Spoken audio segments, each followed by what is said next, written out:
Whoa! Wow! What a great day! You're still up? Me too! Wow. Normal America Show host robnoerr just waking up from another nap. Is this the new me? Taking naps before my show? Man, let me tell you, the first 15 to 20 minutes of all these shows must suck when I'm just waking up. I don't know. Can you tell? Do I look like I just woke up? Hey guys, Rob. Come on, Rob. People are expecting stuff. You know? So here I am. Oh, man. It's burning the candle, both ends. Tomorrow should be a little easier.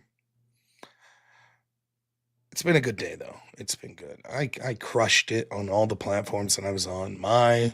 My show, the Colin show, the extravaganza I did, talking to my neighbor out in the driveway, crushed that.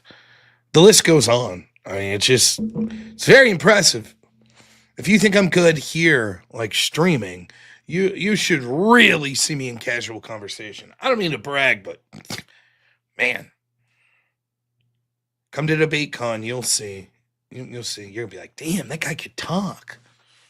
I never thought that, talking about various types of energy drinks could be so much fun. What an awesome talker.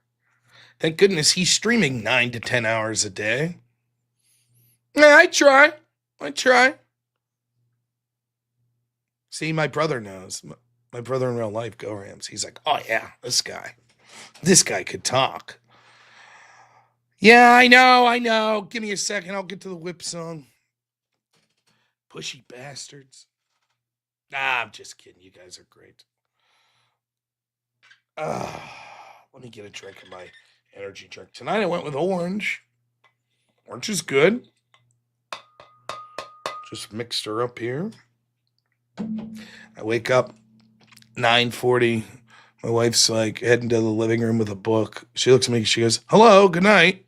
I was like,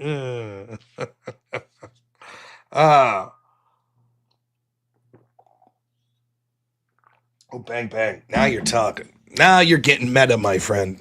Debate review. Don't worry, I got an idea. I've talked about it before. I'll talk about it in a minute. Now, our goal tonight's $357. I'm feeling greedy, though. We're shattering that goal every night. You're not going to believe this, though. You are not going to believe this. I'll wait to get to that. Let's read some super chats real quick. The great Naughty Germ. $5. Always a pleasure, my friend.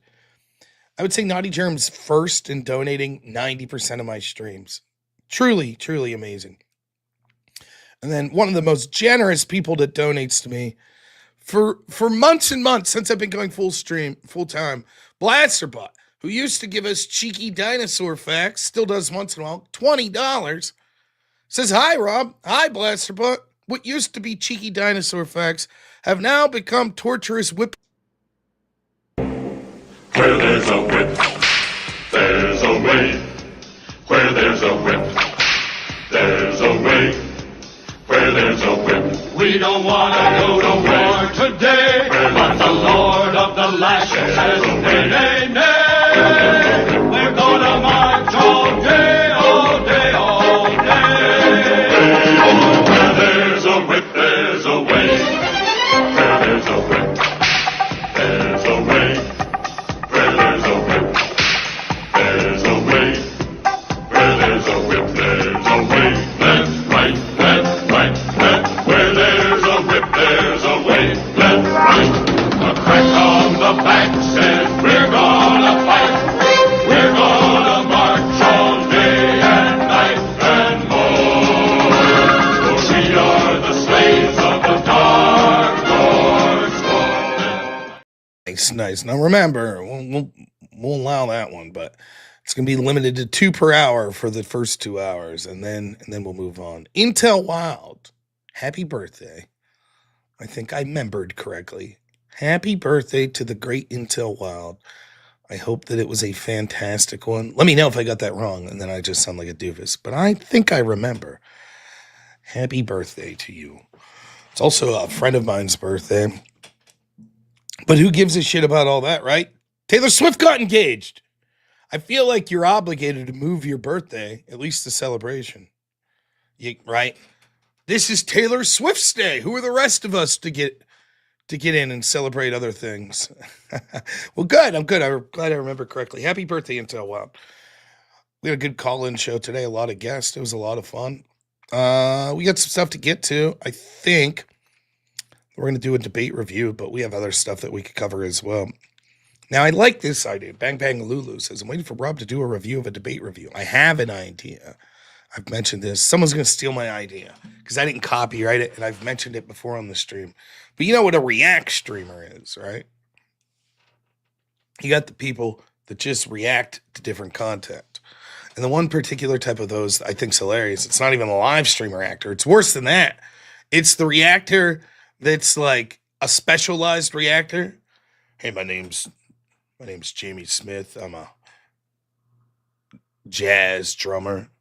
And today I'm going to react to other people jazz drumming. I've been a jazz drummer for 17 years. So, here we go. Let's listen to, here's Metallica. I've never heard Metallica. That sounds like an, oh, whoa, look at him go. Whoa. Get him, Lars. Wow, that's awesome. You don't notice that? You know that genre, right? So you get these people that are supposedly experts in their field, and then they're reacting to other people in the field, and they're giving you their reaction. You got it? I am not a professional in many things, but I'm a pretty damn good reactor. So I thought that I would be a react streamer reactor. So my job is, hey, my name's robnoerr. I'm a fat guy that sits on my ass. I've been reacting to things for the greater part of the 41 years of my life. So what I do is I react to other people reacting to things.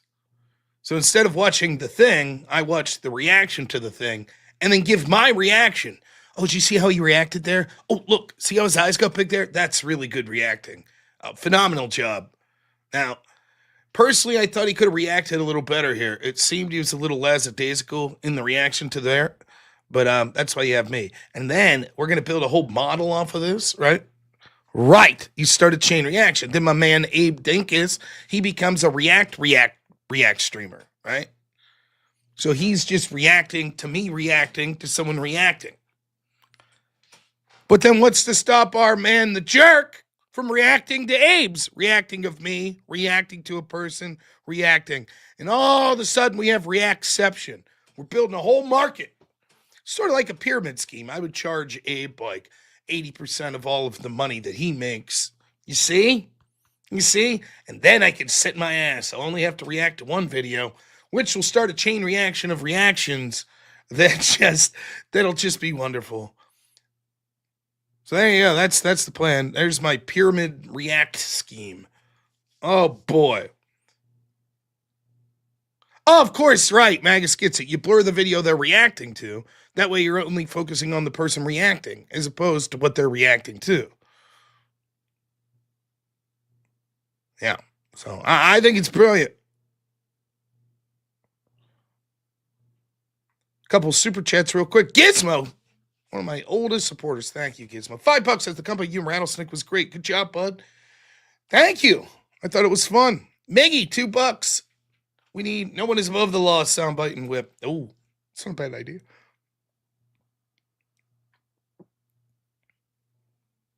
Life's 20% choices and 80% reactions to reactions. So let's begin. Let us begin with the show. I'm going to play videos of me reacting to people requesting the whip song and then react to it. And you're going to love tomorrow's show. No, okay. And the chat reacts to me reacting to someone's reaction of me reacting to someone reacting. Nice.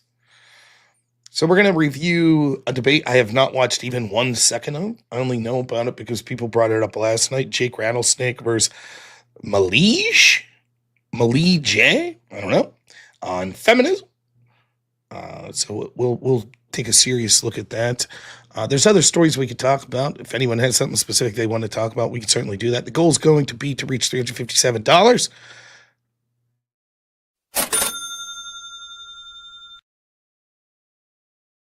Someone said, why did you pick the number 357? What's the reasoning behind that? Basically, if I'm donated $357, that basically breaks down to, after YouTube takes it's cut. That's the amount of money I would need to make a day streaming to replace my prior source of income. So to break even, I'd have to make $357 a day. That's the idea. Now, a lot of days we break through that barrier, but that's how I originally came up.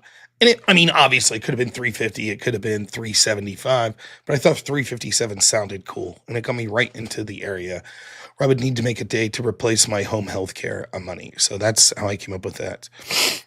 Also, you guys aren't going to believe what happened again 2 days ago. Can anyone take a guess? Once more, something happened 2 days ago. Does anyone know what it is? We'll see. How many people know the lore of the channel here? Something happened 2 days ago that will blow your mind. Again! I lost my virginity. Close. I attempted, but failed. Austin Hall escaped. Oh, you're close. Look at this. 2 days ago, again, Austin Hall said getting $357 a day is unreasonable. Now, what gets me is, I don't know how many times we could shame this guy, and every 2 days ago, he reposts this exact thing. You would think at some point he'd have a little humility and say, you know what, maybe I'm wrong. But no, 2 days ago, again, he posts this. It's really surreal. I don't know what to say. But we got to defeat this guy. We have to. There's nothing else to say. And allegedly, I just want to say this, allegedly, Austin Hall hates the whip song.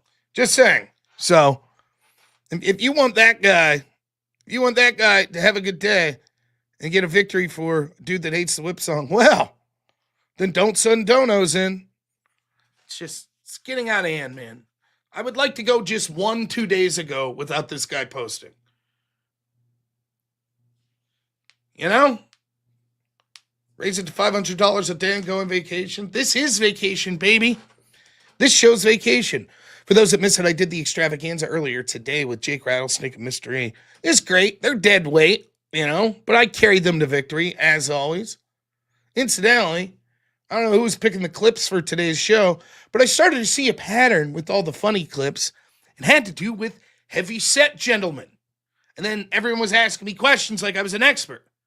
Just because I'm a little big-boned doesn't mean that I know what every fat guy in the world's doing. They said, well, we pick, your expertise. We like to have videos when someone's on that are in their expertise, which would explain why there's so many LGBT guys on there with Jake regular commentating. I guess you speak on what you know, right, Jake? So I figured what better to do today than review my co-host for the Fat 2 Days. Little Freudian slip there. Past, not fat. 2 days, Jake Rattlesnake. Olive jar opener extraordinaire. We're going to review his debate. Let's see how he does without me carrying weight for him. Also, we could cover some other things as well. But I thought so, Naughty Chairman. I thought me and Jacob Mystery did very well. I had a lot of fun. I really did.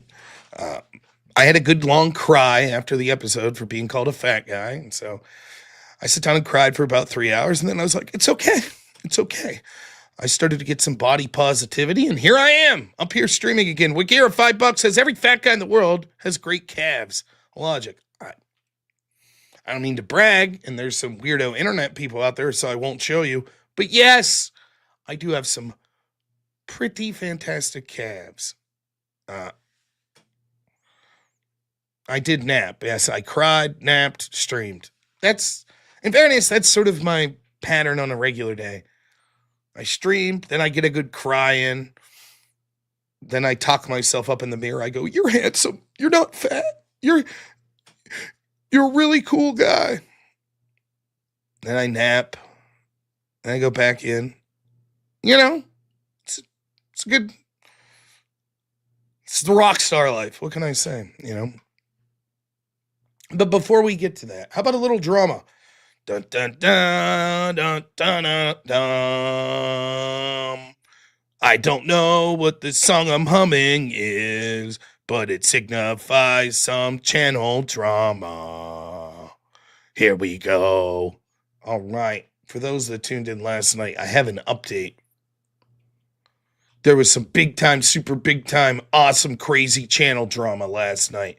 Holy cow, things were getting heated. Right? Damn. You're not going to believe this story. It's going to be crazy. There was someone named Unacceptable Chinese Gordon. Right? He's very pissed off. Allegedly, or I don't know, I guess he was implying I was involved in some kind of crazy conspiracy where I took the membership button away from his phone or computer. Now, this is despite the fact I saw him talk about it in the chat and was like, "Oh, yeah, man, I don't know. Usually just go to the donate button and it's there, but I don't know." And then I said, "Did that guy find it?" And I didn't hear about it. And then he took to X. He took to X. And he was like, what was this? Like, it was some crazy shit. He said, let's see if I can find it. It's a prolific poster, so it's.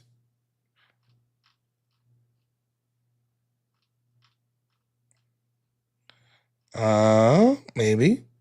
Now, did I miss it?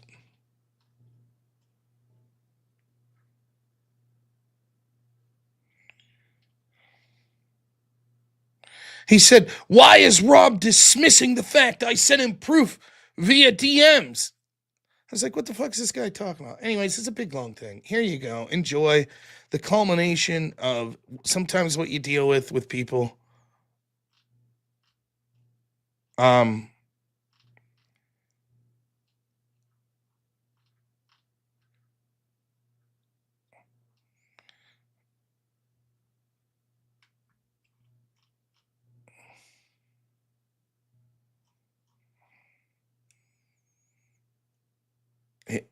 I don't even know what to say. We're just going to show it, and then we're going to move on to debate review. He says, "Why is Rob dismissing the fact I sent him proof via DM? Sarah Tomato, too. We don't have a join button." She says, "I'm not sure what you're referring to here." Join what? Here comes Sarah. Not sure what you're referring to here? You know.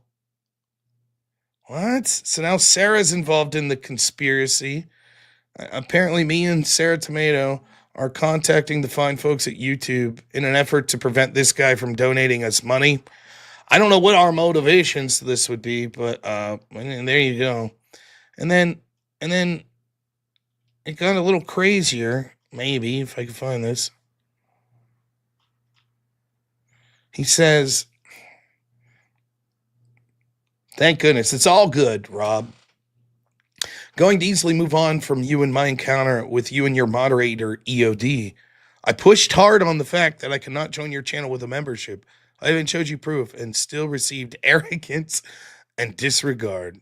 Then he tagged Sarah again and YouTube. And Sarah's like, "I'm not sure why I'm still getting tagged, but the membership join buttons don't show up on mobile phone. You have to use those through the desktop version of the channel to find the join button. It's weird, but it is what it is. Hope this helped with other issue you were trying to resolve." He says, "Thank you for your response, Sarah. It's very frustrating because I've mentioned it before. I don't have this problem with Andrew Wilson and the Crucible. The join button is there for his channel. Rob and his moderator were completely unprofessional last night. Unacceptable." Sarah says some channels are smart enough to put the join link in their channel description links to help navigate that for the mobile users. Not everyone understands that's an issue. Sounds like it was just a communication error, honestly. They were probably looking at the desktop version, which shows the join button, where you're looking at the mobile version that doesn't. He says, robnoerr completely lost it on me last night during his stream, spurging right out. His moderator, EOD, that damn EOD, did not want to believe me that I could not see the join button. And I asked for proof, so I posted the screenshot up. Rob showed my post during the stream and went nuts. Sarah just shrugs. And finally, Crusader's like, Clayton, quit being a whining bitch. You're making an ass of yourself. Rob had nothing to do with you not being able to join. You made a false claim on him as if Rob committed a wrongdoing. Pissed him off rightly. Also, stop tagging Sarah, who had nothing to do with it.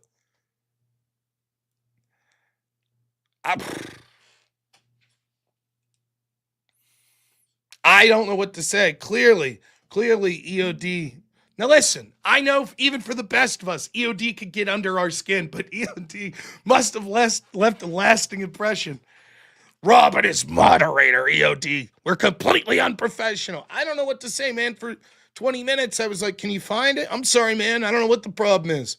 And then he took to Twitter and basically talked shit on me. So that'll be the last of our good friend Gordon. But I wanted to go with the. I don't think he's trolling. I think I'll say this. Hey guys, do you like it when Duck comes on? You think Duck's trolling? And we'll leave it at that. So, but it is crazy because I don't know. I guess there is a lesson to be learned here that maybe I should. Even when someone's saying something that's so ridiculous, I should be cool because you never know when, because of people's unique situation, then it might be something that affects them significantly, even if you don't mean. So I don't know. Maybe I should just let well enough alone. So that's what we're going to do. Yeah, that's what I've heard, that he's been spurging out in every channel.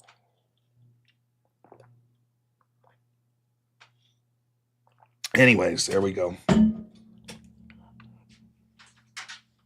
That's the plan. Jake Rattlesnake debate. I promise we'll get the super chats. $20 whip song, play 2 per hour at most. We'll go 2.5 hours, 3 hours or so. Then we'll have fun grifting the rest of the night. That'll be the plan. We can play all of the whip songs or any other grifty stuff that you want. Sound good? Yes, Rob, that sounds good. You're not fat at all. You're having a great show today. Well, thank you, inner monologue. And thank you for telling me I'm not fat. That feels really good. Thanks so much. All right.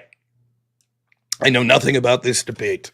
Biases. I like Jake. I'm probably going to agree with Jake. I dislike feminism. So I would say that I am going to be heavily biased towards Jake's side of the equation because I personally know Jake. I've been a co-host with Jake. I've done the show with Jake.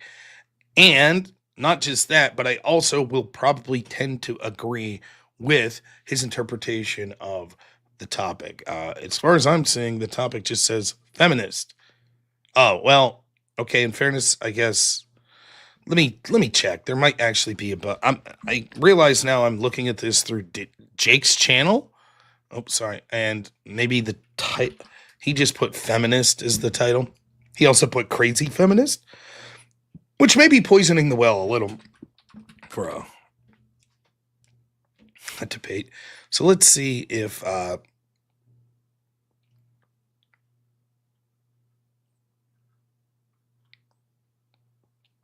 let us see. Okay.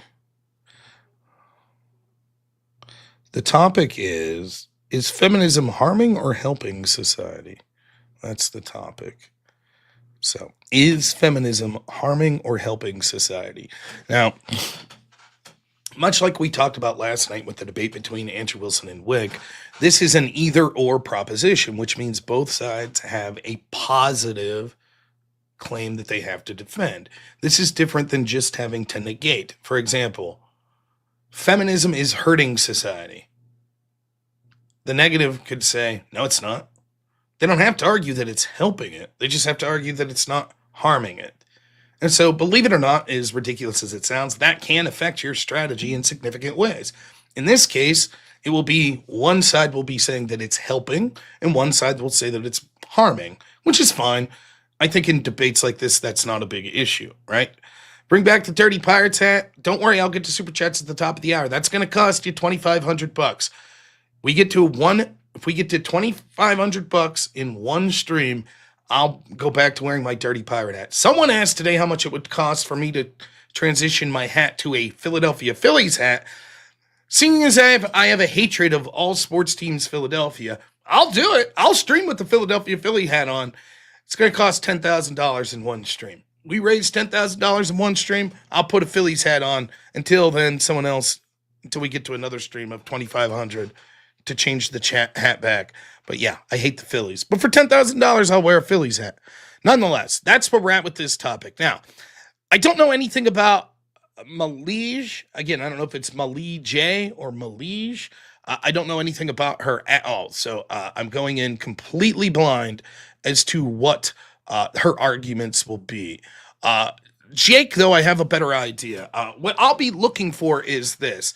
I'll be looking for talking about the different waves of feminism. So when we say, is feminism helping or hurting society, are we talking about current status quo feminism, or are we talking about feminism as it's existed throughout the times? In other words, if the affirmative wants to say, actually, feminism's helping society because women's suffrage is a good thing, right? That's going to be massively different than third wave feminism that we currently see today.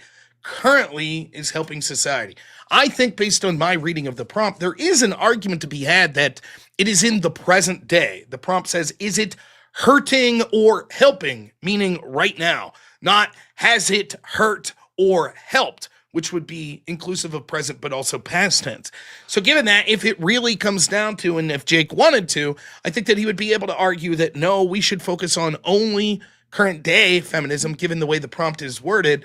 And so talking about first wave feminism would be irrelevant. Now, having said that, it's entirely possible to argue that first wave feminism sucks as well, and that it's good. And from the other side, certainly a position to argue that feminism today, which I believe would be considered third wave feminism, is a good thing for society. In fact, I will be challenging, I don't know if Andrew, he's probably too busy, but I would like to debate Andrew on this very topic. Well, close to it. That feminism is good for women. That's the topic that I want to have with Andrew. So that's pretty much it. That's what I'll be looking for. I'll be interested to hear the opening statements. I believe it's a 2-hour debate. I don't know that we'll get through the entirety of the debate. We are going to default set the speed at 1.25 speed. If either Jake or Mahleej or Mahleej is too fast for the audience, let me know, and we will slow it down. Let us begin. Domestic violence and sexual handout. Some women to complete an education. Help if I start at the beginning. Or is all you're starting right. Hey everybody, tonight we are debating. This is James from Modern Day Debate. He will be hosting DebateCon. Get your tickets. He'll be in November. I'll be there, baby. It'll be nice. Look forward to seeing you all there. We'll have merch by then. You can either wear your Crumb Bum Crucible gear or your badass Chad Normal America gear. Show the world who the Norbiters are, the normies, the Norons. Anyways, moving on. What's up, William Kramer Jr.? I promise I'll get to all super chats at the end. Also, for whatever reason, let's start a new grift. Let's start a new grift right now. If for whatever reason you don't like me reviewing this debate or any other debate that I'm reviewing, a one-time $500 donation and we'll skip this, move on to something else. There we go. Whether or not feminism helps or harms society, and we are starting right now with Mahleej's opening statement. Oh, someone raided? Who raided? We got raiders? Oh, who raided EOD? Chris Lestrange. Thank you, Chris. What an honor. Thank you so much, man. We're reviewing this debate right at the beginning, coming in a good time. Jake Rattlesnake, opener of pickle jars versus women's rights activist. Feminism, let's do it. Thank you for being with us. The floor is all yours. Thanks, James, for having me. So I'm here taking the side that, how feminism has helped society. Depends on who you ask. But anyways, there's a few factors that go into it. A lot of things that we were not allowed to do before. So I'm going to start with expanding voting rights. So feminism secured women's right to vote, starting with the milestones like the... Okay. So I prefer a little structure to my opening statement, sort of an overview. And I explained this last night. The way I do an opening statement is I think about what the argument I want to be making at the end of the debate is, and then I work backwards. I say, well, if this is the big two arguments I want to be making at the end of the debate, then I want to be talking about this in the middle of the debate, which means my opening statement is designed to be an overview for the audience to understand what I will be talking about, and inevitably to get to the most important thing at the end of the debate. And so not everyone does it the same way, and I'm not saying that there's a one right way to do it, but most of the time that's what I'm doing with my opening statement, with some exceptions sometimes that are required. But okay, she's going to tell us right out of the gate without giving much of a precursor, which is fine. What's good about feminism, why it's good for society. She starts off with voting rights. Fair enough. I think that that's probably one of the ones that feminists would want to go to first. And it's one that probably has more universal appeal than maybe some of the more current versions of feminism. So smart to go to something that there's probably more appeal to a general audience with. I think that's smart strategy. 19th Amendment in the U.S., 1920, ensuring broader democratic participation and fair governance. Secondly, increased workforce participation. Feminist movements pushed for women's access to employment, raising U.S. female labor force participation from 33.9% in 1950 to 57.4% in 2020, boosting economic growth and family incomes. Okay, so far so good. Like, she's listing things that she's saying good. Now, the irony is, I suspect one of the things that the style debate I did in college, policy debate, when someone has a plan or when someone has an opinion, oftentimes what will happen is they'll say there's some sort of harm, and then their position solves that harm. So there's a harm, right? Or I guess it could be the opposite way. There's nothing going on, and then the position makes things better, right? That's sort of the idea. And so she's saying, like, well, workforce participation, it was harmful, it was low for women, we increase it. Women weren't voting, that was a harm, and we caused them to vote, right? What oftentimes happens is the other side, they'll have externalities. They'll say, yeah, maybe, but it did this bad thing over here. Your position does this bad thing over here, or this bad thing over here. And those are called disadvantages, is normally how we would look at that. However, sometimes what can happen is the very thing that you're saying is a harm, the other side turns that, and they say, that wasn't a harm, that was a good thing. And that's sort of what we would call, in a broad sense, a case turn.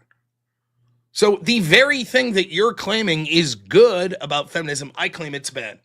You say workforce participation for women has been increased under feminism. I agree, and that's a bad thing.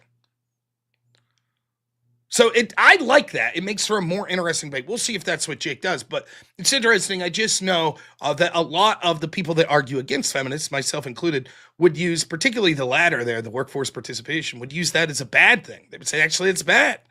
So good to get some ground right out of the gate that's exciting, that we might have a direct clash on, that she might directly say, increased female workforce participation, good, and Jake might say, no, that's bad. I think that makes for a more interesting debate, and it means that there's probably less likely of a chance of ships crossing. Having said that, I wouldn't be surprised if we still see a lot of that two ships passing by thing during this debate, but let's continue. Improved legal protections. Feminism drove laws like Equal Pay Act 1963 and Title IX 1972, reducing workplace discrimination and ensuring equal education opportunities. Advanced reproductive rights. Advocacy for bodily autonomy led to access to contraceptions and safe abortions, empowering women to control family planning and career paths. Challenge gender norms. Feminism has somewhat dismantled stereotypes, promoting equality in roles at home and work, with 40% of U.S. households now having women as primary breadwinner. This was a survey done in 2013. And enhanced social awareness. Feminist campaigns have spotlighted issues like domestic violence and sexual harassment, leading to stronger laws. Support system such as Violence Against Women Act 1994. Just give me one quick second. I'm going to just pull up my... Now, one thing I'll say, and this again is, it's sort of a stylistic thing. Now, here's the thing about stylism, right? In other words, the way that you're presenting your message. There is the facts that you're presenting, or the actual words you're saying, and then the way in which you're presenting them. Sometimes people don't care about the stylistic. Yesterday, I criticized Wick because he was being very performative, because my opponent understands how that would be. And it's like this like over the top theatrical performance style of talking. I find it to be grating, but teach their own. I guess mileage will vary on that. It doesn't really change what's going on. Real quick, let's answer this. Nathan says she's shotgunning. That's okay. Perfectly fine to have a shotgun approach in an opening statement. A very valid approach to an opening statement saying, here is a list of things. You're giving a breadth of things that you're saying is good about the position you're defending. Then throughout the debate, you focus in. So let's start with one of those. Let's focus on it and prove the case. But that's not the job of the opening statement to really prove. It's to outline, give a bare bones abstract of where you may go in this debate with the things that are positive about your position. So I have no problem with that level of it. But I will say stylistically, this isn't a big thing, but I just have a feeling, again, you could believe me or not. I've not watched this debate. I've not. I know next to nothing about it other than people on my chat were like, did you see Jake beat up that feminist in that debate? That's literally the only reason I knew this debate occurred. Even Jake, I don't believe, mentioned it to me, so I have not watched this. I suspect that we're going to see something that was quite frequent when I would judge debates in college, particularly at the lower levels.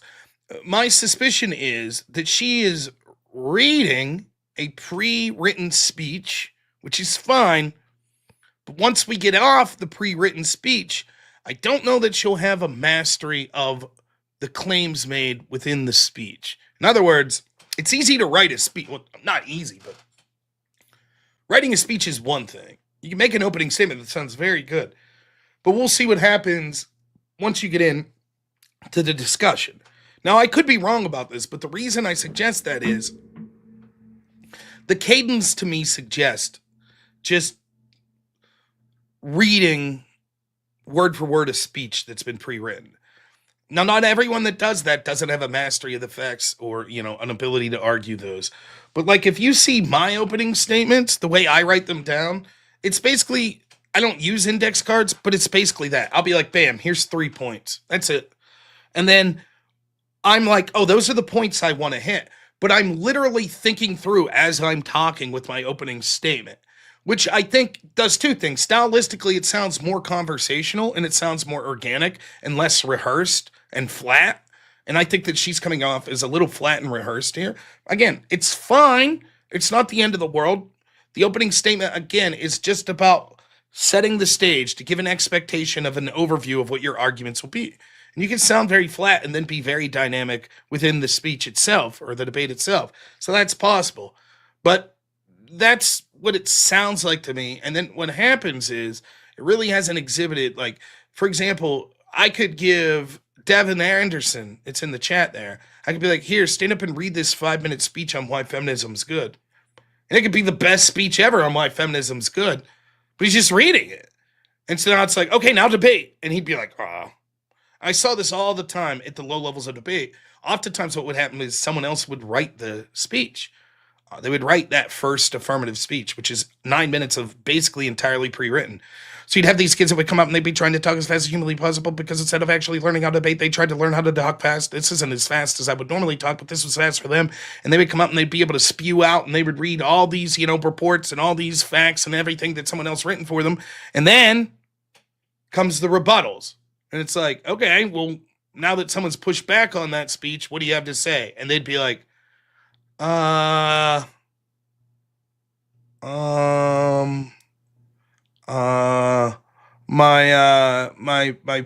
first argument, and it's like, dude, the whole point of speaking fast is that you have more things to say than time you have to say it.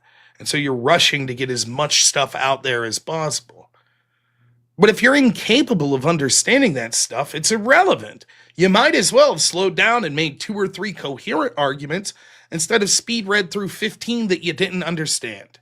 So, admittedly, I'm biased because I've seen that sort of behavior many times. And those of you that have ever watched or participated in policy debate like NDT-CETA debate, National Debate Tournament, all that sort of stuff, you would probably be familiar with that. But nonetheless, right now, it just stylistically, I just don't prefer this flat sounding like I'm just reading something. And it's evident right here. Listen, you can hear her reading and then watch, she pauses to like bring something else up. You'll see.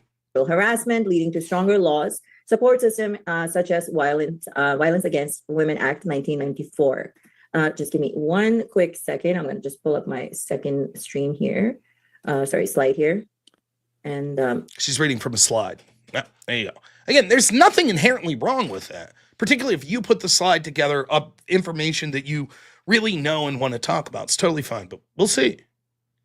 And I can continue. In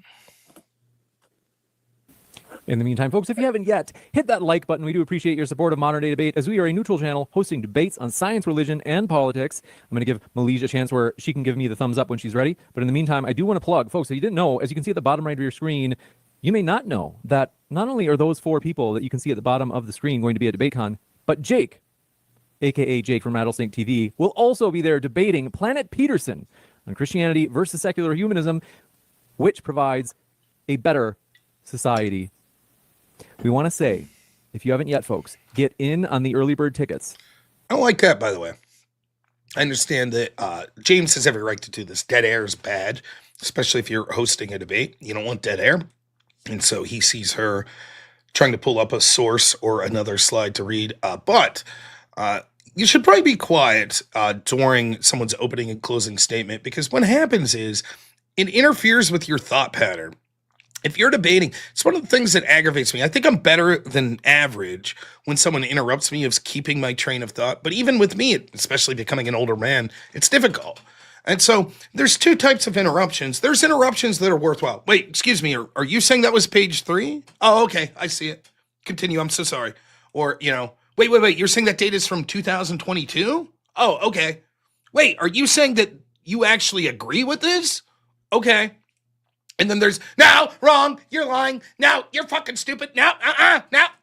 That's the shit that pisses me off, because whether it's intended to or not, and many times it is intended, your opponent's doing that because they know that it prevents you from saying what you want to say. That way the audience or anyone that might be trying to determine which side of the debate's correct is incapable of hearing what your argument is. In addition to that, it has the side effect of, it oftentimes means that you forget exactly what you're going to say, and it takes the conversation in a different way.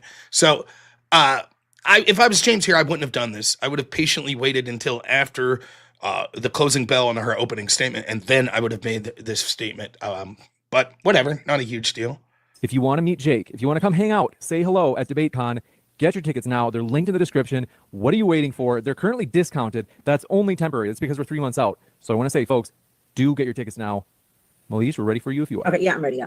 So this is my last ending statement.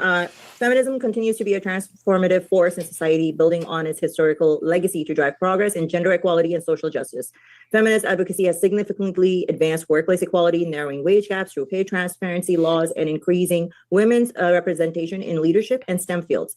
Tough challenges like persistent disparities remain. Legal reforms spurred by feminist movements have strengthened protections against gender-based violence and harassment, while also expanding parental leave and childcare support in many regions. Culturally, feminism has reshaped media to promote diverse, empowering portrayals of women and non-binary individuals, fostering greater inclusivity in film, literature, and gaming by emphasizing intersectionality. Feminism addresses the unique struggles of marginalized groups such as women of color and LGBTQ individuals, leading to more equitable policies in healthcare and economic opportunities. Global feminist solidarity amplifies efforts to secure education, political participation, and safety for women in global feminist ideology increases things like participation for women, and also helps stabilize society by having that 50% of the population be able to get involved in these activities, which makes them more profitable and more successful as they have a more diverse pool of applicants, enabling them with a bigger pool to choose the better people. We can see that it's no coincidence that the efficacy, the GDP of nations have gone through the roof, as has productivity of corporations, other companies, right on down to every field that women have participated in, since we've seen a mass increase in women in the workforce. Now, does anyone see the difference of what I'm doing there compared to what she's doing? There's 2 big differences there. One weakness that I think that her opening statement has on the actual arguments that she's making is, it's almost, some of the arguments you could intuit why it would be, quote, good for society. women being assaulted bad. I don't need an explanation for why that's the case. So if we end or lower women being assaulted, that's a good thing. And I would hope that Jake would agree with that. But some of this stuff, like, more women are in the workforce. Why is that good for society? You need to make some claim why it's good for society as a whole, right? So I think that it's almost like she's just like, what's good for women, which is fine. I'm not saying you can't say that, but I think that I would go further. For me, I would always want to say, here's why. One, you want to make sure that you're adhering to the prompt, which is that it's good for society. It's better for society, right? But second, you always want to make the case why, let's say if I was to make the claim that I think that populism is better for people in rural America, I would also make the claim it's better for everyone on the whole. Of course, there'll be exceptions to the rule, but I think the country would be better off in urban areas too with my form of populism. So I don't know. That's the first thing. The other thing is, notice how when I was doing it, I was putting in tone inflection that wasn't a monotone that sounded like a run-on sentence. And the problem is, it's not even necessarily that the information she's giving is bad. And yet, look at the reaction. I saw someone say this. Where is it? Terrible already. Her response written by someone else. It's gibberish. Now, granted, my audience is going to be predisposed to disagreeing with her. That's perfectly fair.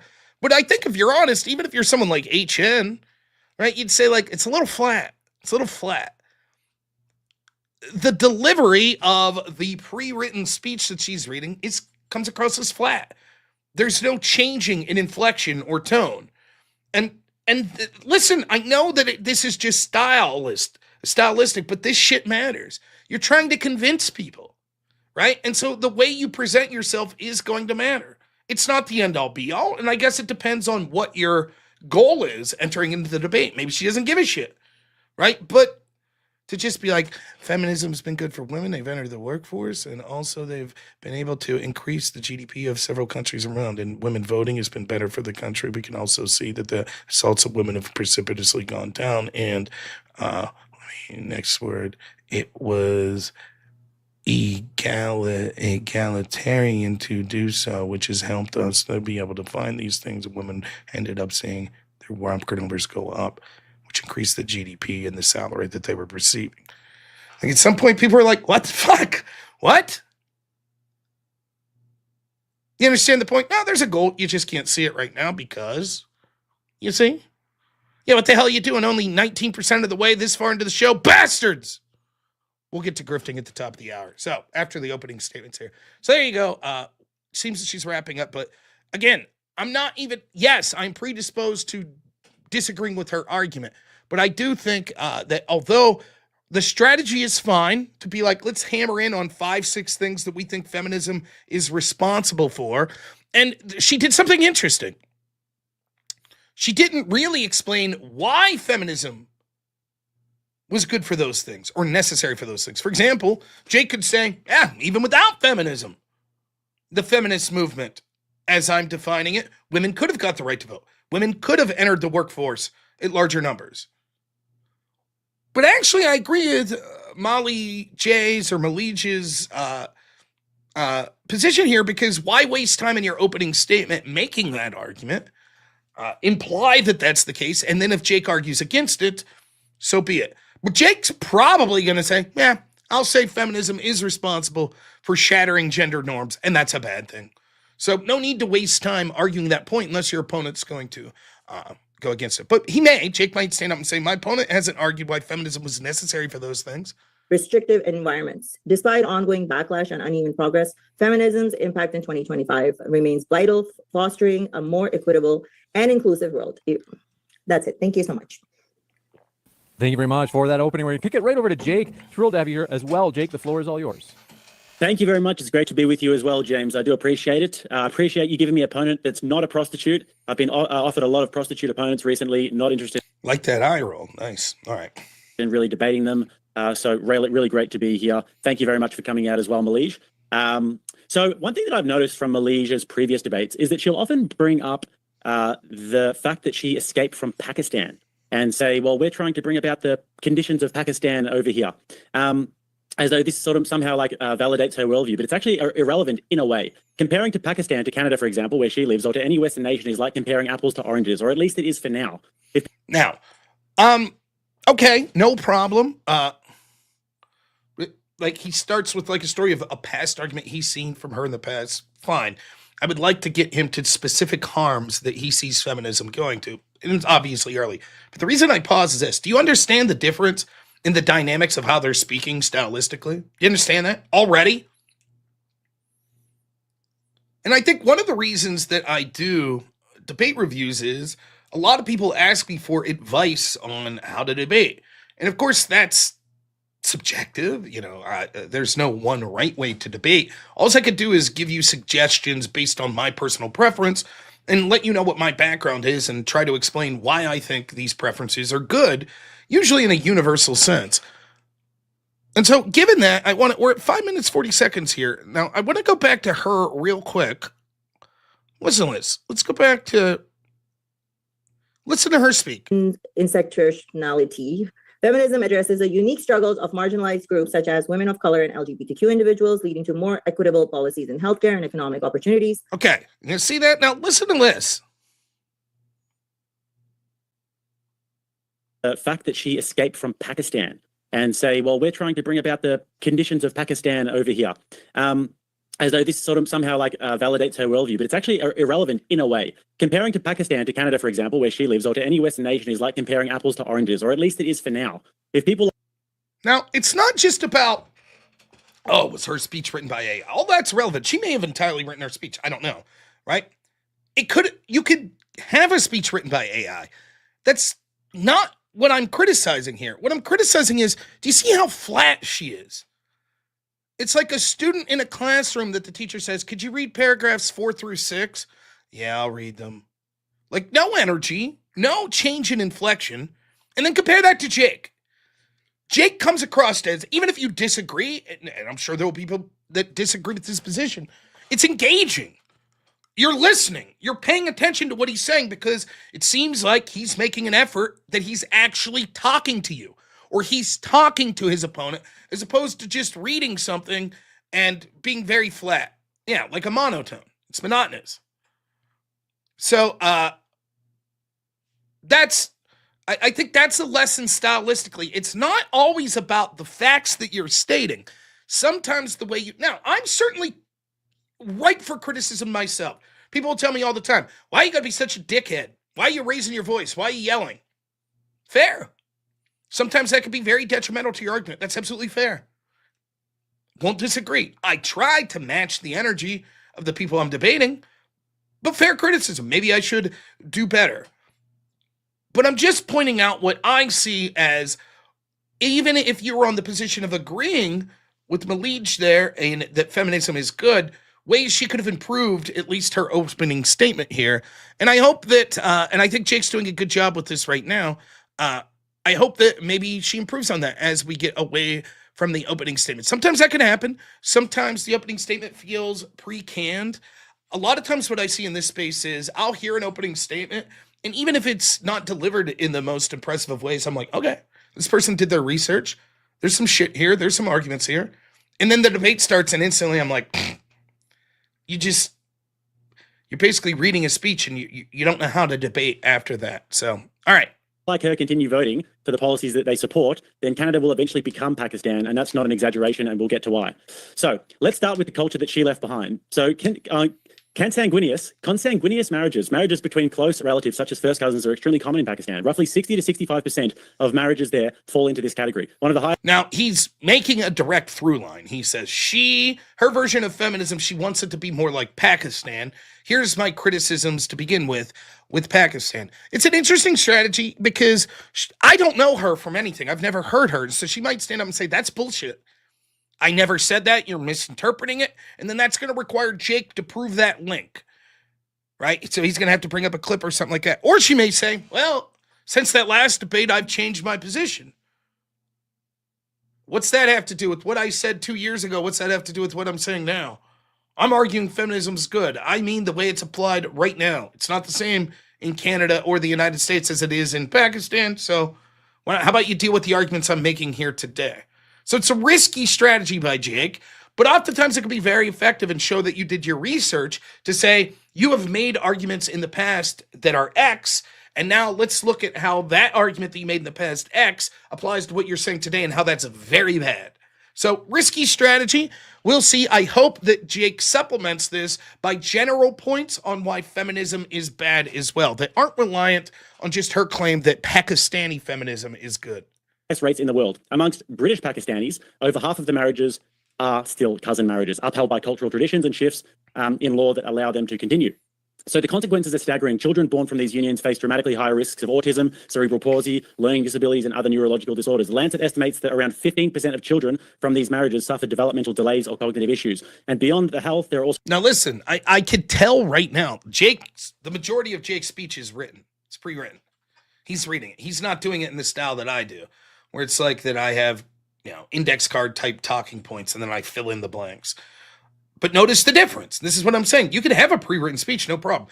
Notice how he's adding inflection, tone, things like that. So not to belabor the point, but just so you see, the people that were saying, well, that's what happens when you read a speech. No, not necessarily. You could read a speech very dynamically in a way to engage the audience. So serious concerns about incest and other abuse, but we will move away from that. And you contrast this with Canada, for example. There's only about 1% of marriages are consanguineous, and those are mostly among immigrant communities from South Asian and Middle Eastern communities. So please, spare us the comparisons to countries where most people are literally inbred.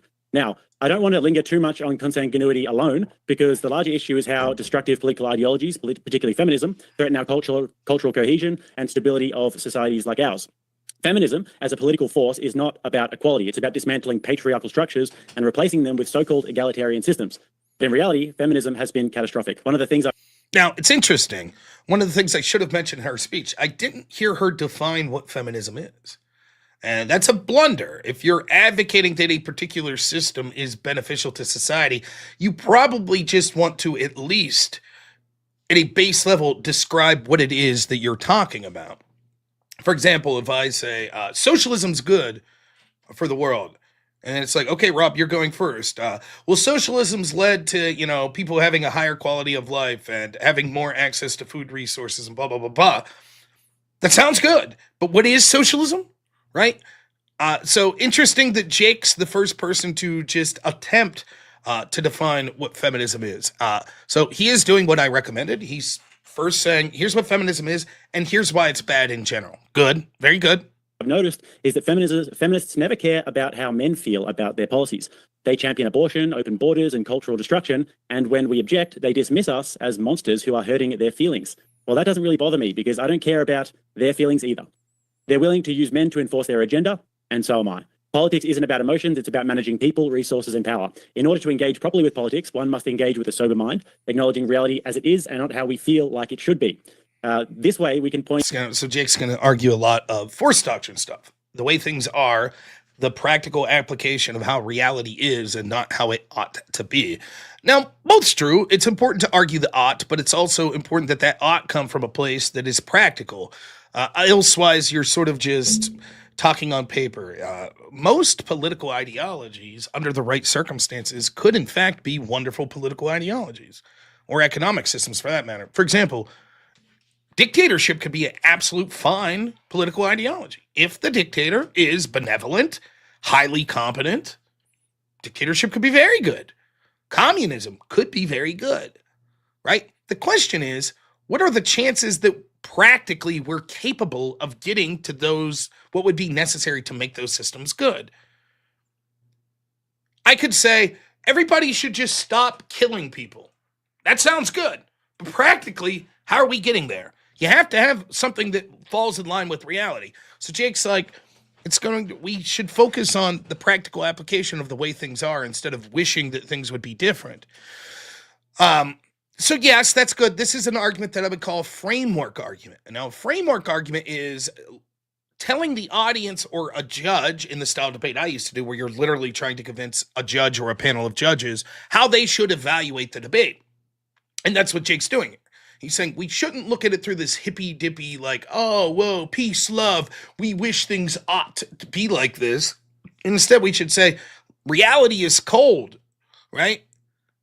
You need to have plans that fit within reality and are able to be beneficial moving forward there. Theory is one thing, but if the theory's not applicable, then it's irrelevant. So Jake's laying the stage for sort of a framework issue here. Now, I'll be honest with you, I don't know how necessary that will be in this debate. I get what he's going to do. He's trying to buttress back with this framework argument against arguments that might say, well, like, in a world of feminism, we would see a precipitous decline in war, right? Well, no, not really, because, Jake says that wouldn't be applicable. And Jake's also going to make the forced doctrine argument that's like women rely on men for rights, thus men should certainly have a say in, if not more of a say in, sort of the way we approach policy, etc. So maybe women shouldn't get the right to vote and things like that. I have mixed feelings on that sort of argumentation, but fair enough. That's the framework that Jake's outlining right now. Pinpoint accurate descriptors and advocate for effective prescriptions. And the reality is that feminism has brought nothing but harm. Take abortion, for example. Since Roe v. Wade in the United States, over 60 million children have been aborted in the US. 60 million. That is not just a statistic. That's 60 million lives taken, largely because of feminist ideology. This is the greatest slaughter of human beings in modern history.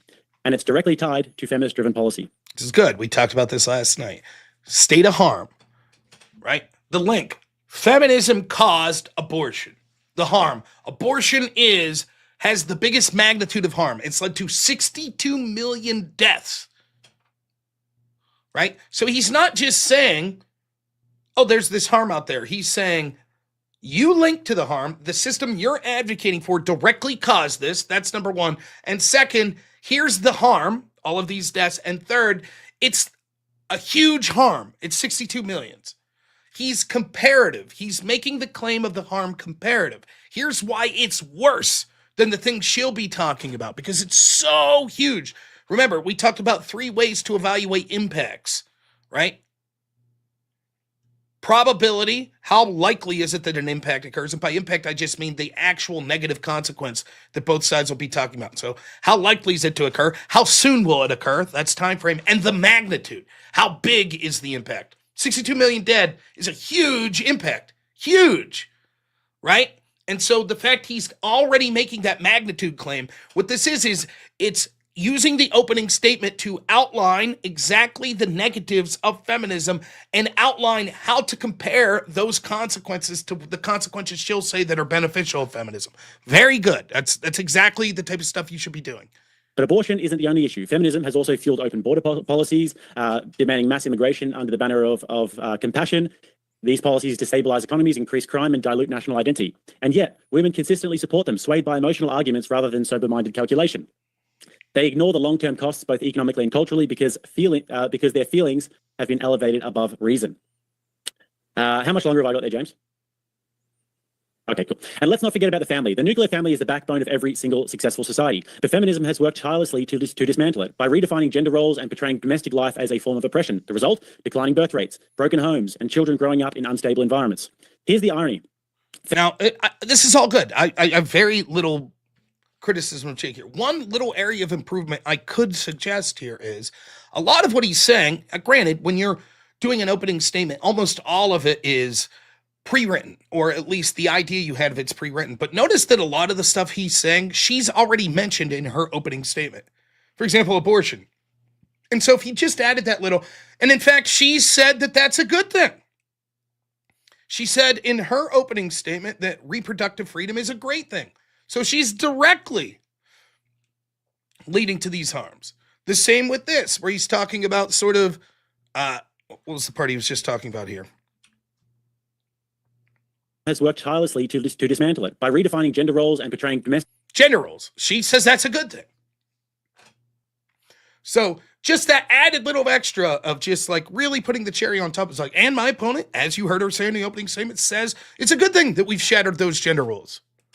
That really hits home if she tries to say later, tries to get out of that. No, it hasn't caused it. Yes, it has. You admitted it in your opening statement. Life as a form of oppression. The result? Declining birth rates, broken homes, and children growing up in unstable environments. Here's the irony. Feminism claims to make women safer, but the safest place that a woman can be is within the nuclear family, with her husband and her biological children. By tearing down that institution, feminism has actually made women less safe and less fulfilled. At its core, feminism is a delusion. It pretends to empower women, but in reality, it's just an endless appeal to men to protect them. Feminists demand rights and protections they cannot enforce themselves. They are LARPing. But history doesn't tolerate this forever. Call it the rubber band effect. I'm sure you're familiar with the rubber band effect. You push something too far and it will snap back, taking away the rights that women once thought that they secured with their picket signs. That is reality. Look at the birth rates collapsing. The family unit is in ruins in many Western countries. Feminism's logic leads to a national suicide. By destroying reproduction rates, feminists invite replacement. Immigrants from the very countries that they fled, and then using the democracy of the host nation, they vote for policies that dismantle the very democracy that they rely on. And the end result, Canada becomes Pakistan. Yes, it is really that absurd. That is the trajectory, and that is the entailment of people like I can't remember how to pronounce her name, but that is the entailment of her view. Now let's be clear. If women stopped voting, I do think that line's good, because what he did was, at the beginning there, I was like, fine, good to talk about things she said in the past. He's heard her say in the past that she wants Canada to be more like Pakistan.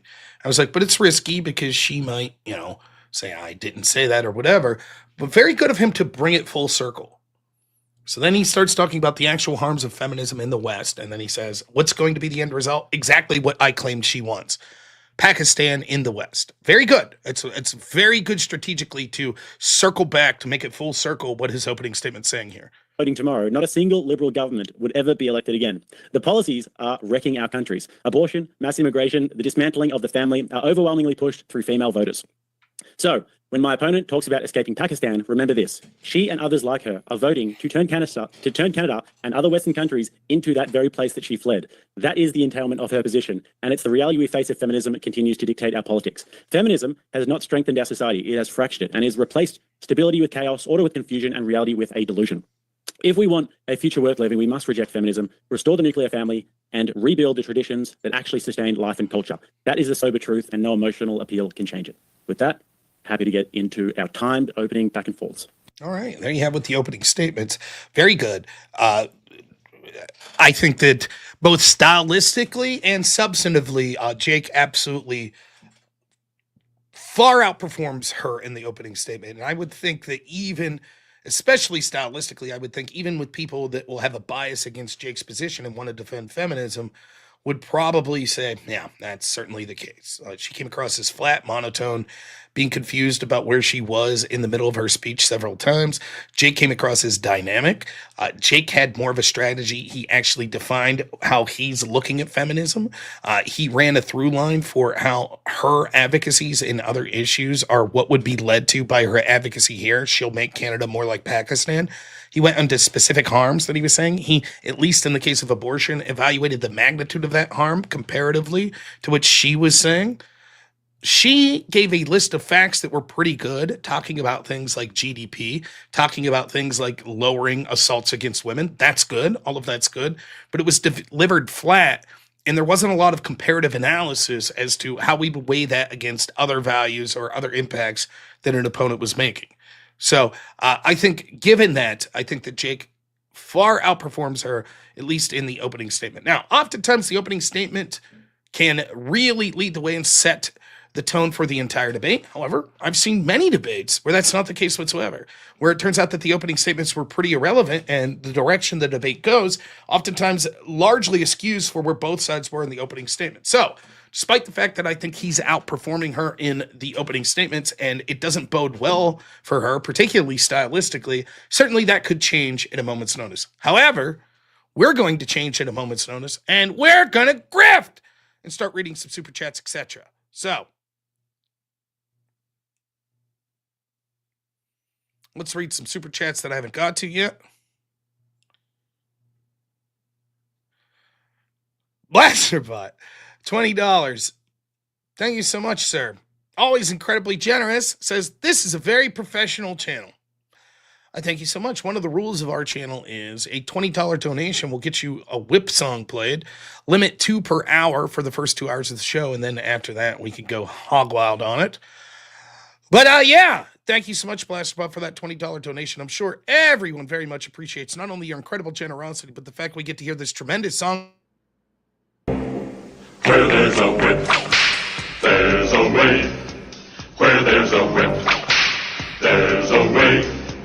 Where there's a whip. We don't want to go to war today, but the Lord of the lashes says, nay, nay, nay. We're gonna march all day, all day, all day. Where there's a whip, there's a way. Where there's a whip, there's a way.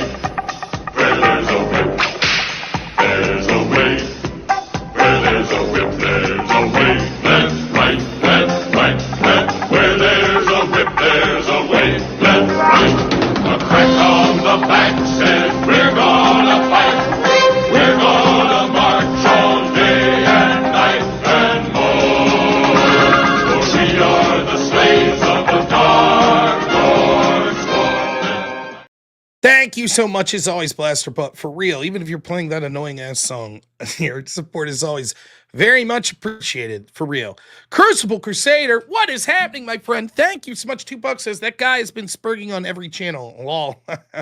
Well, you know, I'm a bad guy. I didn't correctly stop the channel for 50 minutes to try to get to the bottom of why he couldn't find the join button, so I'm a bad dude. Crucible Crusader, $5 more says James pronounces her name Mahleej. Mahleej. Pretty good, James. Wagira, great to hear from you. $5 says bring back the dirty pirate hat. $2,500. We get to $2,500 today, and I'll go back to wearing my old dirty pirate hat. But I foolishly promised that if we got to $2,500, I would not wear the dirty pirate hat. So I could not justify bringing it back unless we matched that number again. Ron Quay, $2.11. Thank you. Says, go Phils. Sorry, Rob, I grew up in Valley Forge. Screw the Phillies. Not a fan of Philadelphia sports at all. So, boo. Boo the Phils, the fighting Phils. The Eagles even worse. And the Flyers, my least favorite of the Philly teams. But nonetheless. Kokomo, always incredibly generous. Thank you so much. $10. Really appreciate it. And then lastly, How Long Nate for $5 says we're less than 25% likes to views. Pitiful. Like, subscribe, and share to your socials. Rob deserves 90% likes. Thank you. Wow. Jeez. You guys are so much nicer than Jake and Mr. E were on the extravaganza when I was on there today. So much nicer. Never speak ill of the Flyers. You want to know who my least favorite Flyer of all time is? Scott Hartnell, the red-haired bastard. But the reason is because he was such a thorn in the side. Those teams, man, those battles back in the early 2000s, like the mid 2000s, I guess. Wayne Simmons, Claude Giroux, like crazy. Some good battles. Yeah, Flyers suck, go Pens. Yeah. Oh, look at this. We're going to grift until we get to at least 50%. Then I promise we're going to move on for another hour. And we're going to review substantive portions of this debate. But get those donations in. Let's get to 50%. You know who's doing his part? Flavius Akinesis. $20 says, my smooth brain needs to be whipped into shape. This chat channel forces me to be better and think beyond my thoughts. Well, what can I say? Now, I'd like to think that what you're talking about is my excellent political commentary and debate reviews and debate performances. But I suspect what you're talking about is that this song has somehow derived inspiration to you, that somehow made you... Where there's a whip, there's a way. Where there's a whip, there's a way. Where there's a whip. We don't want to go to war today, but the Lord of the lashes says, nay, nay, nay. We're gonna march all day, all day, all day. Where there's a whip, there's a way. Where there's a whip, there's a way. Where there's a whip, there's a way. Where there's a whip, there's a way. Left, right, left, right, left. Where there's a whip,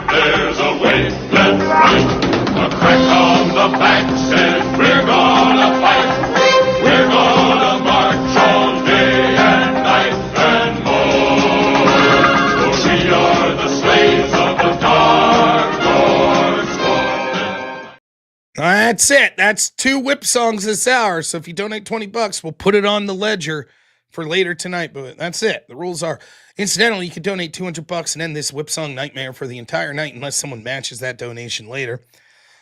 However, more super chats, trying to get to 50% before we move on here. The great Mrs. D, $8. Thank you so much, Mrs. D. By the way, special thank you to everyone who graced me with their presence over at the extravaganza on the Crucibles Rumbles channel earlier today. I thought it was a banger. Good stuff.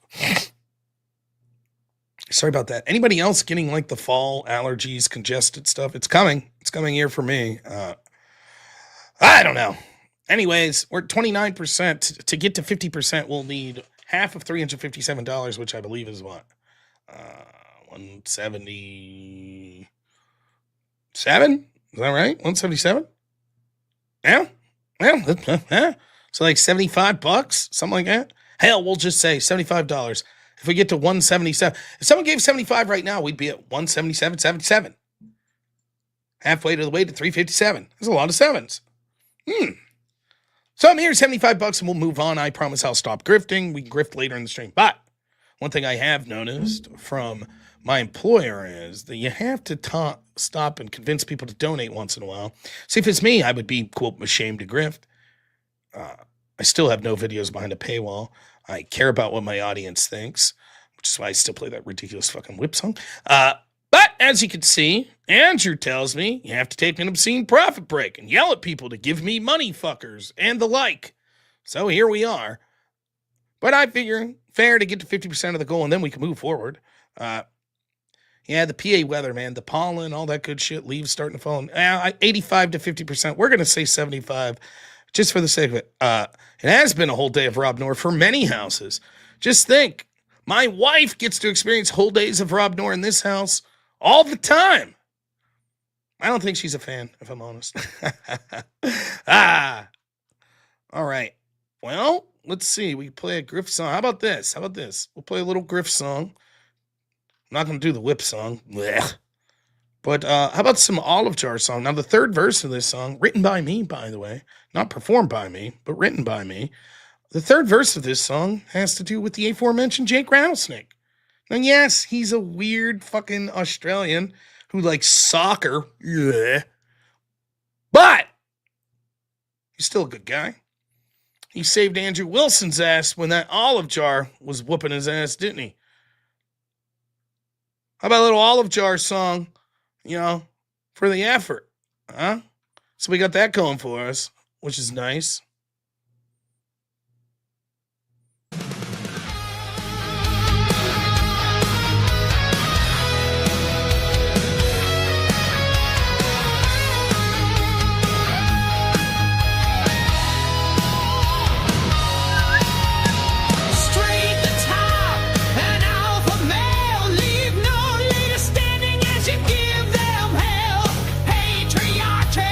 Winning debates or fools abroad.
Yes. Oh, 36%. We're doing all right. Let's read some super chats real quick. Then we'll see what we could do. Ron Quay, $2 says, thank you so much for the $2. Wow. Who have I heard say that before? I feel like someone. I hope if I get that on. Huh? There we are. Thanks so much for the $2. Thanks, Ron. Appreciate that, man. Every little bit adds up. Thank you so much. Mr. Ubercross, $18.88. Always great to hear. Love to pick your brain here about this flag burning EO. That's not really about making flag burning illegal, but nonetheless, I think it'd be interested to hear what you had to say as an attorney. Says, I'm not donating $20, but you should put some of your AI songs on a playlist on my channel. I was wanting to hear the Vosh Hypocrite song earlier. Also, do donos over $20 avoid the whip? Yes, only $20 donations within reason, right? Like a $19.99, obviously, we count that as 20. But yes, if you donate $30, $50, that's not an automatic whip song. It is not. You could request the whip song with that donation, but unless you affirmatively request it, nope, doesn't count. So, Susan Griffin, thanks so much. $5 says, Rob, I formally apologize for the complete joy I found in your torment the other night. Sort of. It's all right. Many people feel that way. There, see? Thank you. All right. We're in a tight spot here. We're 14% of the way through the goal. Trust me, I'd like to go for a full hour without grifting, but we're going to need to get to 50%. Yeah, see, don't worry about it, mister, because whip dodged. We're going to need to get to 50% before we move on. We haven't even got to the substantive portion of the Jake Rattlesnake Mahleej debate on feminism here. Love to see what happens next. We've left it on a cliffhanger. Where are we going to go from here? Oh, boy. How much to make me a lifelong Kansas City Chiefs fan? No money necessary. The heartwarming tale of Travis Kelce and Taylor Swift have done that for us, right? Mrs. D, thank you so much for the $8. Look at this. Emmett nails it. 50%. That's only $1,500. Thanks so much, Emmett.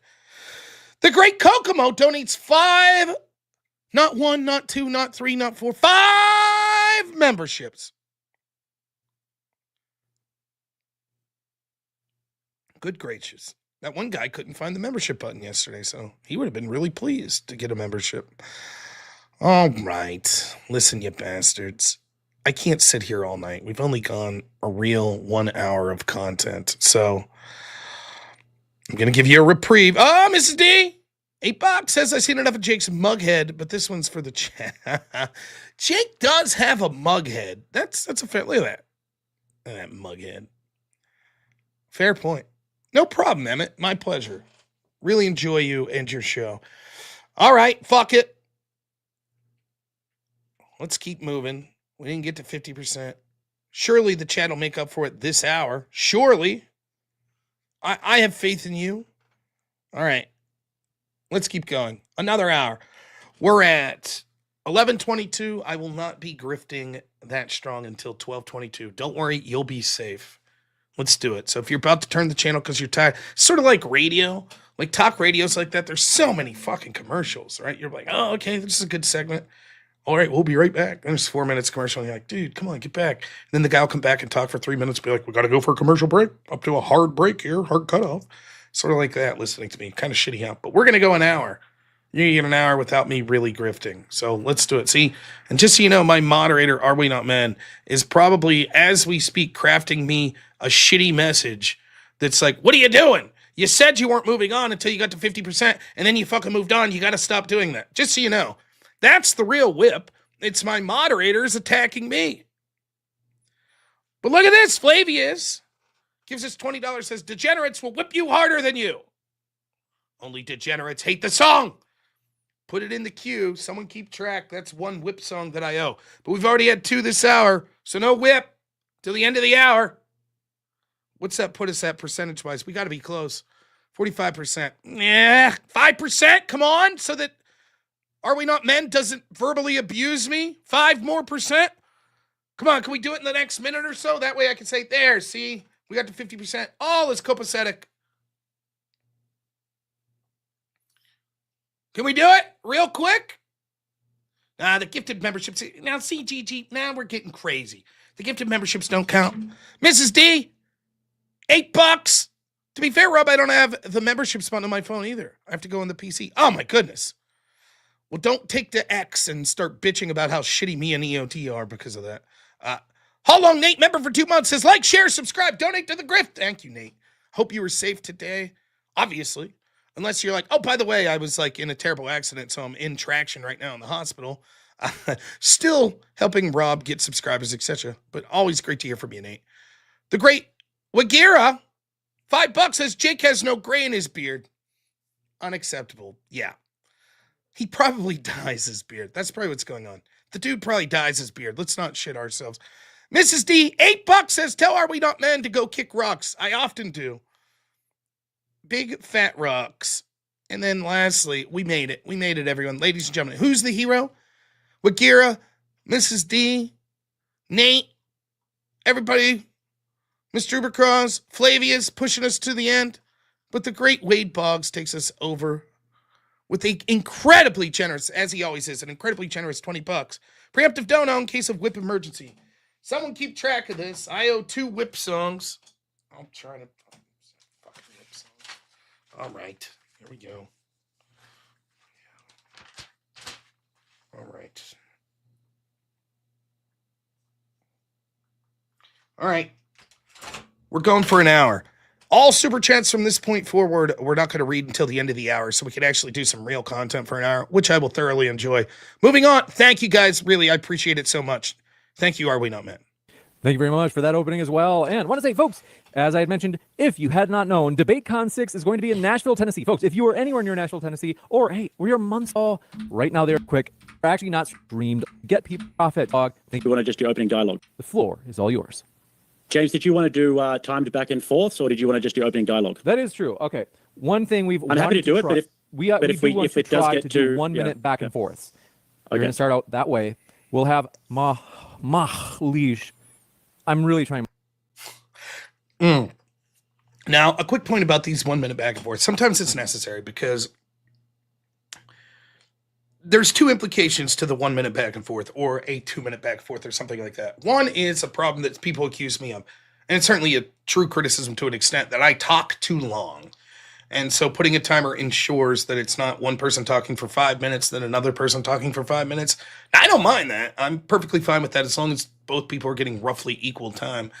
But my preferred style of debate is when there is a back and forth. Like, I like to ask my opponent questions, have them answer with some brevity, then go off what their answer was. Oftentimes what you'll see is something like this. So I'm like, let's say I'm debating Jake here. Jake will talk for a minute and a half. And then I'll be like, all right, that's interesting, Jake. First, let me ask you this, blah, blah, blah, blah, blah. And then Jake will talk for a minute and a half. So now Jake's talked for a minute and a half. I asked a question for 10 seconds. Jake talks for another minute and a half. So what I do is, when that happens to me, is I say, okay, I'm going to talk 3 minutes when it gets back to me. I'm going to get around my fair share of time. And then the other people are like, you're talking too long. I'm like, they just said 3 minutes, basically unfiltered against my 5 seconds. Why shouldn't I get 3 minutes? You know, that's in my head how I'm playing it out. So the timed back and forth is designed to do that. It's also designed to stop interruptions, which sometimes are necessary depending on the characters that are there. But there are disadvantages to this. It tends to make the debate less of a conversational tone, of a back and forth, and that's my preferred style of debate. I think that oftentimes when you're able to be like, wait a minute, though, that position doesn't make sense because of this, right? How do you reconcile that? And giving them a chance to respond and having that sort of back and forth, like cross-examination. I think that that's my preferred method of debating and hearing debates. That's what I like to hear the most. So advantages and disadvantages. I would prefer not setting a timer like that. And then if it's too out of control, then setting the timer. But the default for me would be, as a moderator, to not start with a timer unless it was requested by the debaters. And then bring it up if necessary because they're talking in too long blocks or interrupting each other. Nonetheless, here we go. My best. I'm not being facetious. You can just call me Molly. It's easier. Thank you, Molly. Molly, there we Molly go. will go first. Okay, so a lot was said about me, and I'm so happy that he hasn't called me a prostitute, but I can guarantee you by the end of this debate, he will be calling me one, which I find it very funny because any woman that is out there living her life is apparently a prostitute these days, right? If we're wearing short clothes, we're out on social media, we're just all prostitutes. Secondly, I think it's very important. I mean, Okay. to go and research the person you're going to debate. If you're going to come here and accuse me that people like me shouldn't be here, I'm all against it. If you would have seen my YouTube, which you can't really know because it's all in Urdu, all I do is talk about how the bad system is in Pakistan, and I do not agree with those systems being here, starting with the inbreeding that goes on. It's a huge issue, and I have been one of the women from Pakistan that has been highlighting this. I escaped that system. You think I want to bring that here? You think I want women being stoned to death or the honor killings that I speak about? I speak about all that stuff. So I don't know where you got this, that I'm here to change this. I am all for selective immigrants like Canada used to be, right? Where you had a point system. I came as a refugee myself because we were leaving there as a religious, asylum that we took here, because I'm an ex-Muslim. I left that Islam that you talk about and all those things, that Islam speaks about. Jake, sorry, I lost track. Okay, now it's fine what she's saying there. Now it's fine to say, look, obviously, when someone says something about you as an individual, the impulse is going to be to focus on that first, and that's not necessarily a bad thing. I don't know that that's the most important part of the debate right now. Nonetheless, I understand the human impulse to say, hey, you talked about me, I'm going to explain myself. I will say this, what she said there is not bad. A couple things of note, though. One, she said that she doesn't like the way that status quo is employed in Canada because, in part, of their immigration policies, and she wants to go back to more of a merit-based immigration system, which that's something I would tend to agree with more. However, I can already tell you what Jake's going to say. He's laid a trap, and it's actually been quite effective. And what he's going to say is, oh, no. I'm not saying that you're consciously saying that you want the system of Pakistan. I'm saying that the policies that you're advocating for will have the predictable end result of being like Pakistan.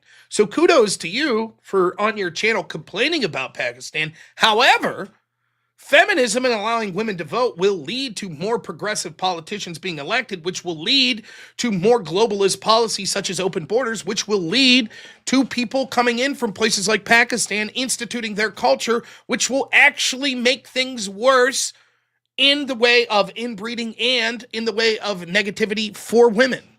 That's what Jake's going to say. I could 99% guarantee it, right? So, again, not the biggest fan of this 1 minute timer set back and forth. It's going to lead to a lot of mod stepping on the toes, but okay, we're dealing with what we're dealing. Let's keep going. The timer there. Go ahead, Jake. We'll give you 2 minutes to be fair, because that's approximately 2 minutes. We'll give you 90 seconds, split the difference, and then we'll kick it back over to Mahleej. Yeah, sweet. I mean, Mahleej, you can just nod your head with this as a yes or no. Do you engage in any sex work online? Do you sell your body online? Do you have an OnlyFans? Yes, but you have to define selling online. So you have an OnlyFans? Yeah, I do. I teach Islam on OnlyFans. Are you being serious? You actually have an OnlyFans where you teach Islam? Yeah, I teach Islam. I teach Islam on OnlyFans. Yes. Yeah, are you trolling me or are you actually being serious? No, I'm being serious. I teach them how to go up and down 5 times a day. I do. Okay, so do you do it with your clothes off?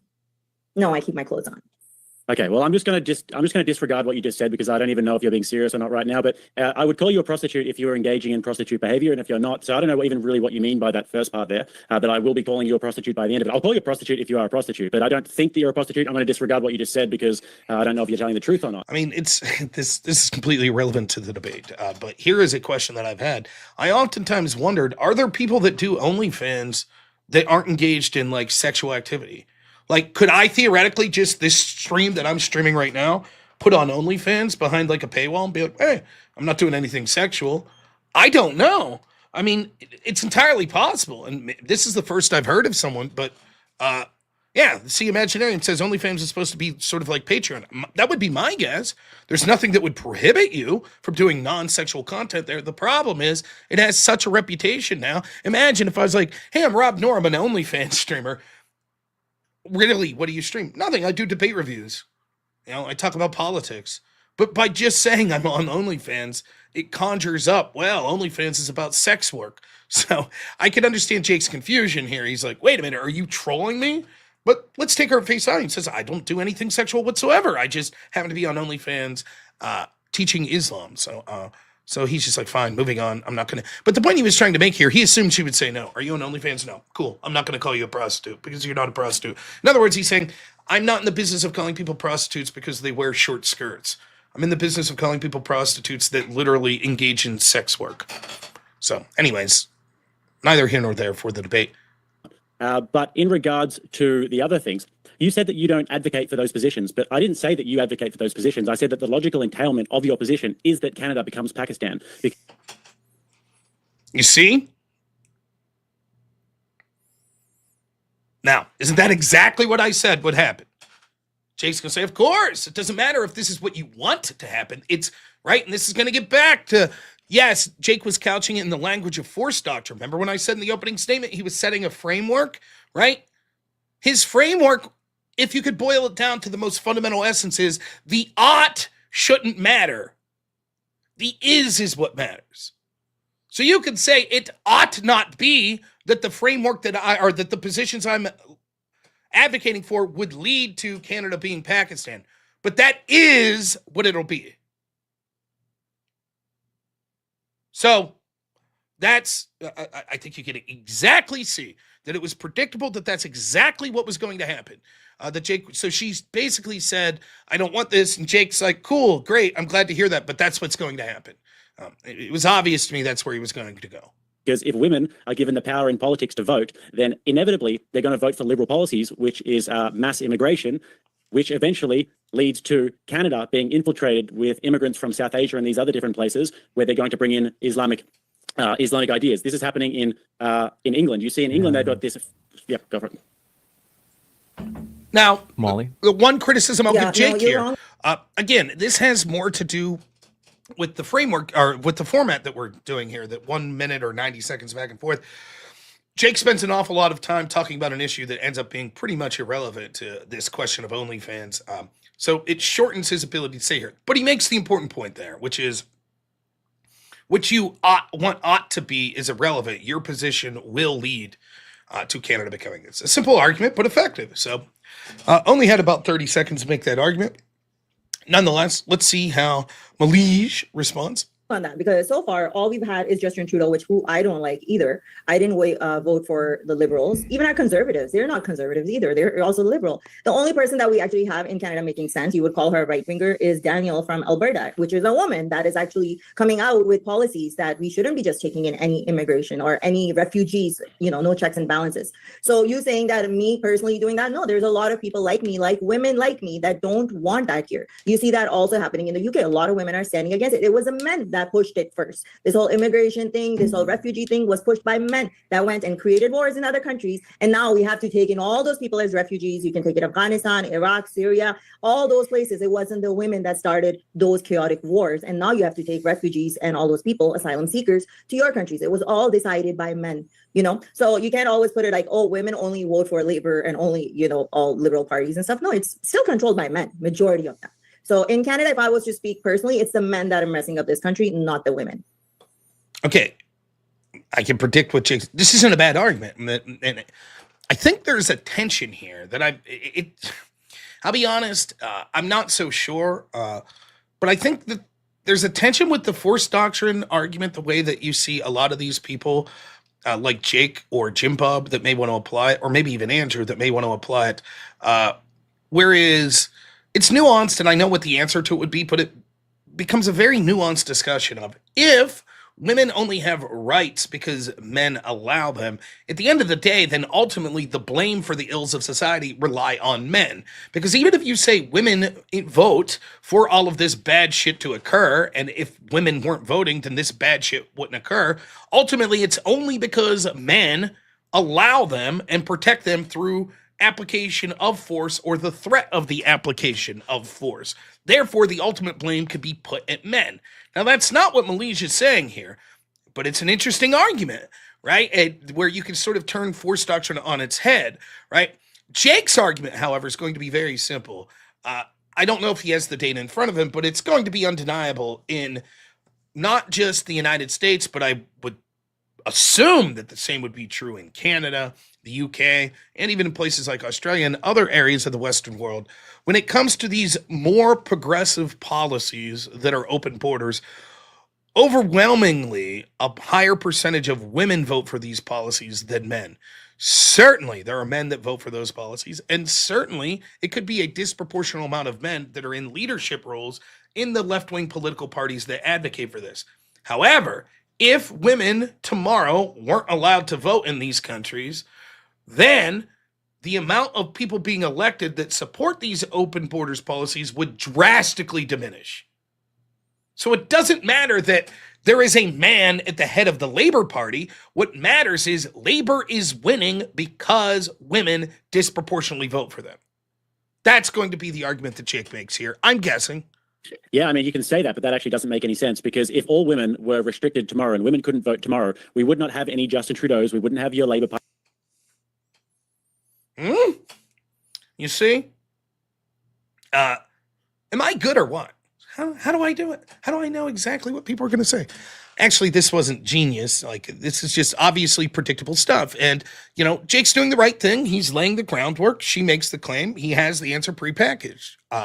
And it's not like he's being disingenuous. These are true arguments. So Parties getting elected. The reason why these parties get elected in those countries is because they have a massive amount of female voters. If you took away the female vote tomorrow, then politics would go significantly more right, more traditional, and more conservative. True. So the fact that you have all of these women voting and voting on emotion and voting with empathy and sympathy means that you actually get all of these open border policies. And when you have all of these open border policies, you have the entire Arabic world moving into England, for example. And England now has Muslim mayors, and England has various different politicians that are Muslim, and it's going to become a Muslim country eventually. So all of the women who are voting have voted in populations that will eventually change the demographics of the country, vote out the democracy, and get rid of the feminism that you guys fought for. So it's actually a self-destructive paradox that you exist within. very good. It was one of the things I was going to say, and I'm glad to see that he said that.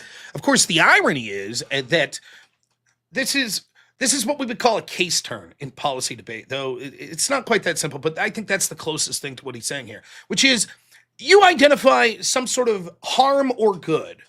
Feminism, good because it solves all these harms of women being treated as second-class citizens, and it ends traditional gender roles, etc., etc. And Jake's like, well, there's a bunch of reasons that feminism is bad. For example, it legalized abortion, which is bad. Millions of people dead.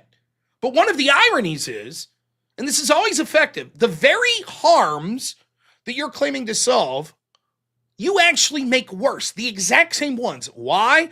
Because feminism, paradoxically, is a self-defeating ideology, because it will lead to women voting, which leads to mass migration from places that treat women like dirt, which will then lead to a reimagining of what your country is, ultimately leading to a far less feminist place than what you want.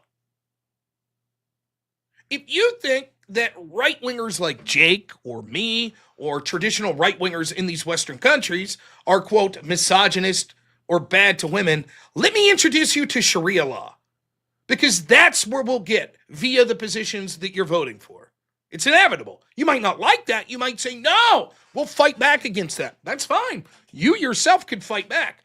But the fact that you pushed progressive policies, shattered gender roles, encouraged women to be able to vote, that's the inevitable point that we're going to lead to, because the data shows that they're going to vote for these open border policies that will lead to this stuff. Now, of course, this isn't an end-all be-all argument. Mahleej could say that's not true. Clearly, feminines capable of voting in things that are restrictions against things like Sharia law. We already see that there are increased restrictions right now in places like Canada. They're not leaving in as many immigrants as they once did. There's certainly answers to this. We just haven't heard them yet from Mahleej. Mahleej is like, but that's not what I want. And Jake's like, yeah, but that's what your ideology will lead to. So let's give her a chance and see if she's able to sort of make some of the arguments that I'm talking about here. But I'm afraid she's going to fall into this trap of just saying, but that's not what I want. That's not really responsive to what Jake's saying. Jake's saying it doesn't matter what your intentions are. This is a through line of the policies you advocate for will lead to mass migration from basically these Islamic countries, which will lead to things, he hasn't used the word Sharia law, but things like that we would associate with it, which makes things worse for women and feminism, which is paradoxically the opposite of what you should want. Again, the reason that that's effective is, remember when I was talking about how do you weigh impacts, magnitude, time frame, probability? Well, one of the ways to get out of trying, how do you win your impact's more important than your opponent's? My impact is deaths by abortion. Your impact is misogyny against women, physical abuse and assault against women. Now you got to compare those, right? Well, maybe my probability's higher, but your magnitude's higher. So how, as an outsider, how do we evaluate these things? But one thing that's very effective to do is say the very impacts that you're seeking to solve are made worse by the position you're advocating for. For example, if the debate was, if the point she said was, feminism's good for the economy, and Jake says, actually, no, feminism hurts the economy. Now, no need to weigh competing impacts. They're both talking about the same impact. It's literally, and that's why I said a lot of the claims that she was making in her opening statement, I actually enjoy, because it's like, I could see how someone arguing against feminism could say, no, actually, that's a bad thing. So you have two different ways that turns the case. The first would be a link turn, right? Or an internal link turn. It doesn't matter. But let's just evaluate 3 stages of an argument real quick. Uniqueness, the way things are. Link, how my plan or your plan changes that, or what we're advocating for changes that. And impact, and what is the end result that we should evaluate of that. Uniqueness, the way things are. Link, how either of our positions change the status quo. And impact, why that's important, the end result of it. That's it, right? A link turn would be, actually, no, your plan makes that worse. That's what Jake's saying. Actually, your feminist policies actually mean all the impacts you're talking about, women having more rights. Inevitably, it'll lead to less of those by advocating feminism. Paradoxically, because those feminist policies lead to mass importation of people that hate women even more than what you claim right-wingers do in these countries, which will mean things will get precipitously worse and all of the benefits you've said about women. That's a link turn. An impact turn is that the impact you're talking about itself is a bad thing. So an impact turn might be something like, you say that it's a good thing that we've eliminated traditional gender roles. I say that's a bad thing. Now, this is getting way in the weeds, and no one's going to really give a shit about this. But if you really get into debate theory, what happens? Can anyone tell me what happens if you use a link turn and an impact turn simultaneously? What do you think happens? So link turn would be the way you say things would change is actually the exact opposite. You say this would make things better for women's voting rights, but actually to make things worse.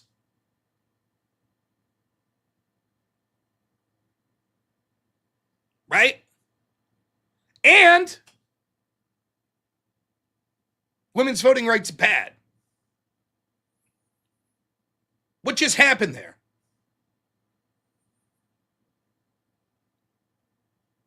Martin Bailey? No. What the hell is a link turd? I don't know what a link turd is. I know what a link turn is.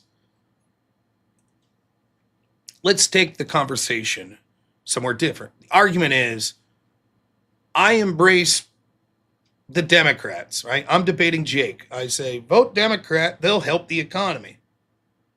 Jake Linkturn says, no, voting Democrat will hurt the okay, here's the argument I make. The economy is sort of stagnant. That's the uniqueness. Link, vote for Democrats. That'll help the economy. That's the link.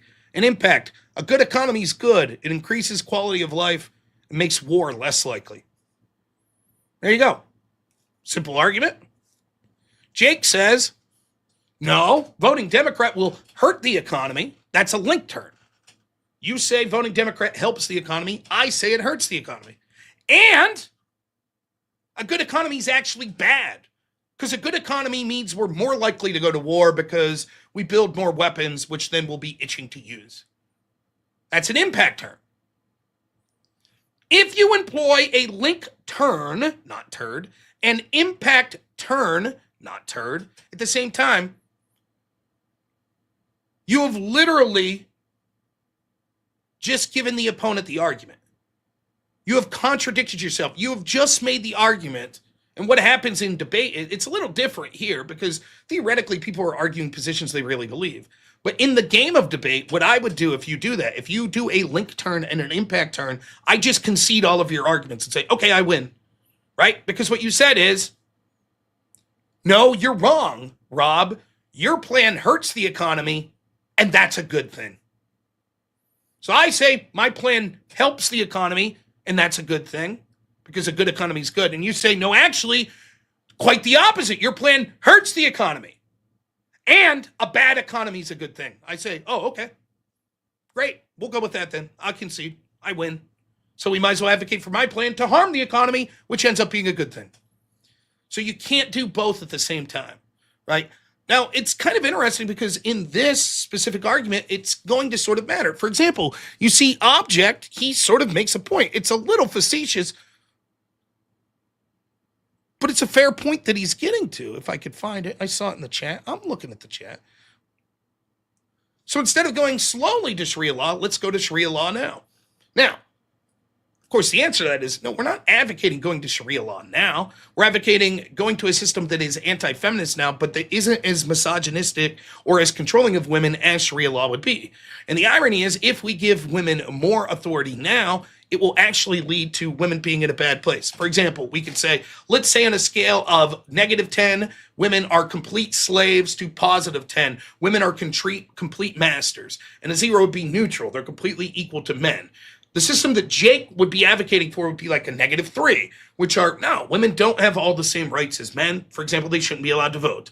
By the way, this is not a position I agree with, but nonetheless, right? He says it's a -3. But Sharia law is a -8. And so what we're saying is we should have a -3. But if we move it to a 0, after some years, the end result of moving it to 0 will be mass importation of people that will slide eventually to women being a -8. Which means at the end of the day, after a generation or two, women will have it worse off on the very things that Mahleej claims to care about. But Object makes this salient point. At what point do we say that Jake's running that fine line of doing what I would call a link turn and an impact turn simultaneously, right? That you're saying actually women shouldn't have the right to vote. And he's saying your plan will lead to, or your policies that you're advocating for under feminism will lead to more Sharia law. If I'm super red pill guy, right, couldn't I say based? Good, we should have Sharia law. Fuck women. Right? Great. Then let's accelerate. Let's vote. Let's give the feminists all the power so they predictably lead to Sharia law, which is fucking great. Then we can finally tell those ladies, stop running around half naked, put the hijab on, go fuck yourself. Right? Now, it's different in this style of debate where you're theoretically telling the truth on positions you really believe, but you can see how sort of there's some tension there. So, an interesting point. And so I think Object, although I think being a little hyperbolic there, is actually making a solid point. Look, if you think that society, we need traditional gender roles, you know who believes in traditional gender roles? People in Pakistan. Right? If you think women shouldn't have the right to vote, you know who believes that? People in Pakistan. So shouldn't you be for importing it? Of course, the answer is, well, no, because there's a bunch of other negative shit that comes with it. But it's an interesting point. I think it's highly unfair for you to just blame it all on women. If we go into history, Justin Trudeau's father, were that many women voting at that time? No, but he still won. It was all men voting for him. He started the whole immigration and all this stuff was started by a man. You keep putting this out there. I know many women that are against it, especially the women coming from these countries. I know you keep saying that, but the women that are escaping Afghanistan, Iran, Pakistan, they don't want that stuff here. And they come here and they talk openly about it, that what you're doing, if you're only going to stick to the immigration, asylum seekers and stuff, they're not on the same page. I've been speaking on this issue for a long, long, long time. It's the men that don't listen. It's still, like I said, we're still under men's control. In England, tell me one leader that was woman that was pushing this. It's all men. Okay, all so men. I mean, I really would love to see her turn this force doctrine argument back on itself. I would love to see it. And isn't your entire worldview that the only reason that women have rights is because men let them, because men are the applicators of force? So in that sense, how could you not blame men?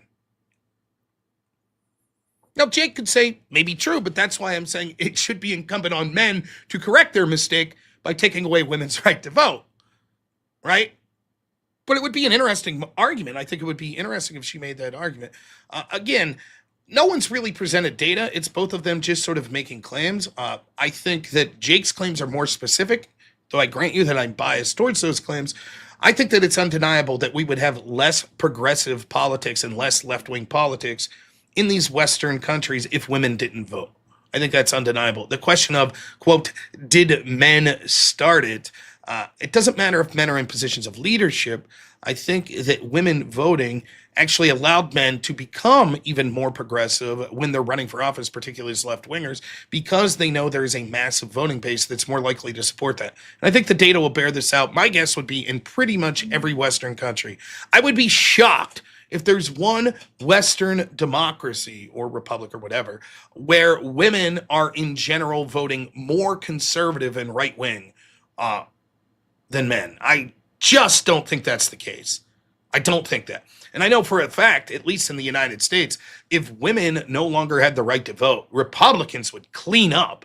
They would clean up. It wouldn't even be close, right? So I just think she's fundamentally wrong on this. One argument that Jake could make, we'll see if he does to buttress this, is even to the extent that you could blame some sort of men, those are feminist men.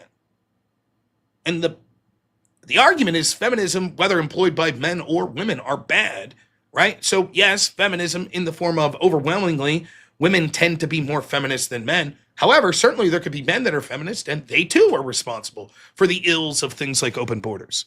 But I don't know if he'll make that argument. Saying is that ultimately men have somewhat of a monopoly on power at the end of the day. So eventually it's always going to be men who are making these decisions because we have a monopoly on power. No, I'm saying that it's not only. Look at that. I'm very impressed with Jake. Like, we're sort of on the same wavelength. It almost seems like I'm bullshitting and I've seen this debate, but I swear I haven't. So Jake sort of preempts the force doctrine argument. It's like, oh, so you're saying, and unfortunately, Jake, I don't think Mahleej is saying that because I don't think she understands what you're saying. But Jake's picking up on the like, okay, wait a minute. I think there is some tension here. So he's ready to push back on that. But I don't think she is saying because of force doctrine, we should blame men. She probably doesn't understand force doctrine, or at least hasn't had it explained to her enough in the context of this debate to understand exactly what Jake's position is. Women, there's also men doing that too. So you can't just be like, oh, it's because I didn't say there was only women. Problem. That's And it's not not what I said. because, no, but it's not a feminism problem that you're having asylum seekers here. You know, there's like a lot of issues along with it. First of all, we shouldn't be going and bombing other people's countries. All right, and let me you're not respond to the gonna first need one those, before, because you've been talking for a while now. We're going to cut it into a minute and a half responses. Go ahead, Jake. We'll give you a minute and a half as well. Yep. So when you look at the 19th Amendment in America, for example, and when you look at the different suffrage movements around the world, these are feminist movements. These are movements for female empowerment and for dismantling patriarchal systems. So when you have women voting en masse, it's not saying that no men vote liberal. That's not what I said. And basic logic, when you're having a conversation, normally you want to sort of you want to be able to understand really basic logic, which is that if I speak in a monolith, I'm not saying that there are no exceptions to the rule. So that's a good place to start. Fair. So yes, there are also men who vote liberal, but by and large, it's women who vote liberal and who vote in these liberal policies. And if women were to stop voting tomorrow, then all of these immigrants would stop coming in because men would create much more conservative systems.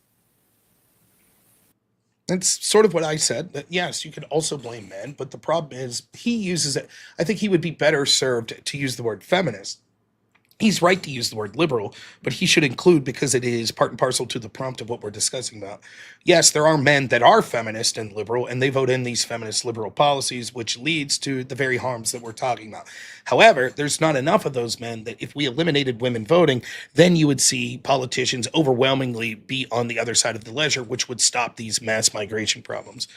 Now, Mahleej, I think there's another argument she could make here, which is like, actually, you can see from even places like the United States, and I would also presume this true of places like Canada, where she's talking about, that the right wing itself has reasons to favor mass migration.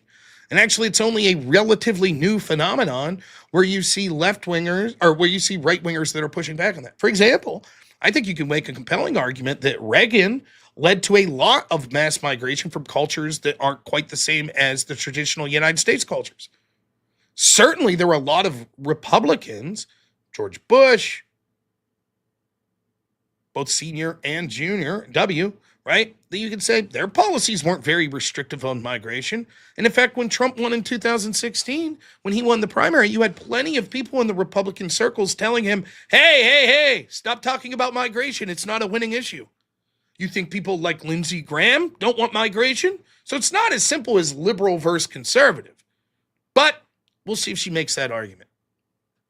Okay, well, not necessarily. Even if you went and voted conservative in Canada, they're still going to have asylum seekers. They're still going to take refugees. They're still going to bring all that. Not bad. Right.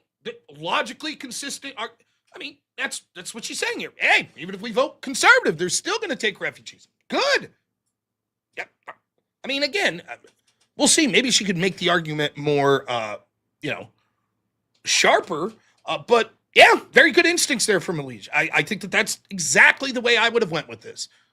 Stuff in here. So this argument that women are only voting and liberal parties are only going to do that, no, there's a bigger picture of the refugees and asylum seekers coming here than just women voting liberal. Why we vote liberal is because in the past we've seen what the conservative governments can do, right? Like, for example, we went back on the abortion rights, right? So it all depends, because as soon as the conservatives come, first of all, they bring religion into it. As soon as you bring religion, that takes away my human rights as a woman. First thing that does, whether it is Islam, whether it is like the Christian right, whether it is Orthodox Jews, everybody targets on women first, you know. And now it's interesting. She goes right into abortion. There we have two. This is a direct clash.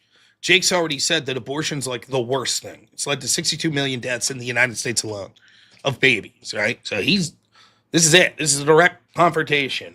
Jake's basically said this is the biggest impact. She says, I agree, basically. That's why I vote for abortion rights.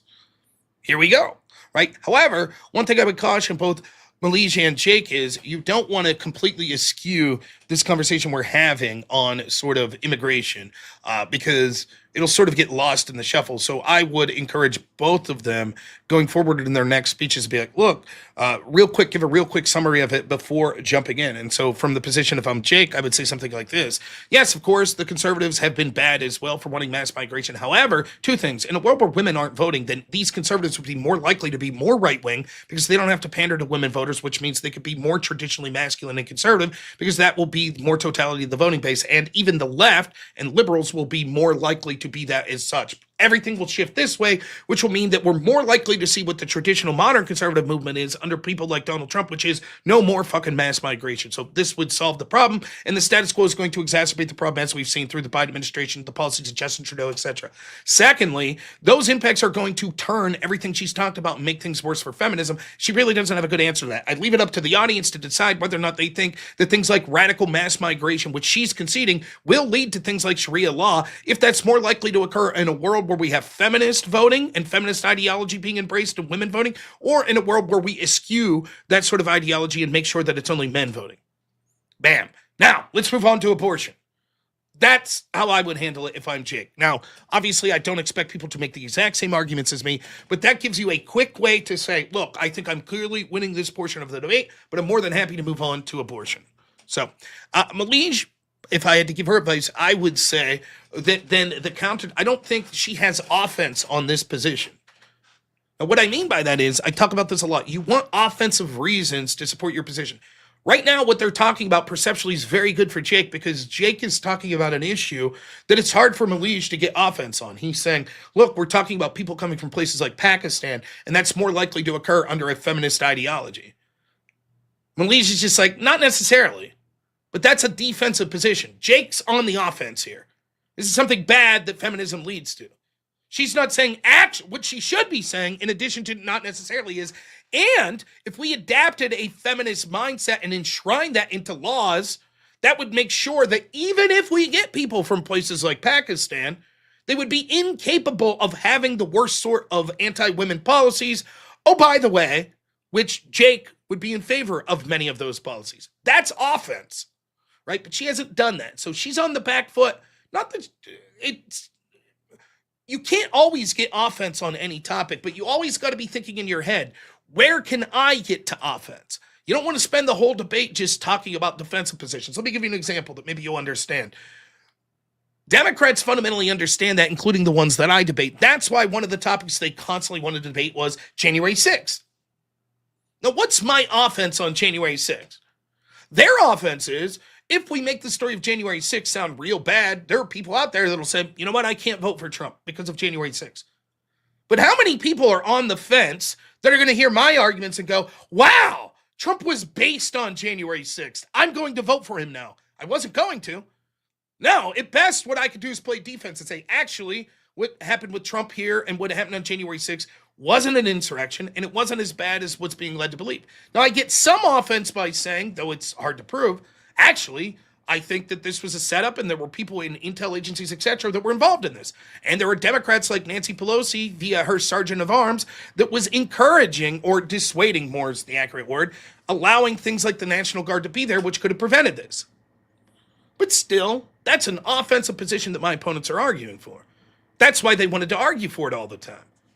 They didn't want to have a conversation on like who would be better for the economy, because I would have much offense to say, here's why Kamala and Biden were bad for the economy. Here's how Trump would be good for the economy. They didn't want that, right? So they limit it to an area where they could have offense. So in the back of your head, you should always be thinking, and that's fine, right? Andrew Wilson does something which I like, and it's sort of a preferred way that I like to debate too, although the stylistic choices might be a little different, which he calls this like internal critiques. I'll outline my worldview, you outline your worldview. Now, for the first half hour or so, you could have an internal critique of my worldview. I'll be on the defense. You could say, here's all the little holes that I'm trying to poke in your worldview. Fair enough? I'll let you do that. However, you should then let me have the same courtesy to poke holes in your worldview. You can see I did this in the last debate I had with Destiny, where I was blacklisted. Destiny says, I want to talk about the legal definition of the term insurrection. That's an argument that he wants to make offense on. See, legal definition, therefore Trump bad, therefore don't vote for him. I could give two shits less on what the legal definition of the term insurrection is. My offense is the double standard and how that definition is applied. So I say to Destiny, more than happy to debate until you're blue in the face and tired of it, the legal definition of insurrection. I don't mind, as long as you grant me the courtesy of then allowing me to debate you on the topic I want involving the term insurrection, which is the double standard and how it's applied. We talked about what Destiny wanted for 5 hours. We talked about what I wanted for 10 minutes. He rage quit and blacklisted me. See? See how it's done? Now, in a good faith debate, not being a little crying bitch like Destiny, what you'd want to do if you're Mahleej is take this to a place where you think that you have more of an offensive position.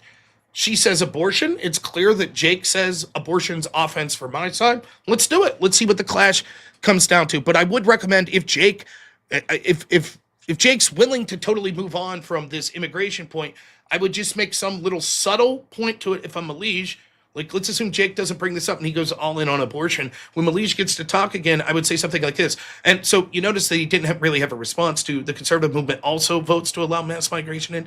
And he really doesn't have an answer to it's not just women or feminists that would lead to this. By the way, I'm against that. Anyways, on to abortion. That's what I would do. So, all right, moving on. Our human rights go out of the window. So that's why women vote liberal. Well, first of all, I mean, you can't get rid of women. You can't get rid of religion out of politics. That just fundamentally doesn't make any sense. That's not something that's actually possible to do. And second of all, I'd like to actually know what your prescription is to fix this problem in terms of the birth rate crisis and in terms of the demographic collapse that's happening in Western countries and the fact that they have to bring in swaths of Arabs and South Asians and everything from the third world. What actually is your solution to that?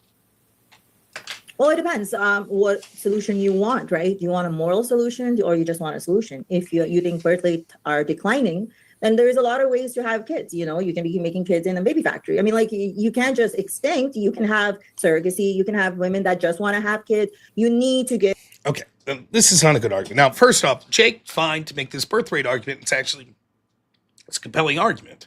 Right, there is a lot of negatives associated with declining birth rates. Now, what's one option to argue against the birth rate argument? You could impact turn it, right? Jake's going to say declining birth rates are bad. You could say, no, they're good. You can take the Malthusian route. Resources are limited in this world, so we should have declining birth rates. Or you can say something like this.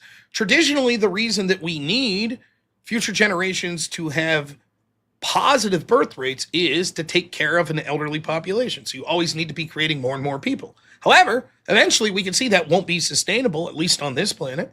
And nor is it no longer necessary because of advances in technology. So we no longer need to have more people to take care of the previous generation because labor has been supplemented by increases in technology. Right? So that's an argument you can make. And there's a lot of harms that come with increased population. Or life would be much better with less people. Wouldn't it be nice to have more parking spaces? So you can impact turn it. Or you could try to deal with it in a defensive position. Or you could link turn. Actually, feminism would actually increase birth rates. Right? How could you make that argument?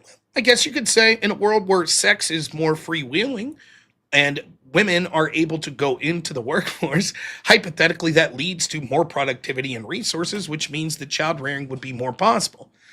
Now, of course, that's a difficult argument to make because it's just not true. Although that might be true in the hypothetical, Jake's going to be able to win. That birth rates have precipitously declined, not just correlative with the rise in feminism, but also causatively. I think you'll be able to see the access to things like abortions and the millions upon millions of babies that were killed prove that that's just not the case. However, just potential arguments, or you could downplay. But shrewd of Jake to go on the offense again. Bam, here's another offensive position. The abortion would have been fine. This birth rate, which is tangentially connected, is the way to go. Mahleej's answer here is perplexing to say the least. Well, he asked what her prescription would be. And she's like, well, does it have to be moral because we could have baby-making factories? I mean, sure.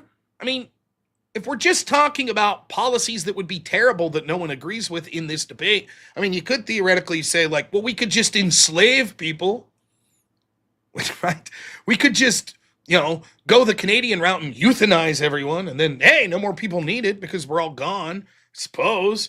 But no, the implication is, right, that what Jake's saying is like, give me a position as a feminist that you would advocate for. What's the feminist prescription that would lead to solving these declining birth rates? So I don't think that baby-making factories are a good answer. She then goes on to say things like surrogates, but again, this is going to be bad. She's again allowing Jake to control the direction of the debate, and that's good for Jake and bad for her because unless she gets out of this trap, she's not going to give an answer. Unless she directly argues why declining birth rates are a good thing, it's going to be very difficult to argue that her worldview doesn't lead to declining birth rates more than Jake's. So women, what would I say? Because you can't work and have kids and all that. So we always have to create a safe environment. And what is that word? You see Jake nodding his head. He's like, right, that's exactly the point. Right, you just said feminism good because it leads to more women in the workforce, and you're by the way, good face there, Jake. Oh, Jake, calling me fat. Look at that. Someone clip. I got to take a screen cap of this. Make fun of Jake next time I see him. How do I do that? There we go. All right, screen cap it is. Eat shit, Jake. Here, wait. Brief respite here. Let's see. Let's edit this screenshot. Let's see. Is it this one? Yes. Let's go with this. We'll get this up on screen. Everybody, feel free to copy this photo if you like, and make sure Jake gets a good look at it. Call me fat, you bastard. Yeah. All right, let's save that. All righty. And then let's upload that to the channel here, shall we?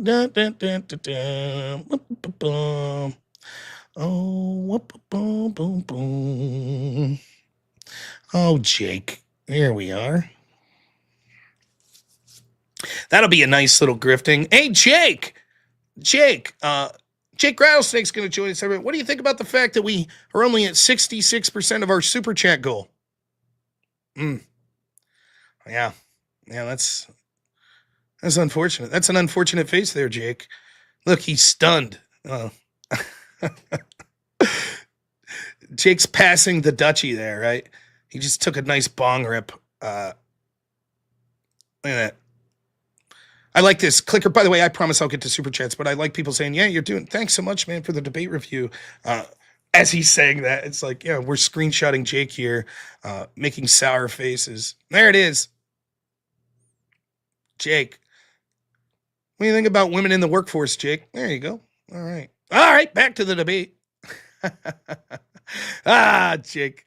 We have to give some kind of incentive to women to have kids, right? You're not going to be working, then taking care of kids, and then, doing all the household work and all that stuff. You can't do it.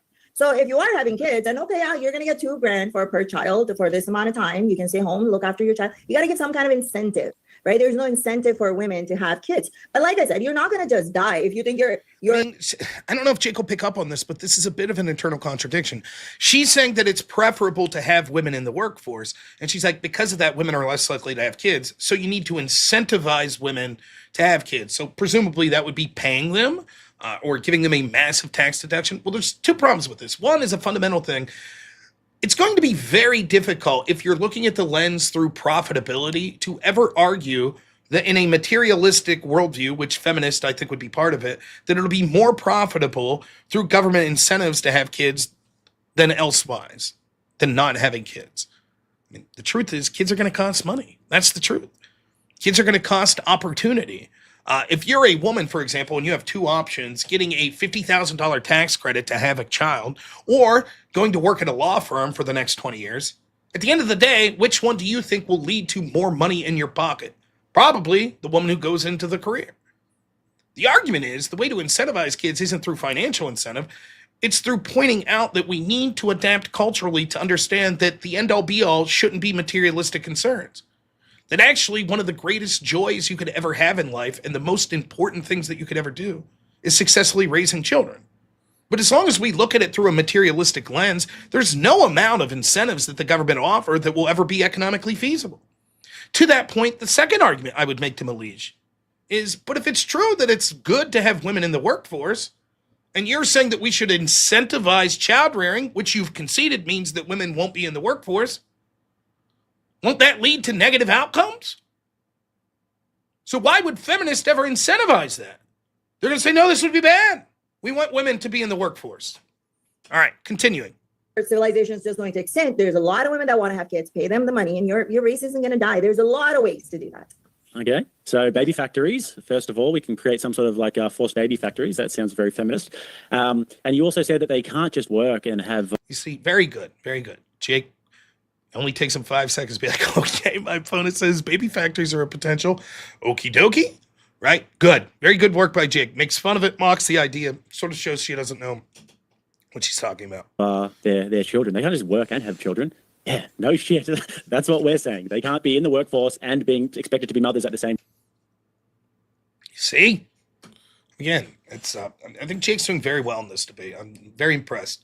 I've seen Jake debate before, but this is definitely a better. Not that he did poorly the last time I watched him, but this is a very good performance. Of course, I'm judging that subjectively because he's saying the things that basically I'd be saying if I was advocating for his position. So I think he's doing very good. Time. So if you have this worldview where you want women to be in the workforce and women to be, closing the pay gap, whatever that is, then you actually can't solve the problem. So you haven't given any sort of accurate solutions to this problem whatsoever. You basically just said a bunch of things that were kind of incoherent, if I'm totally honest. You didn't give any actual prescriptions, or you didn't give any accurate solutions to this whatsoever. And also, in terms of these... Mahleej, what she should say in response to this is what I would say if I was her. I was like, listen, although it is true that it appears to be a contradiction that if women are more in the workforce, they're less likely to be child rearing. However, if you make it through a financial consideration lens, you can still have women that through feminists are more likely to be able to be in the workforce, but we could provide economic incentives via the government that would make it worth their while for the 9 months of pregnancy plus then like the first year of raising the child to actually stay at home. So, for example, if we said that the average income of a woman in Canada would be something like $50,000 a year, what if we paid a woman $60,000 a year to have children for the first 2 years of the child's life? Through pregnancy in the child's life. Now, financially, it's beneficial for that woman to stay at home, and it means that she'll still have the option to get back in the workforce after that year or two. Of course, there's arguments against this. Where the hell are we going to come up with this money? Might be one of them. But the counter to that argument from Mahleej would be like, but if you're right that this impact's so dire, then I guess we'll find a way. So that's sort of the direction that I would take it if I'm Mahleej. We'll see if she gets there. Incentives that you're talking about, they exist everywhere. Go look at the Nordic countries. Look at the Scandinavian countries. They have all different kinds of incentives. Look at what they're doing in Japan and South Korea and places like this. They don't work. So tell me, what is your actual solution? Great point. There's a lot of countries that were considered more progressive that see declining birth rates are a huge problem. And so they're starting to provide all these incentives and none of them are working. Why? Because there's not enough money in any government to make it economically more successful for women to stay at home. Because the cost incurred, even if you completely eliminate the cost incurred for raising a child, let's say that on average it would be $20,000 a year in a particular country to raise a child. So you say, we'll give you $20,000 a year. You're still then taking away the labor of the woman and the income she would earn via the labor. And if your solution is fine, then whatever she made on average a year, she made $70,000 plus it's $20,000 to raise the kid. Now the government will pay her $90,000 a year to stay at home and raise the kid and have kids. Where the hell is the government going to come up with that sort of money? They're not. It's going to lead to mass money printing inflation that's going to lead to a whole new ball of wax and problems. So Jake, even though he hasn't said it, it's getting to the point, he makes the point, I guess he does make this point, that the incentive structure hasn't worked in places where it's been tried. So is his claim. Maybe Mahleej can say that's not true. Here's the ways it's worked. We'll see. But I think that the reason that it hasn't worked or has had very limited effect, it's certainly increased birth rates. It's just not increased birth rates to the rate that we would need it in places like Scandinavia, right? To be above replacement. I think that the real argument is it's not an economic argument, it's a cultural argument. But the problem from Mahleej's perspective is that's the complete antithesis of what she's advocating for. If I'm right that it's a cultural argument, that we've prioritized materialism, and it's going to be hard through a materialistic framework to convince people to have children as to how that would be materialistically beneficial to them. Some people it'll work. You're a farmer, you need people to help work on the farm. Okay. But most people, no. It's not going to help them. It's going to cost them money in the long haul to have a child, no matter what sort of incentive structure is there. So the solution is that we need to break away from a materialistic framework. I advocate that we should embrace more of a Christian framework or sort of a religious framework that prioritizes the family unit. But you see the problem with that from the perspective of Mahleej.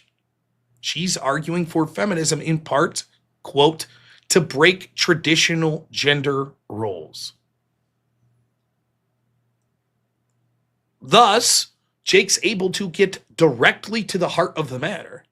We'll see if he gets there, but he's able to get directly to the heart of the matter by being like, literally the exact philosophy that you're promoting overall is what leads to women not wanting to have children. And all of the amount of tax breaks and child tax credits in the world won't change that. If I win that declining birth rates are a terrible impact that we need to avoid and we need to reverse course, there is no way that your feminist worldview would be able to improve that. Only through a return and an anti-feminist lens and a return to things like traditional family and gender rules would we be able to start pushing back on that. So. Well, see, you're asking me because I don't see it as a problem. And you will ask this to a lot of women, they don't really think the birth rate is declining a huge problem, right? It's a men's problem that the birth rate is declining. So you guys, right? Again, it's not that what she's saying is not true, but it's like she's sort of saying things that make Jake's argument for him. That's why. So the last two times she spoke, Jake's like when she's like, well, with women being in the workforce, it's very hard for them to have babies. Jake's like, yep. And now she's like, well, actually, women aren't really concerned about having babies. It's men. And Jake's like, yeah, yes, exactly. That's my point. So it's interesting.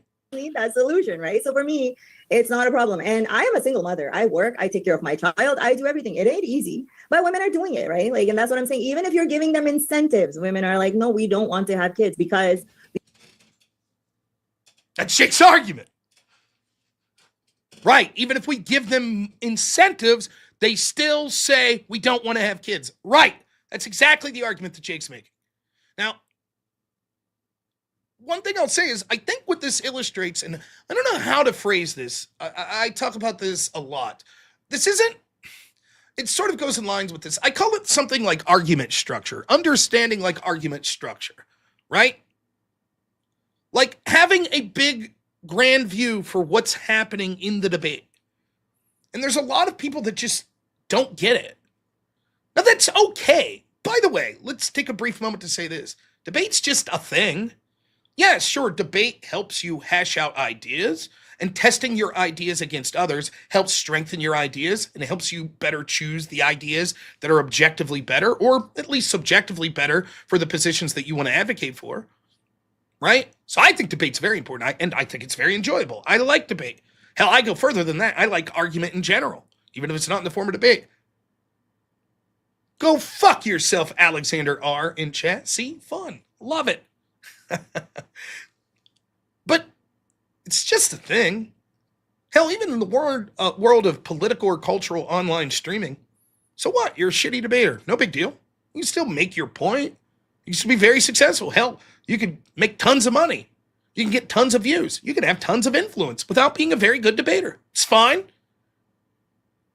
It happens to be a skill that I appreciate and that I like, and I think could be utilized very good to move the cultural and political needle, but not necessarily.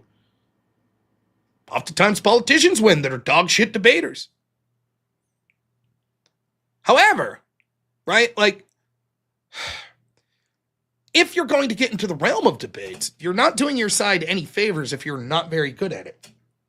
And I'm not saying that Mahleej here has been absolutely abysmal or anything like that. But she keeps making, like, even if you're like, well, hey, Rob, shouldn't she just say what she truly believes and sees as the truth? Yes, of course. I'm not advocating that she be duplicitous. But I don't think she understands that she's making Jake's argument for him. Right? Don't worry, we'll get to the grift here in a second. Does anyone disagree with me? I literally think she doesn't understand. I think she's just like, oh yeah, women don't want to have kids. Even if she just spent the last section saying, well, we could incentivize women to have kids. And then the first thing out of her mouth this time is like, even when we provide incentives, women don't want to have kids. It's like, you don't understand the argument structure. You can't see the direction that the argument's going. And so you're just bumbling into making your opponent's argument for them. And again, I know we have this picture of Jake.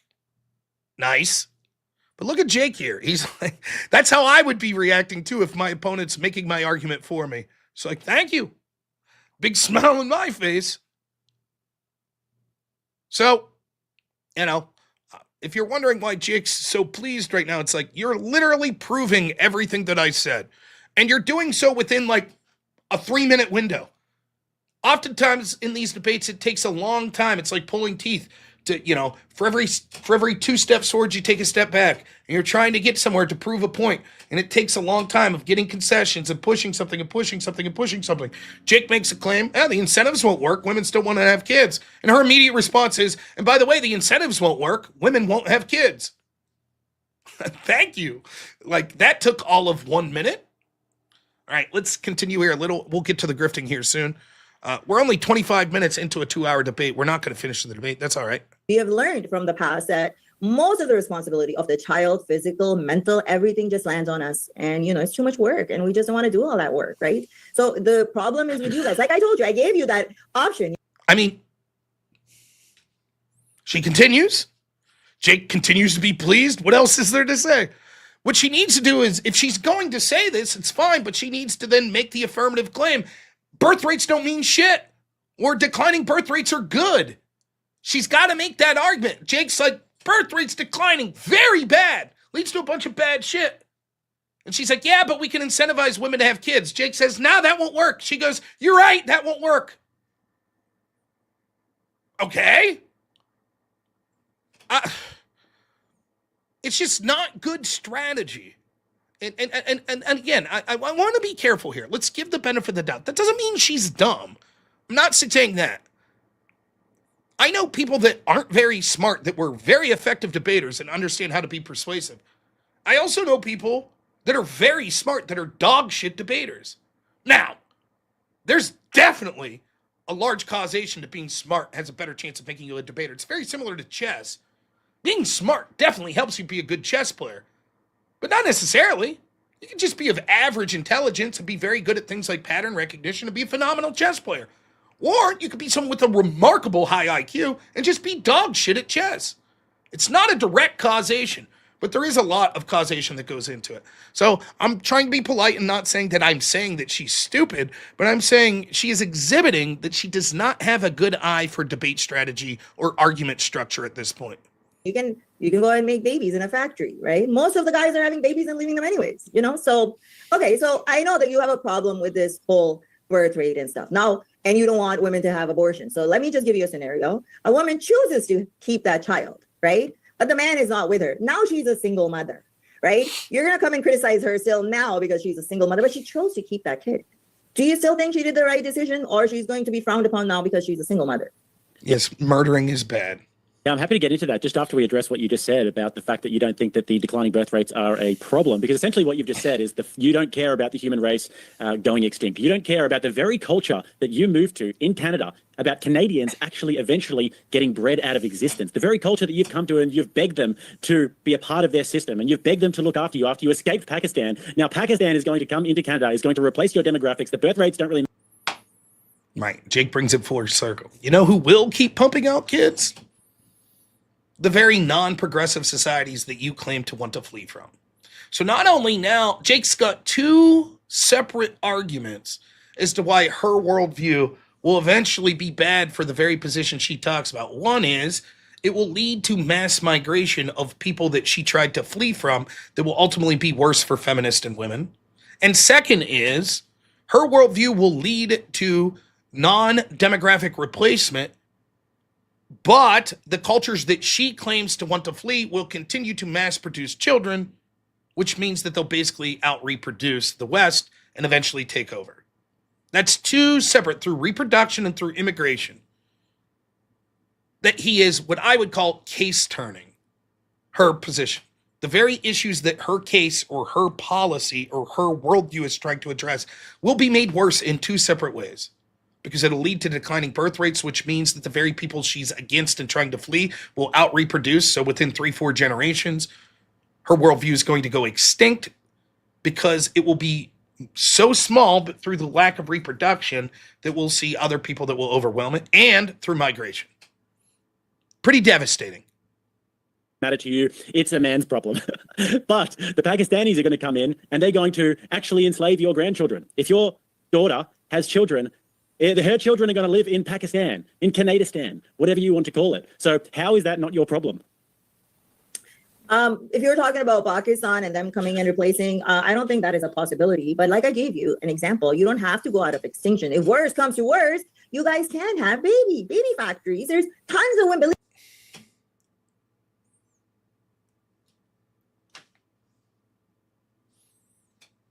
I mean, I don't know how the debate goes from there, but that's floundering.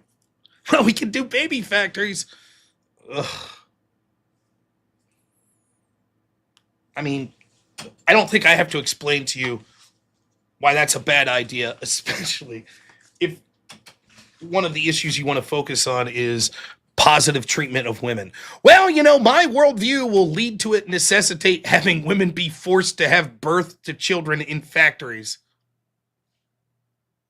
That's pretty embarrassing.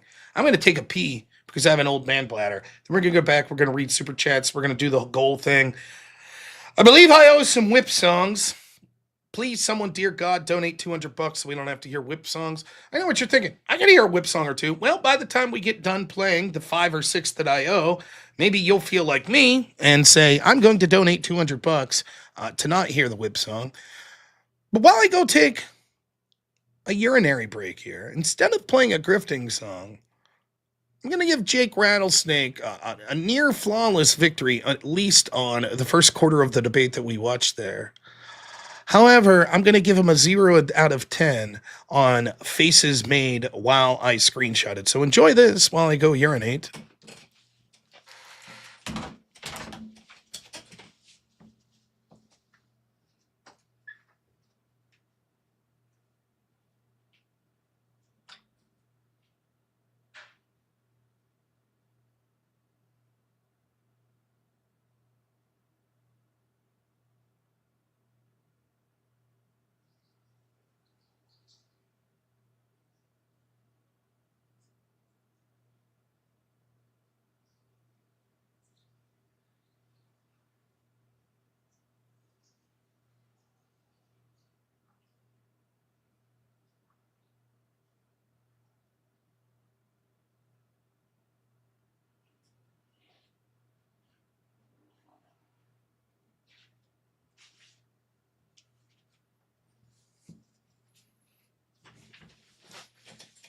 There we go.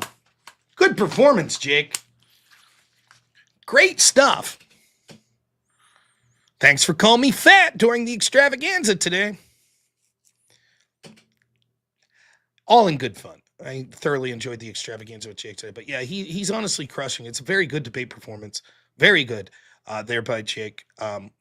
Hitting all the right notes. I don't think his opponent was putting up that much of a fight.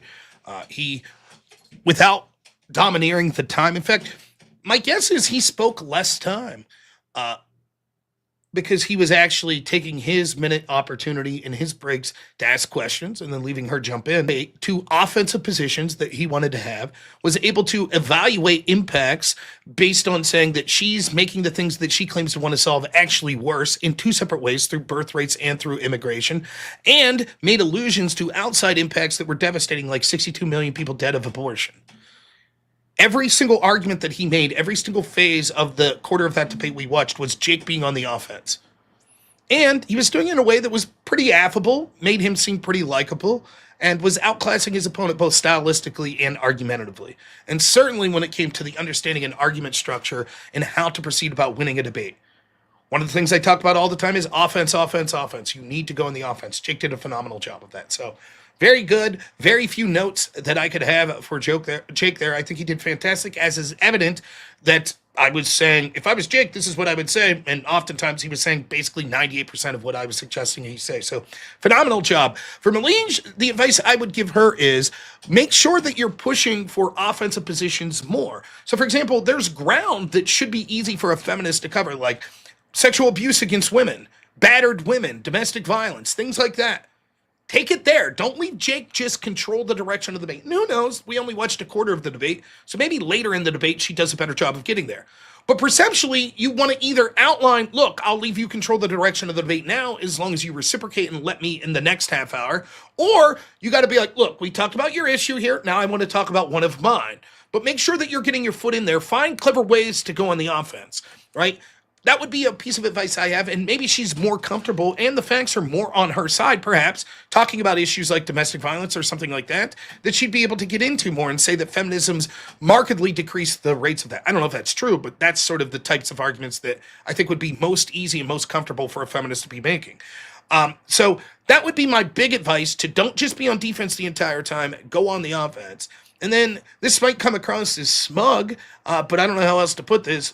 Perhaps the best advice I could give Mahleej is stop doing debates. Because I don't know, as evidence, granted I only saw 25 minutes of you there, but it seemed evident to me that you didn't understand the argumentative structure and that you were actually oftentimes within 30 seconds of Jake talking, literally making his argument for him. And that's pretty bad. I don't mean bad like morally bad, and I'm not even trying to imply that you're really stupid or anything like that. But yet, maybe debate's not the right format. If your goal is that you're trying to have your message resonate with people, maybe doing a stream by yourself, pre-writing speeches and things like that's a better avenue for you to go. Because I think, unfortunately, what happens is anyone that would be on the fence, which admittedly is probably not a lot of people that watch this, most of the people that watch that, I'm assuming, were Jake Rattlesnake fans, or there were people already firmly in Mahleej's corner, and so I don't know how many minds would have been changed by this, but if that's your intent, I don't think you're doing your side any benefit. Last thing I'll say about this, if you watched my debate on a panel the other day about the Russia-Ukraine stuff, and it was an Admiral Gibbs panel, and it was me, Average Debate and Joiner, Grid Motorsports, Lactoid, all four of, Gibbs is the moderator. The rest of us that I just mentioned there were probably either complete non-interventionists like me and Lactoid, or somewhere in the middle like Average Debate Enjoyer and Grid, right? But the people on the left side of that, the sort of more pro-Ukraine side, would have been Wick and Dylan Burns. And Wick was an absolute detriment to his side. The best thing Wick could have done in that debate was shut his fucking mouth and say, Dylan, can you respond? Because every time he opened his mouth, he just made his side look worse, to the fact where Dylan had to spend as much time correcting his own partner as he was making the affirmative case for his positions. So sometimes retreat is the better part of valor. You just have to know, like, I ain't doing it. You try the debate once, okay, it didn't work out. You try again, it didn't work out. At some point, you're just beating your head against the wall, or you have to do something to sort of get better as a debater. So, I would think that if I'm a feminist and I watch that performance, I'd say, hey, Mahleej, here's what you should do. Don't go debate these people anymore because you're making us look bad. That's what I would say. All right, you fuckers. Now, we're 2 hours and 40 minutes into the show. I know I spent some time. We spend the first 10, 15 minutes talking about my day. Then we do a little grifting at the end of the first hour. But I did try to honestly provide 2 hours of content, and I hope that people thoroughly enjoyed that content.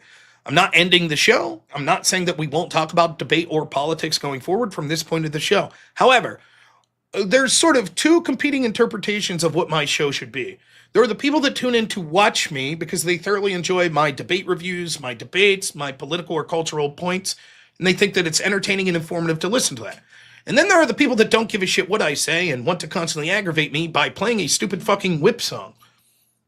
I'd say it's about 50-50 where my audience is. So in an effort to appease both groups, we've issued a compromise, and that is for the first 2.5 to 3 hours of my show, I'm trying to have it be strictly about that content, that political content, the cultural content, the debate content, and I hope that that's appreciated. However, now it is the time of the show where we become a little grifty, and the audience will probably decide to torture me. So I will not fault you whatsoever if you decide, why the fuck would I sit around and listen to this fat guy continue to play a song from Lord of the Rings, or just read super chats or insult his audience or being insulted by his audience. And for that, I totally agree with you. I'm incapable of coming up with an argument as to why someone would want to do that. But there are people that will do it, and for them, I'm eternally grateful. So what I can say is, if you'd like to go to a different channel right now, no hard feelings, let me make a recommendation. My friend, the great Abe Dinkus, is streaming right now. And for all I know, he's streaming some good shit. He just became monetized yesterday. So go over there anyways and give him a sub and give him a shout out. But if you really want to hear some political or cultural content, Abe's probably delivering that right now. I'm not saying I'm not going to deliver any of that, but I am at this point beholden to my audience and the grift. If that's the case, no hard feelings. We'll see you tomorrow, call-in show at noon, and then we'll be back here at 10 p.m. to do more debate and political content. Thank you so much to those that left. You guys are awesome. And now for the rest of you. Okay, now that we got those fucking squares out of here, am I wrong? Yeah, get these fucking losers out. Oh, wait. There's probably a little lag. I'm just kidding. You guys are great. You guys, I'm not going to call you square losers if you leave. I wouldn't do that. That would be stupid to insult your own audience like that. That was, okay, they're gone? They're all gone? Yeah, fuck those losers. Am I right? What a bunch of fucking losers. Don't want to sit here and listen to a whip song all night. Fucking dorks. Anyways, let's get to some super chats. Let's see where we were.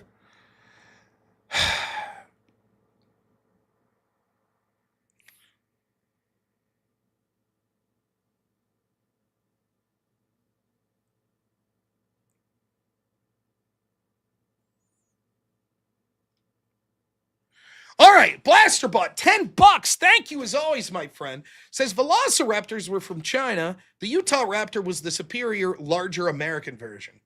Well, listen, we've already seen today through the extravaganza that the superior West American version of the male is better than these fucking Eastern Australian dudes like Jake Rattlesnake. Ain't that right, Jake? Don't you agree with that?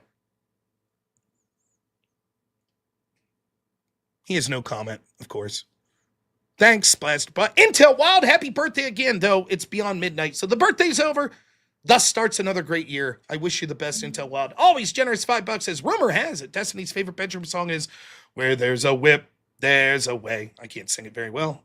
Don't be gay. Well, don't be that happy. I don't get it. Yeah. Thanks, Intel Wild. We really appreciate it. Jess, Gerald, absolute fucking Chad.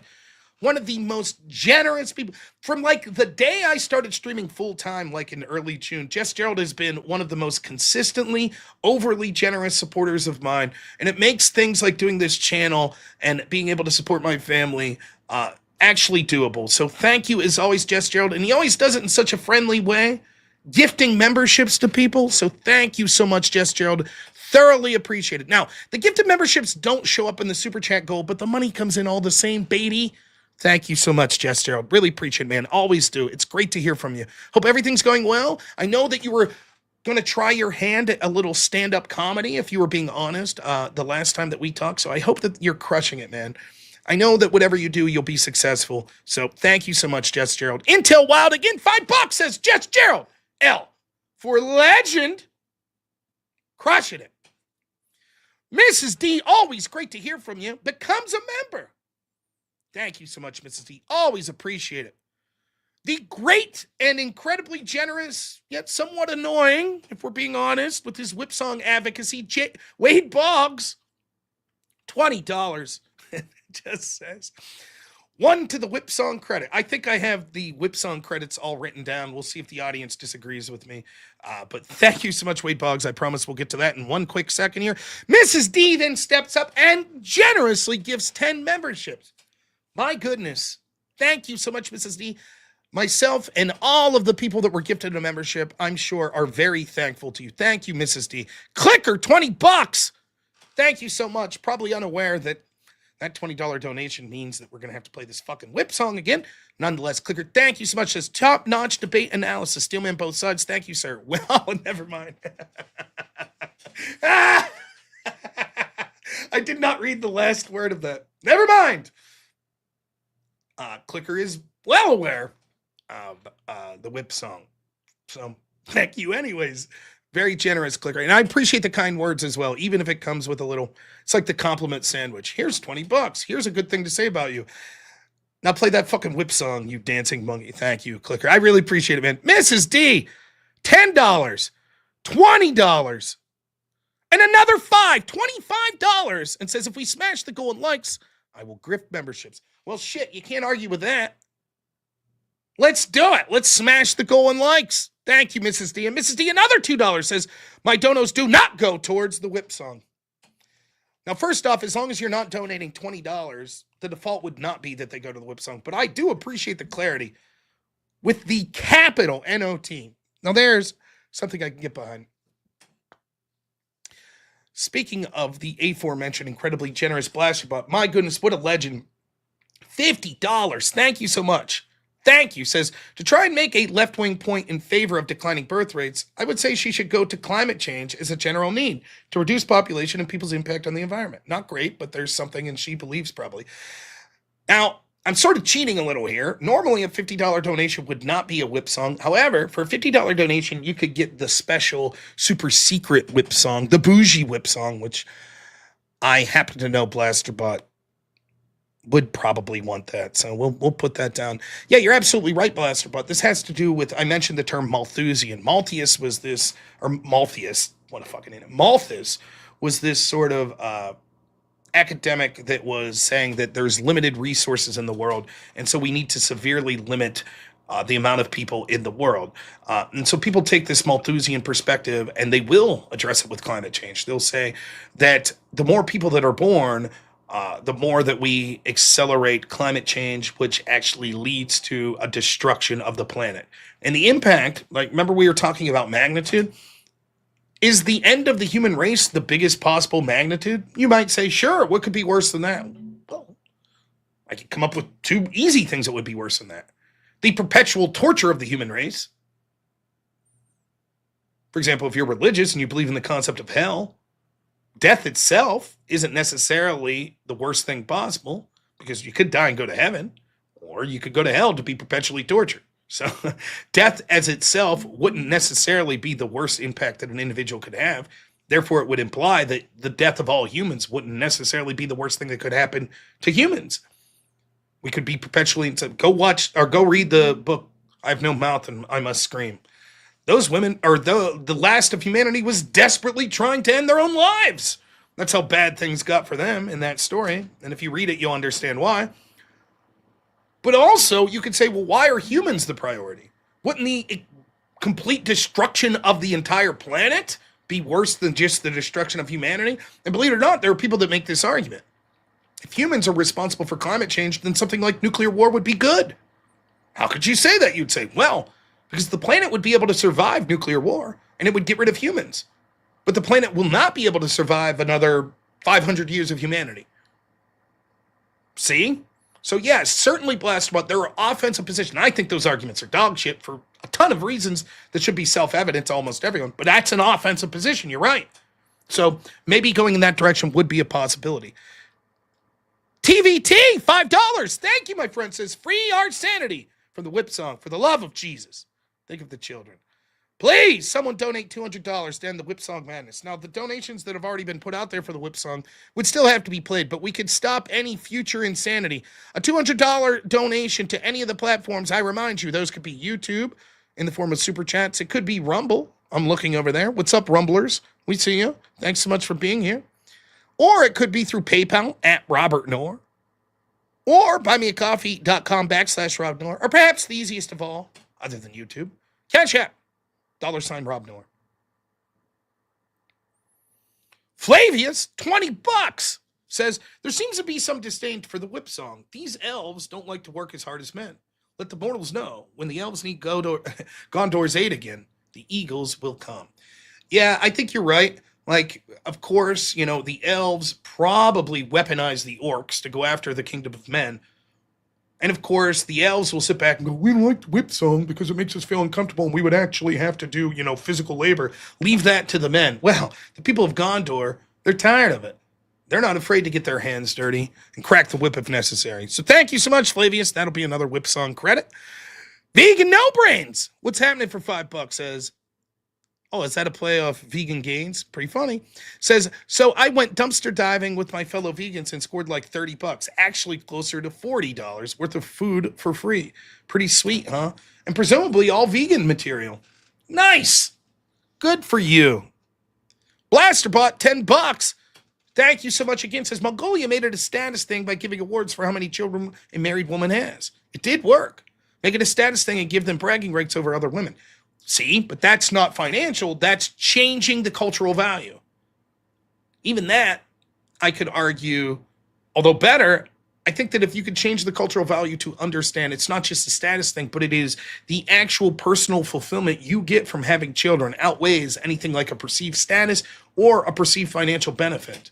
I think that that is the real key. And it's hard to explain. If you don't have children, it's hard to listen to someone like me being like, oh, have kids. It's the greatest thing. Find a person you love, have kids. It's the greatest. It's like, yeah, whatever. It sounds like a nuisance. But once it happens to you, I can't say it's universal. Obviously, there's some people that probably it's not right for them. But for me, man, no amount of explaining could ever experience the feeling that I had when I first saw my son. And it continues to be, I'm fully aware that every day that I'm alive on this planet, where my family is relatively healthy, that I have a tremendous wife that I love, and a tremendous son who every day makes me laugh, makes me smile, makes me proud. Every day on this planet right now continues to be one of the best days that I've ever had in my life. It completely surpasses all but the very tip of the top days that I've had before I was married and had a son previous to my life. And it's hard to put into words exactly why it is, though I try often on this channel. But yeah, until we could get people to understand that and to embrace that overwhelmingly culturally, it's going to be tough. We're going to have to employ tricks like financial incentives where applicable. We're going to have to employ tricks like you're claiming about Mongolia here. And look, there is certain truth to if it is completely unaffordable to have children, even if culturally that's something that you want to do, or personally that's something you want to do, may be more difficult. But I don't think that the financial barrier is the biggest barrier at this point. Or rather, it's because we put finances through a materialistic framework as top of the end on our culture. So, but no, it's a good point, Blaster. But Mrs. D gives another 5 memberships. Thank you so much. Incredibly generous. Thank you. Vegan No Brains, another $5 says, my fellow vegan and I went dumpster diving with stepped in some rotten milk. Guess he's got to watch where he's stepping. Sound advice. Speaking of dumpster diving, the other day I had one hot pickle left and my wife threw it away and the audience was trying to bully me into going out to my dumpster and getting it. I will not do it. I have my dignity, damn it. Clicker, $20 says, I can barely see your goal. Where's your griff spirit? Whip. Thank you, Clicker. I think that's going to be 5. Let me see, 12, 34. No, we're good. Clicker then, $10 says, Whippers love you, Rob. Get used to it. Whip. Thank you. And lastly, I think this will catch us up. Blaster, about $5 says, careful about calling Courtney tremendous. Might be taken as a different, less complimentary definition. Well, words have objective meanings. We're not listening to these lefty bastards. All right. Sorry if I missed the rest of the chat while I was doing that. Here we go. All right. My reading of it is 4 regular whip songs, 8 whips. Bullshit. No way. Let me count. I knew this would happen. Let's see. To the shaky cam. All right. Here we go. 1, 2.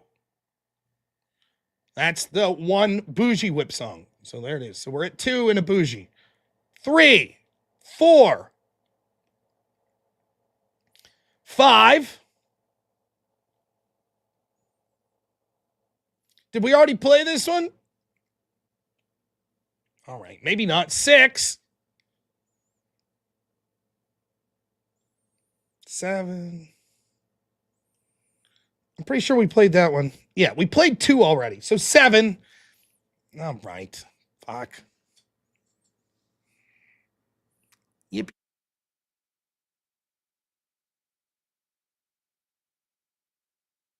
And I bumped my fucking mic there.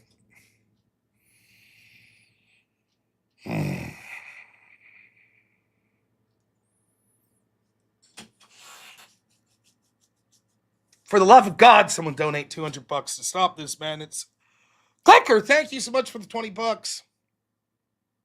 Says, don't have a family. Stop your ideas. Whip. You know, at one point I thought Clicker wasn't pushing for the whip song based on, he was like, hey man, top-notch debate review. I was like, here's a guy that's going to be like, you know what? We don't want to hear this stupid-ass whip song. Rob's got a lot of good things to say. All right, 8 whip songs and the fucking bougie whip song. Now, right now, we currently on YouTube have 185 people watching. Let's see where that number stands at the end of these fucking 9 whip songs. Here we go. Whip song number 1. It's my pleasure. Thank you guys so much for at least taking an interest. Oh, before we do that, one more thing. I'd be remiss if I didn't say, go.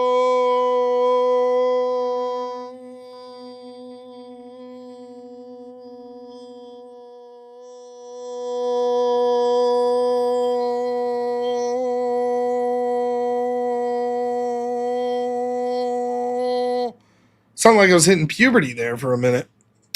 All right, here we go. 8 fucking whip songs. Yippee. 8 an expensive one. All right. Thank you guys so much. At least taking an interest to torture me is at least taking... Where there's a whip, there's a way. Where there's a whip, there's a way. Where there's a whip, we don't want to go to war today. But the Lord of the Lashes says, nay, nay, nay. We're gonna march all day, all day, all day.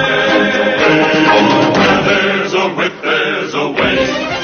Where there's a whip, there's a way. Where there's a whip, there's a way. Where there's a whip, there's a way. Left, right, left, right, left. Where there's a whip, there's a way. Left, right. A crack on the back says we're gonna fight. We're gonna march all day and night and more. For we are the slaves of the dark Lord's sword. We're at exactly $420 and change. $420, that's a funny dollar amount, right? Now, I never quite... Where there's a whip, there's a way. Where there's a whip, there's a way. Where there's a whip, we don't want to go to war today. But the Lord of the Lashes says, nay, nay, nay. We're gonna march all day, all day, all day. Where there's a whip, there's a way. Where there's a whip, there's a way. Where there's a whip, there's a way. Where there's a whip, there's a way. Left, right, left, right, left. Where there's a whip, there's a way. Left, right. A crack on the back says we're gonna fight. We're gonna march all day and night and more. For we are the slaves of the dark Lord's sword. Where there's a whip, there's a way. Where there's a whip, there's a way. Where there's a whip, we don't want to go to war today. But the Lord of the Lashes says, nay, nay, nay. We're gonna march all day, all day, all day. Where there's a whip, there's a way. Where there's a whip, there's a way. Where there's a whip, there's a way. Where there's a whip, there's a way. Left, right, left, right, left. Where there's a whip, there's a way. Left, the back said, we're gonna fight. We're gonna march all day and night and more. For we are the slaves of the dark Lord's fallen. You know, I do have other things to talk about. There's subjects to talk about today that we could go to. Perhaps if someone generously donates $200 to end this fucking whip madness, we can get to some substantive things. But until those donations, Where there's a whip, there's a way. Where there's a whip, there's a way. Where there's a whip, we don't want to go to war today. But the Lord of the lashes says, nay, nay, nay. We're gonna march all day, all day, all day. Where there's a whip, there's a way. Where there's a whip, there's a way. Where there's a whip, there's a way. Where there's a whip, there's a way. Left, right, left, right, left. Where there's a whip, there's a way. Left, right. A crack on the back said, we're gonna fight.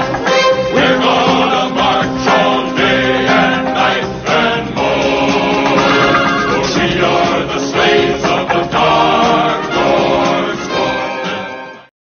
for those keeping track, we started with 183 people watching when the whip starts began. Now we're down to 160. I'm no good at math, but that's over a 10% drop, I believe, in the amount of people that are watching. So, well, we're halfway through the regular whip songs that we have to listen to. Might as well give the one bougie one at the halfway mark that we're supposed to give. This isn't half of the song. Even if the actual Lord of the Rings movie has this song be longer, the version that we've always listened to is 1 minute. Or as you can see here, 59 seconds. So kiss my ass, Jen. As always, you're wrong. Where there's a whip, there's a way. Where there's a whip, there's a way. Where there's a whip, we don't want to go to war today. But the Lord of the lashes says, nay, nay, nay. We're gonna march all day, all day, all day. Where there's a whip, there's a way. Where there's a whip, there's a way. Where there's a whip, there's a way.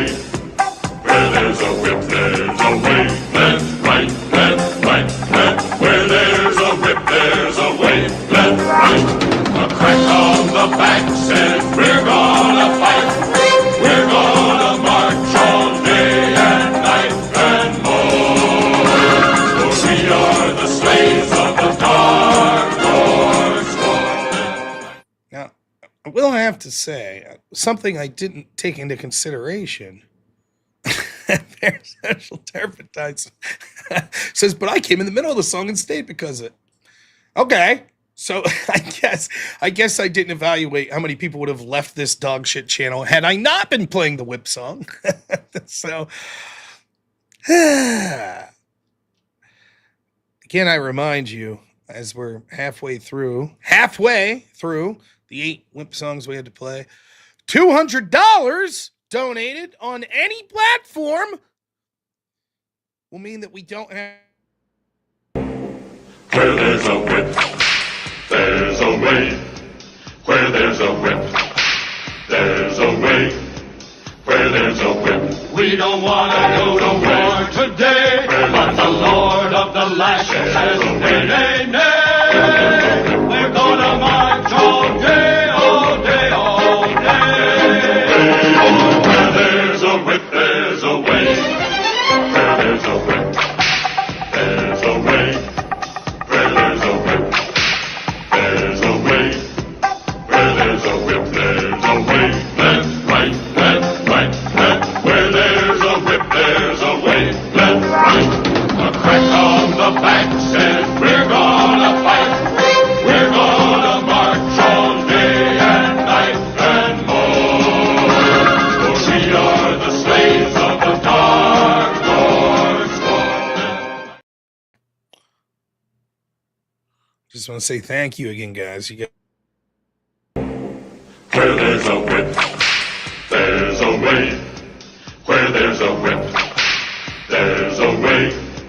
Where there's a whip, we don't want to go to war today. But has a way. Nay, nay, we're gonna march all day, all day, all day. Where there's a whip, there's a way. Where there's a whip, there's a way.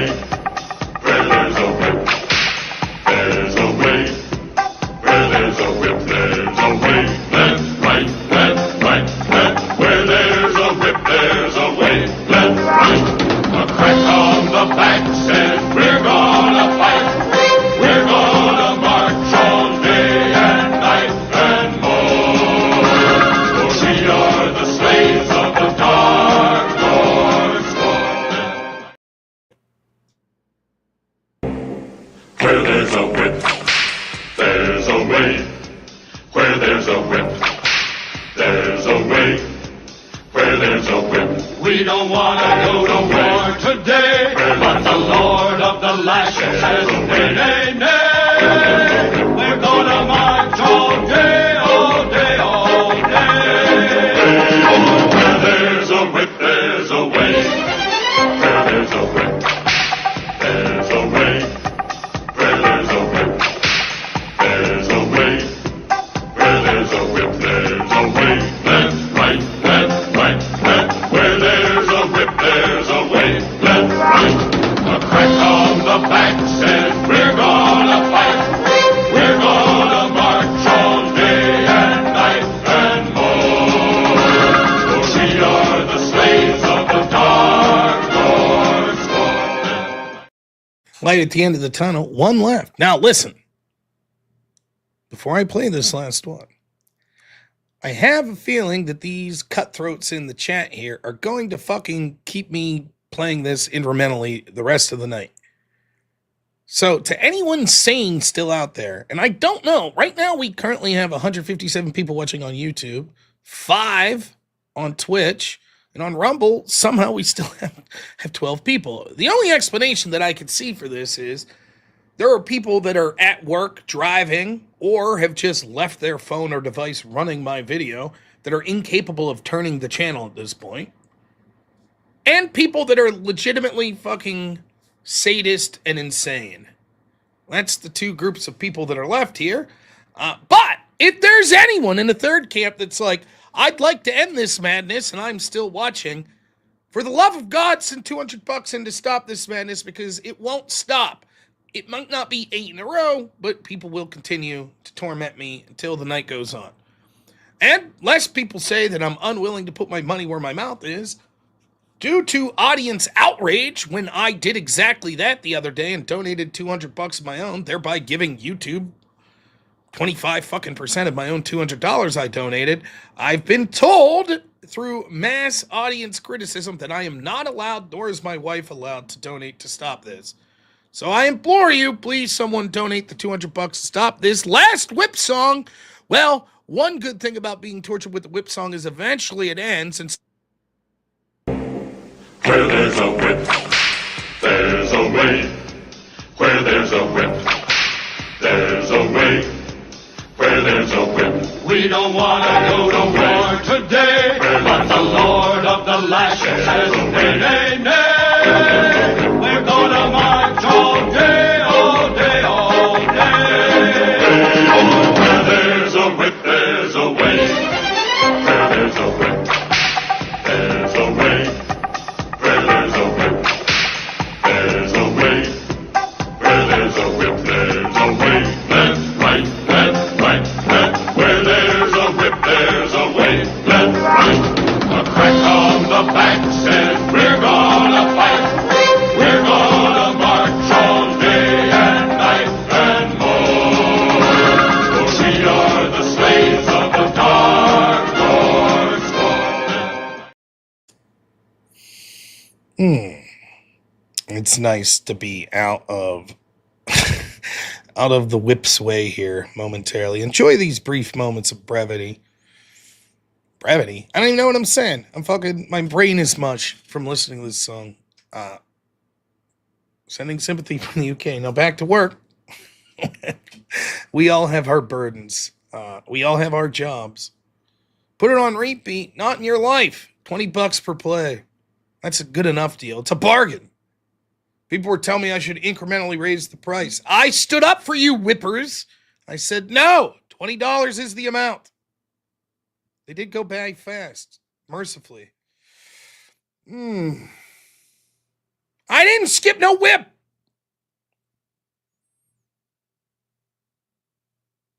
I should ask the quartering to pay my grift. Why would he do that? I don't know him very well. Alexander R. says he puts it on. You're not supposed to tell people, Alexander R., that they're capable of playing that songs for themselves for free. Shh. Don't say that. Yeah, I know, EOD. I don't know. I don't know what to say. 10 hour of whip stream. So, dude, I would consider like just literally playing it on repeat for 24 hours and just leaving, like while I'm on vacation. 24 hours of whip song. There you go. My assumption is eventually it would get taken down. But you guys could all be like bloodthirsty madmen, like, yeah! But let's be honest. The truth is that wouldn't do well. And it's not because people would get tired of it. That's not why. Because you people are insane, and there are groups of you that would be perfectly fine to hear the whip song for 24 hours. The reason people would get tired of it is because what I've come to realize, it's not the whip song that you're paying for. It's my displeasure. And so if I'm not here, what's the fun of it? I'll save my money to displease Rob in the future. That's the problem. So it wouldn't work anyways. That's why I have to sit here. It's why the headset needs to remain plugged in. Because people were paying to fuck with me. And it wouldn't work if I'm not here. Yeah, Silver says I could just play the extra tracks on my DVDs. Oh, then Keely says we do it for both. Oh, if the Crucible can't pay the bills, then have the quartering pay it. Not for sale. I'm going to play the Crucible and happily so. But if someone else wants to throw money at me for nothing, yeah, I'll happily take that. Now, I will say, bad form on you whippers here. Well, let's see how we ended this. 160 still watching. I mean, that's not that bad, actually. I thought the number would be down to about 10 of you still watching. By the end of this, Clicker, thank you so much. $20 donation. Please, for the love of God, someone donate $200. Thank you, Clicker. Incredibly generous. Thank you so much. Says if you played the song for 24 hours, we'd get so much work done. Whip! I suppose, I remember I had this biology teacher that used to play Enya in the background to help us, but I guess the whip song. Where there's a whip, there's a way. Where there's a whip, there's a way. Where there's a whip. We don't want to go to war today, but the Lord of the Lashes says, nay, nay, nay. We're gonna march all day, all day, all day. Where there's a whip, there's a way. Where there's a whip, there's a way. Where there's a whip, there's a way. Where there's a whip, there's a way. Left, right, left, right, left. Where there's a whip, there's a way. Left, right. A crack on the back says we're gonna fight. We're gonna march all day and night and more. For we are the slaves of the Dark Lord's sword. Silvar Ogre, thank you so much. Member for 2 months says free milestone. I can't do it. Silvar, I appreciate you. You've been incredibly generous to me. And I do appreciate the milestone. But here's the deal. As soon as I say, sure, I'll play the whip song for you for the milestone, if that's what you're implying here, then I'm going to have 70 people that say, but I'm a member. I want the whip song too. So I can't do it. The rules are the rules. $20 whip song, $50 for the fancy whip song if you request it. That's it. $200, I remind you. A mere $200, a merciful $200. 200 merciful dollars will end this shit. Silvar Ogre then gives $2. Thank you so much. Says I have 200 pennies. That'll have to do. Oh, how I wish. I do wish that. The heavy breathing from Rob Ruins. What are you talking about? I'm not heavy breathing in there. It's directly from the fucking... Someone donate $50 and I'll show you. The audio for that is literally directly from the video that I found on X. Heavy breathing. You're heavy breathing, sir! King Blackout, $20, says it is really your discomfort. The song is just the cherry. Now, I'm glad I know my audience well. So, hey, I'm happy to be here to get you guys through difficult times. If not through my debate acumen and ability to argue politics, at least my...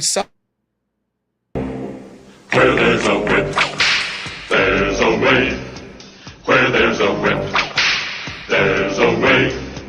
Where there's a whip. We don't want to go to war today, but the Lord of the lashes says, nay, nay, nay. We're gonna march all day, all day, all day. Where there's a whip, there's a way. Where there's a whip, there's a way. Where there's a whip, there's a way. Where there's a whip, there's a way. Left, right, left, right, left. Where there's a whip, there's a way. Left, right. A crack on the back says we're gonna fight.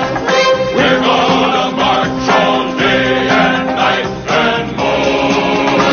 For we are the slaves of the dark Lord's fall. Thank you, King Blackout, for the donation and your honesty of the sadism in so much of my audience. Jess White, $20. Thank you so much. It really means a lot. And I know that's Whip Song, but in all seriousness, as today's a good day, fucking win. Thank you, God. God is good. Jess, I can't tell you how happy I am to hear that. I've been praying for you.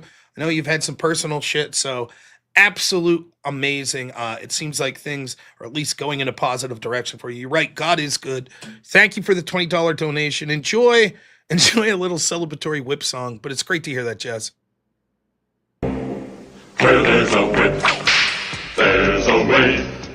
Where there's a whip, there's a way. Where there's a whip. We don't want to go to war today, but the Lord of the lashes says, nay, nay, nay. We're gonna march all day, all day, all day. Where there's a whip, there's a way. Where there's a whip, there's a way. Where there's a whip, there's a way. Where there's a whip, there's a way. Left, right, left, right, left. Where there's a whip, there's a way. Left, right. A crack on the back says we're gonna fight. We're gonna march all day and night and more.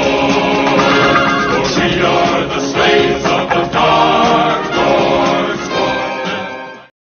Now, before we get to our next dono, again, thanks so much, Jess. I'm glad to hear everything's going well, or at least is trending in a positive direction. A brief serious note about this Whip Song thing, right? And for that matter, the Griftathon that we do on Thursdays. Griftathon this Thursday, your chance to win Chat of the Week. Abject. Oh, shit! I totally forgot something. I'll be right back. Enjoy free Whip Songs. You'll see, it's not my breathing. You'll see. I'll be right back. I actually forgot something. I'll be right back. Enjoy. You get some freebies until I get back. This doesn't count towards Clicker's dono. I'll be right Where back. there's a whip, there's a way. Where there's a whip, there's a way. Where there's a whip. We don't want to go to war today, but the Lord of the lashes says, nay, nay, nay. We're gonna march all day, all day, all day. Where there's a whip, there's a way. Where there's a whip, there's a way. Where there's a whip, there's a way. Where there's a whip, there's a way. Left, right, left, right, left. Where there's a whip, there's a way. Left, right. A crack on the back says we're gonna fight. We're gonna march all day and night and more. For we are the slaves of the dark Lord's fall. Oh, what timing, huh? All right. The Griftathon's going to be this Thursday. Now, I bought this LED light piece of shit because the idea was that the Chat of the Week's name would be displayed on this LED light. I couldn't get the bastard work. 1 second. We'll get to that, and then we'll get to what I was going to say. Clicker, majority Republican whip, Tom Emmer. Very clever in Where there's a whip, there's a way. Where there's a whip, there's a way. Where there's a whip, we don't want to go to war today. But the Lord of the Lash says, nay, nay, nay. We're gonna march all day, all day, all day. Where there's a whip, there's a way. Where there's a whip, there's a way. Where there's a whip, there's a way. Where there's a whip, there's a way. Left, right, left, right, left. Where there's a whip, there's a way. Left, right. A crack on the back says we're gonna fight. We're gonna march all day and night and more.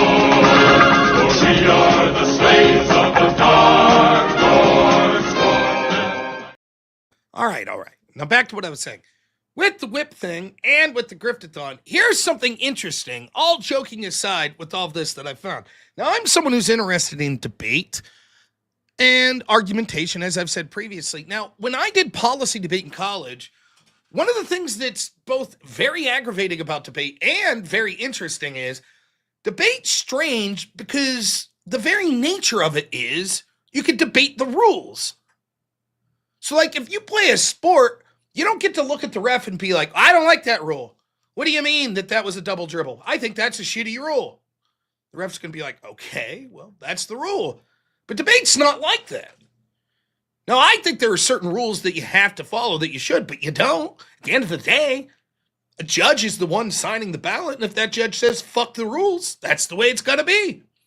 So you could convince the judge, actually, we know that we have to debate this topic, but we say, fuck that topic.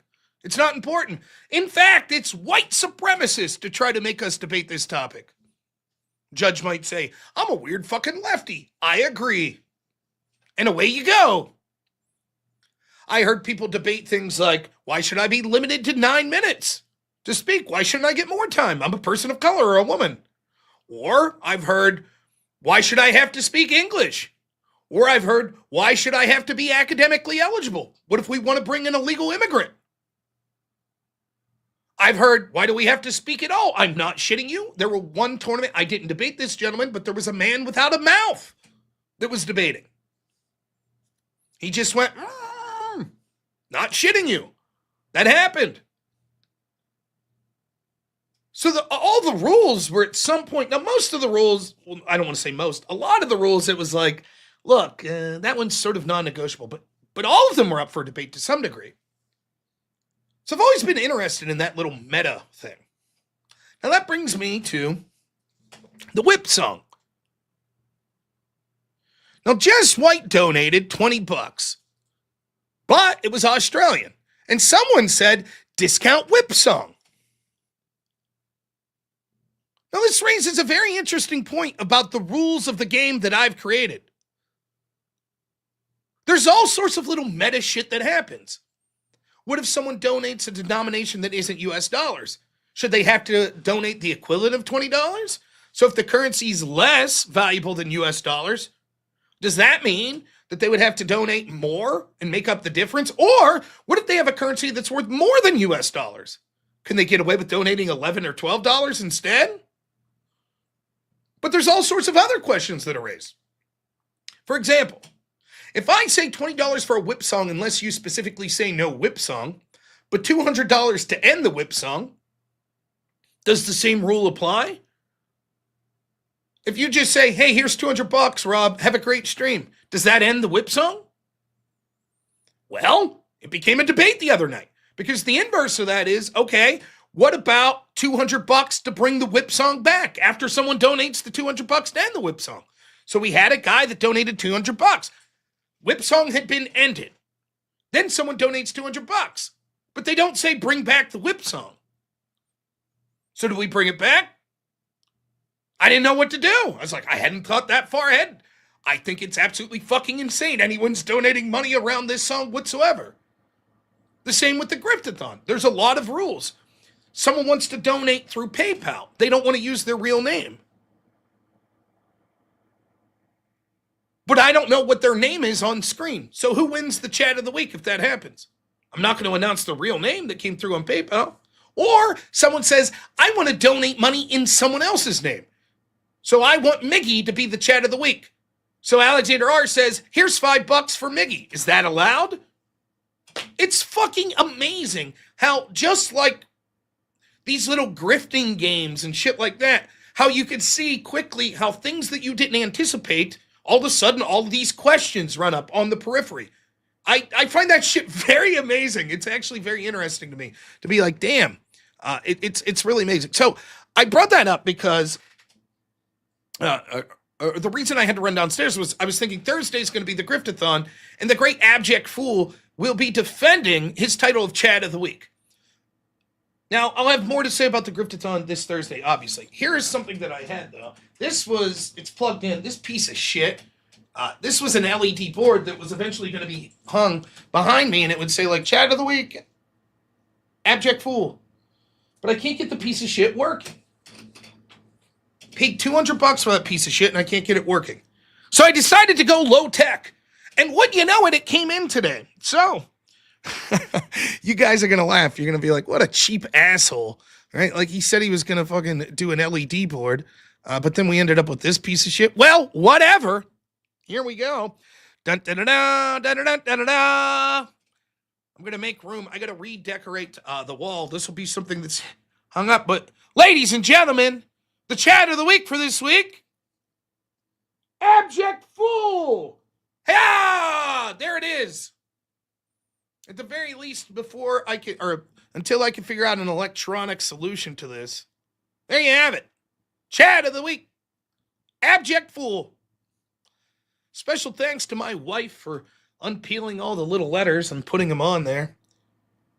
There you have it. So, like, it'd be hung like somewhere like, let's Admiral Akbar, like, it'll just be hung there. You'll be able to see it. If you win Chat of the Week the entire week, your name will be proudly displayed there. So, fuck you, we'll get to the whips. I'm talking. Please, someone donate I don't even remember the amount. $200. Someone please donate $200 so we can end this nonsense for the night. I'm trying to say important stuff. Trying to say important stuff about the channel, and I'm just shamed. Look at this, sad. You're sad, my friend. Nonetheless. All right. Here we have it. Trying to be serious, talk about some important stuff. Did you notice how my voice, like, it gets like a little girl, my voice gets high pitched. You can tell I'm excited. I like what I'm talking about. Now back to whip song business. Clicker, thank you so much. Incredibly generous. $20. Thank you so much, man. Wow, that'll play us another whip song. We did not. Where there's a whip, there's a way. Where there's a whip, there's a way. Where there's a whip, we don't want to go to war today. But the Lord of the Lash says, nay, nay, nay. We're gonna march all day, all day, all day. Where there's a whip, there's a way. Where there's a whip, there's a way. Where there's a whip, there's a way. Where there's a whip, there's a way. Left, right, left, right, left. Where there's a whip, there's a way. Left, right. A crack on the back says we're gonna fight. We're gonna march all day and night and more. For we are the slaves of the dark Lord's. In fairness, I forgot to read. I like rules. Whip, he says. Well, I'm glad that you like rules. Clicker, thank you again. $20. Thank you. Says whip economy. Whip! I realize maybe the problem is that you think you have to donate $200 on YouTube to end this ridiculous farce of whip songs, which I know that fans of mine out there want to end this shit. You don't have to. You could donate on Cash App at $robnoerr. You could go through PayPal at robnoerr, or you could even... Where there's a whip, there's a way. Where there's a whip, there's a way. Where there's a whip, we don't want to go to war today. But the Lord of the Lashes says, nay, nay, nay. We're gonna march all day, all day, all day. Where there's a whip, there's a way. Where there's a whip, there's a way. Where there's a whip, there's a way. Where there's a whip, there's a way. Left, right, left, right, left. Where there's a whip, there's a way. Left, right. A crack on the back says we're gonna fight. We're gonna march all day and night and more. For we are the slaves of the Dark Lord's fallen. For the love of God, I'm losing my mind, but I saw something that, oh my goodness. I saw Miggy said, don't forget Dono Chat. Yes, forget Dono Chat. EOD, we got to take that Dono Chat link off. So here's the problem with the Dono Chat. I have no fucking idea where that money goes. I think it goes to Andrew Wilson in the Crucible, which is fine. But I set that up like 3 years ago, and I don't know if it was through a different debit card or whatever, but I got someone to donate $40 like in June, and we cannot find the money. I think it just went directly into Andrew Wilson's. So I don't mind that. I don't mind that it's going to Andrew Wilson, but that Dono Chat money, don't send it to Dono Chat. Use those other platforms, if you don't mind. Clicker. You know, I remind you that it started off Clicker saying this, the first donation, at least I remember, for him tonight. Top-notch debate analysis, steel man of both sides. Thank you, sir. I didn't read the whip section, and I was like, wow, here's someone that's actually tuned into me to actually hear what I'm saying about the debate. That's fucking great. That feels good. Thanks, man. Very kind words. And, you know, he didn't want that whip song. Oh, never mind. I was like, okay, we'll play the whip song, but he didn't know about it. And then clearly he did. And then since then, here's what we've had from Clicker. We've had 1, 2, 3, 4, 5, 6, and now the 7th whip song donation. How I grotesquely misread that situation. Donate 10 whips for $200. Again, to talk about some of the rules of this, yes, if you donate $200 and say this is for 10 whip songs, then we'll play 10 whip songs. The elimination of the whip song only occurs if you donate the $200 and say end the whip song, or if you say nothing about the whip song. But I'm not going to cheat you. If you donate $200 and say something like 10 whip songs for $200, I'm not going to say, aha, that's $200, the whip song ends. I'm not going to say that, right? So, yes, theoretically, you could donate $200 instead of ending the whip song as a Chad, as a fucking decent human being would. You could decide to be the villain and donate $200 for 10 whip songs, much to... Where there's a whip, there's a way. Where there's a whip, there's a way. Where there's a whip, we don't want to go to war today. But the Lord of the Lashes says, nay, nay, nay. We're gonna march all day, all day, all day. Where there's a whip, there's a way. Where there's a whip, there's a way. Where there's a whip, there's a way. Where there's a whip, there's a way. Left, right, left, right, left. Where there's a whip, there's a way. Left, right. A crack on the back says we're gonna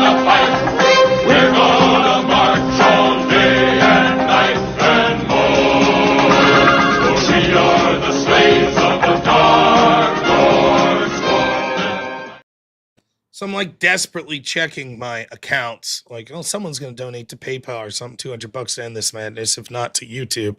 And I saw $500. I was like, fucking A. $500 is nice, but finally someone's donated and they went above and beyond. They're like, here's $500 and that fucking ridiculous whip song. But no, that's unfortunately a bill I paid via PayPal earlier today. Womp womp. $20,000 for 16 hours and 45 minutes of whip song. Sure, have at her. Susan Griffith, $5 says, oh no, Rob, I came back after a super long phone call. How did this happen? Well, my audience likes to see me suffer, which, says something about it. I guess. At least it's an audience paying attention. And no one has stuck up for me in donating $200 to end the whip song. So here we find ourselves. But we have a reprieve here. We have a reprieve. Nice. Nice. What are Abe's doing over in his channel? Oh, wait, they got Emmett and Marte. They're talking about political issues. Neat. I remember when I used to do that in my channel. You guys aren't going to believe this, but hours ago, I actually used to talk about, debate political issues and shit. Now I just click the whip song, ask people to stop clicking the whip song, and complain about people clicking the whip song. It's a very interesting strategy. Oh, speaking of which, our good friend Wade Boggs, always incredibly generous. Thank you so much for real. $20 says, my bank called and asked, do you know a robnoerr? Seems like he may have access to your account and is regularly sending himself money. I said it's classified. They wouldn't understand. And also, I'm fine with it. Whip. Great. I'm probably on some banking list now. It'll be nice to explain, no. Here's what's happening. These people they're soliciting playing of this song from the 1970s Lord of the Ring movie, and they're going to be like, really? And they're sending you $20 a clip. I'm going to go, yeah, I know it sounds. Where there's a whip, there's a way. Where there's a whip, there's a way. Where there's a whip, we don't want to go to war today. But the Lord of the Lashes says, nay, nay, nay. We're gonna march all day, all day, all day. Where there's a whip, there's a way. Where there's a whip, there's a way. Where there's a whip, there's a way. Where there's a whip, there's a way. Left, right, left, right, left. Where there's a whip, there's a way. Left, right. A crack on the back says we're gonna fight. We're gonna march all day and night and more. For we are the slaves of the Dark Lord's. TVT, thanks so much. We will have a great night. I too am whipped out, yet here I remain. Yeah, it'll be nice. I'll be debanked with, the Canadian truckers and Enrique Tarrio from the Proud Boys and me. They'll be like, what you in here for? Do you stand up to the government in a brutal way that caused them to bring down the boot of authority on you because you're really challenging? And I'll be like, well, something like that. Actually, I was playing this whip song. They'll be like, cool. Clicker, $20 says the tip of a whip, the cracker, the popper, can travel at over 700 miles per hour, which is why it breaks the sound barrier. It makes a distinctive crackling sound. At least I'm learning something while I'm being abused here. So now I know why the sound of the device that's leading to my torment actually makes this. Where there's a whip, there's a way. Where there's a whip, there's a way. Where there's a whip, we don't want to go to war today. But the Lord of the Lashes says, nay, nay, nay. We're gonna march all day, all day, all day. Where there's a whip, there's a way. Where there's a whip, there's a way. Where there's a whip,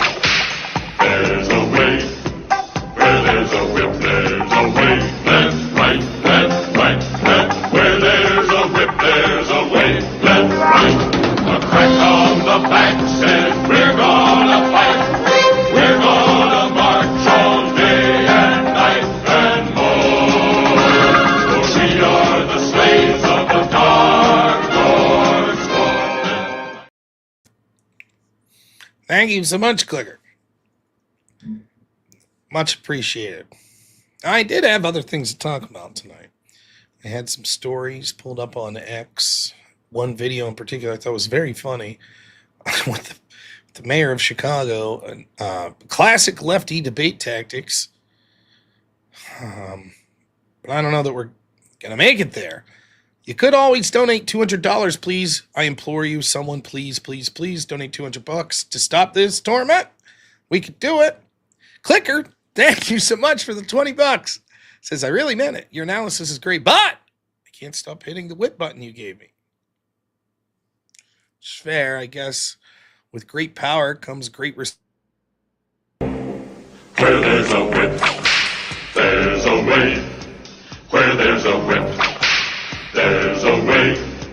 Where there's a whip. We don't want to go to war today, but the Lord of the Lashes says, nay, nay, nay. We're gonna march all day, all day, all day. Where there's a whip, there's a way. Where there's a whip, there's a way. Where there's a whip, there's a way. Where there's a whip, there's a way. Left, right, left, right, left. Where there's a whip, there's a way. Left, right. A crack on the back says, we're gonna fight. We're gonna march all day and night and more. For we are the slaves of the dark Lord's sword. Thank you, Clicker. Mucho appreciated. Wow. Good stuff. Politics and stuff. Am I right? Right? Am I right? Like feminism, Trump, politics. Am I right? Yay. All right. Yeah, EOD says, I used to like the whip song. I remember those days. Halcyon days. A simpler time. We're down to 120 people watching on YouTube. Let's see. We started at 183, so that's a 30-some% loss. Now, in fairness, I will say we can't blame that all on whip song. Some people just might be going to sleep. But... Oh, yeah, they were talking about Tom Emmer being Republican whip. You remember the Seinfeld where they asked Jerry, or they asked Kramer what the whip does? And he's like, well, back in the day, if they didn't get the votes they wanted, he brought out the whip. And yeah, Kramer said that at one point. Okay. We can take a breather here. Nice. A bit of a reprieve. Holy shit.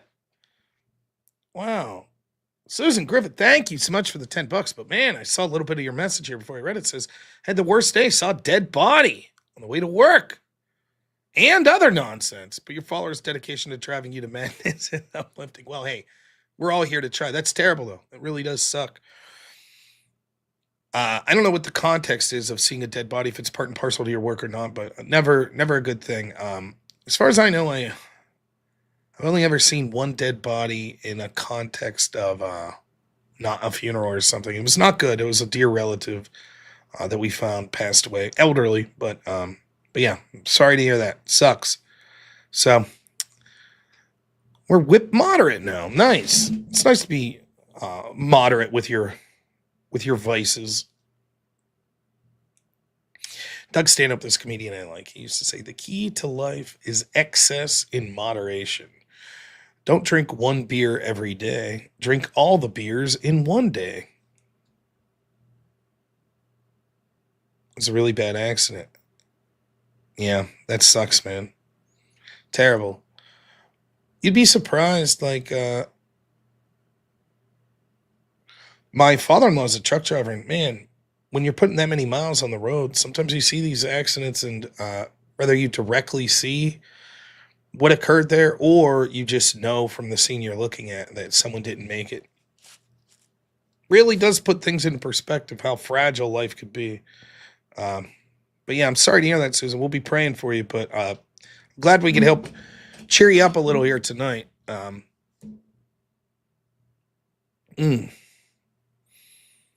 So there, my yeah, your father-in-law's a truck driver too. Okay, yeah, then he would know, for real. All right, we finally got the whip out of our system. We got it out of our system. We can move on. I don't even know. It's supposed to be darkly funny. It's all right. We need a little dark humor around here too. Oh, I'm trying to do that. See, whip, silver lining. True. See, I don't even know at this point.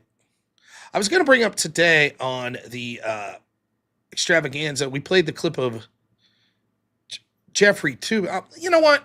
I don't know that I think I'm allowed to do this, right? I'm allowed, I think, to play a little bit of a clip from the extravaganza today. Just a little bit. Just a little bit. A little bit of the clip, right?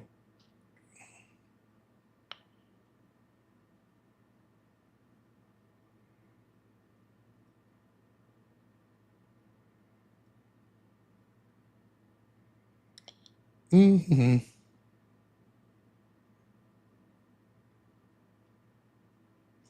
There we go. That's what I was looking for. I want to show you something. Just to show you how I'm a cut above.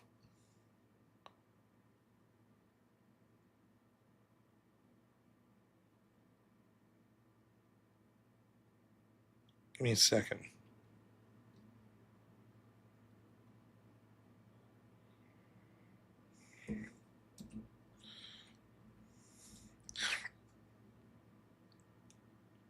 So, Jake, I'm co-hosting the extravaganza with Mr. E and Jake Rattlesnake today. You guys know Jake Rattlesnake, right? This guy? There he is. Hi, Jake. So I'm co-hosting, and we're talking about Jeffrey Toobin on CNN. And he's saying, oh, the lawfare against, Trump's lawfare, it's unprecedented, going after political opponents with lawfare, blah, blah, blah. So I'm just going to play this little clip, not ripping off the extravaganza of the Crucible channel too much, but here we go. I want you to see this clip here. I'm just going to let it play. This is Jeffrey Toobin. We're wrapping up what Toobin's saying here. He's Toobining, right? And then you'll hear my commentary, and then you'll see the reaction. You ready? Barack Obama, whom the president said committed treason and is now under investigation. This kind of crusade against enemies is absolutely unprecedented. All right, Rob, what do you reckon? Well, for me, I love the fact that Toobin wasn't jerking us around there. When his opponents were about to interrupt him, he just beat them off, wasn't going to pay attention to it. And really, when he reached the climax there, I knew that we were going to come around to agreeing with him. So thank you, Toobin. I really appreciate it. All right, and we've got...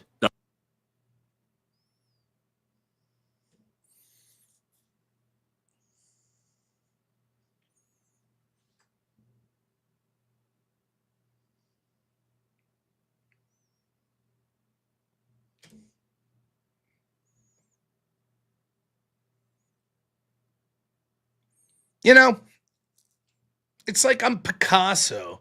I'm Michelangelo painting the Sistine Chapel, and I'm stuck with some fucking people making stick figures,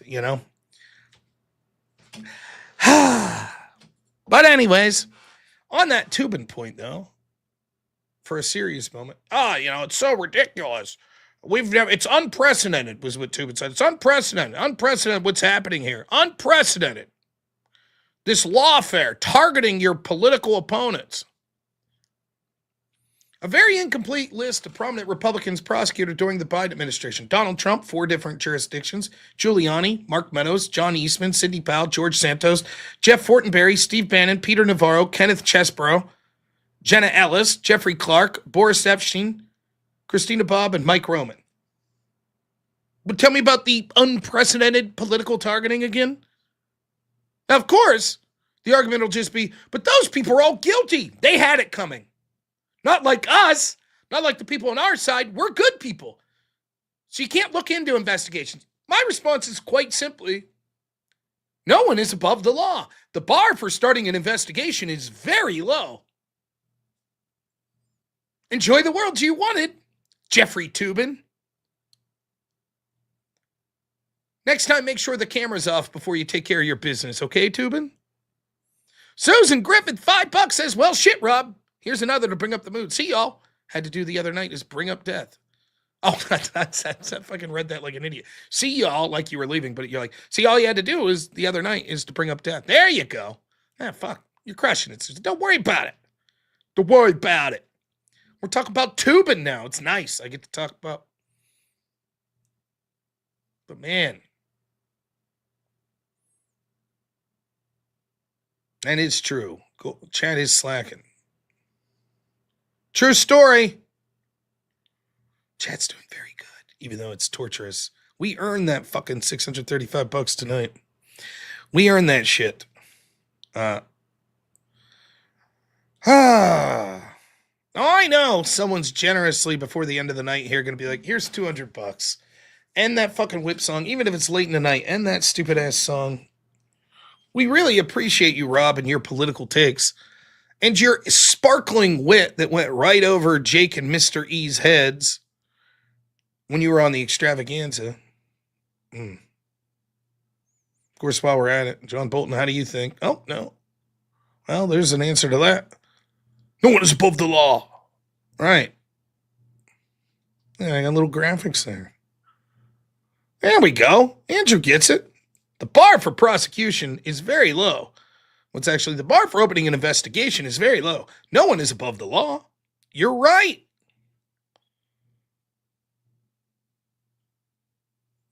Yeah, that's true, James. People do need to recover financially.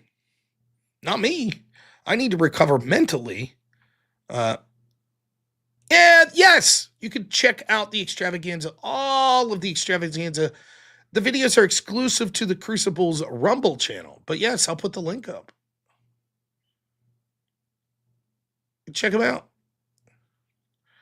Of course, the last 2 days was me on the extravaganza, but check it out. Of course, people shit. Rob's fat. Rob's not Smokey Man. We tuned in to see Smokey Man. Blah, blah, blah. Nah, please.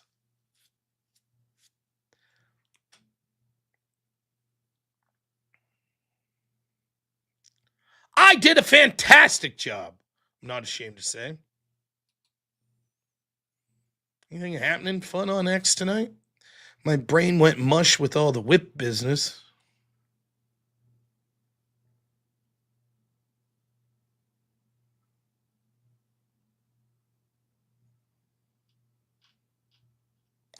Oh, I thought this was good. Did you guys hear? Yeah, here. Listen, you better get those donos in. You better do something. Start getting that whip shit in. Here we go. Oh, fuck. Well, there's 2 of them. All right. Clicker, thank you so much. $20. It says, I'm Clicker. Click. And in parentheses, whip. Now we're just, we're getting very meta where we're actually putting parentheticals around phrases. Is that even the right word? I don't know. I'm fucking.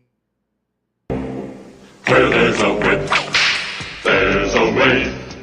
Where there's a whip, there's a way. Where there's a whip, we don't want to go to war today. But the Lord of the Lash says, nay, nay, nay. We're gonna march all day, all day, all day. Where there's a whip, there's a way. Where there's a whip, there's a way. Where there's a whip, there's a way. Where there's a whip, there's a way. Left, right, left, right, left. Where there's a whip, there's a way. Left, right. A crack on the back says we're gonna fight. We're gonna march all day and night and more. For we are the slaves of the Dark Lord's Lord.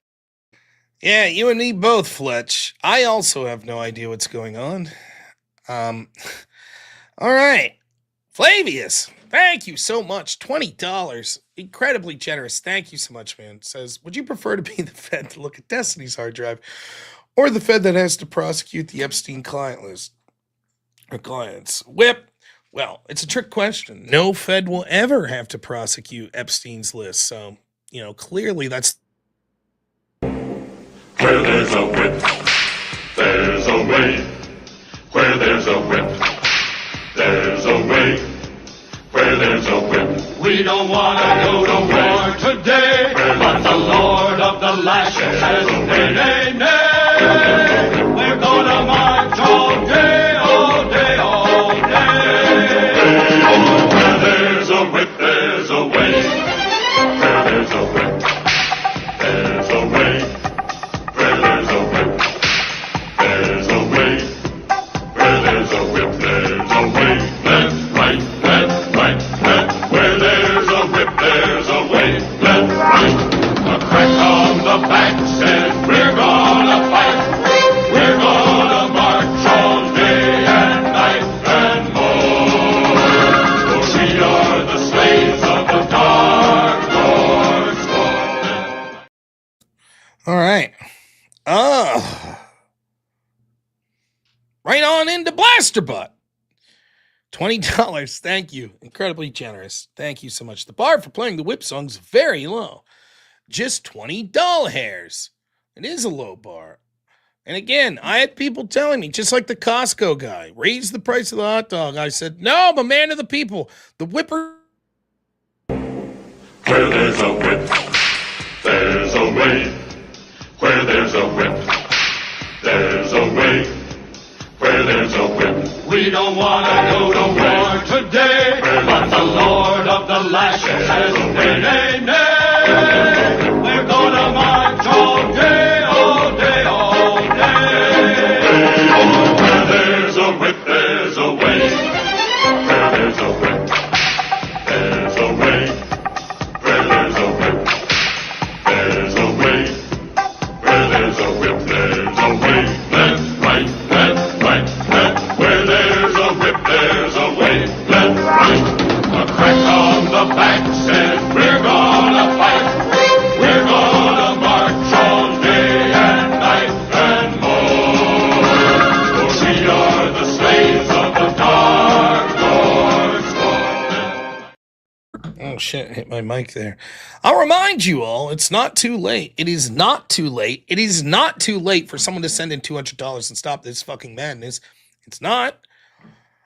A mere $200 donation will end the whip song madness for the night unless someone matches that donation later.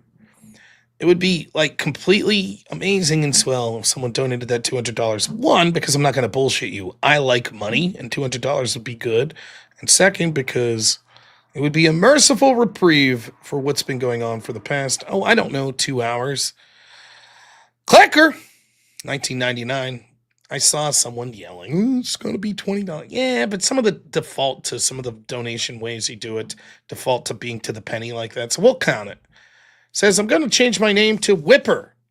In real life or just on here? That'd be pretty cool. That'd be dedication. You changed your name in real life to Whipper. Just so you could, continue to screw with me a little. I think that would show some extreme dedication and insanity. Where there's a whip, there's a way. Where there's a whip, there's a way. Where there's a whip. We don't want to go to war today, but the Lord of the lashes says, nay, nay, nay. We're gonna march all day, all day, all day. Where there's a whip, there's a way. Where there's a whip, there's a way. Where there's a whip, there's a way. Where there's a whip, there's a way. Left, right, left, right, left. Where there's a whip, there's a way. Left, right. A crack on the back says we're gonna fight. We're gonna march all day and night and more. For we are the slaves of the dark Lord's sword. All right. We done? We get it out of our system there? We got a little spurt there? There we go. Now, Clicker's going to show what a G is. Here's what he's going to do. He's going to salt the earth. He plays all these Clicker songs. By the way, congratulations, 200%, everyone. Absolutely fucking based. You guys are the best. I am excited. 200% largely about 1/10 of my donations are because people like hearing me, and the other 9/10 are people like watching me struggle through the whip song. But all right, we'll take the donos either way. Anyways, Clicker, about to show what a G is in Salt the Earth, says, I got all my whips out. That was fun. And he's going to be like, bam, $200 donation. No more whips. Just to screw with the rest of you. There you go, Clicker. We know that's about to happen. He's going to go out a top G right here. I'll keep my PayPal open. I know it's coming. Any second now. Susan Griffith, thank you so much. Another $5 says, Rob, I generally like listening to your point of view and commentary, but this is unfortunately is hilarious. It's fair. It's definitely fair. Thank you, Susan Griffith. You guys are great. I think this is the greatest community. Absolutely fantastic. Loving it. I am getting a serious headache from whip song business, but that goes with the territory. All the donations are appreciated.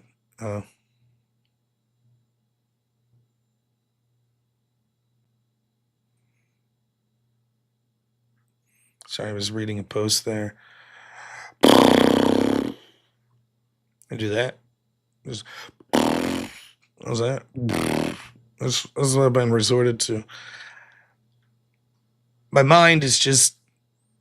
If we started to get a tally tonight of whip songs, want to try to add up a tally? 1, 2, 3, 4, 5, 6, 7, 8, 9, 10, 11, 12, 13.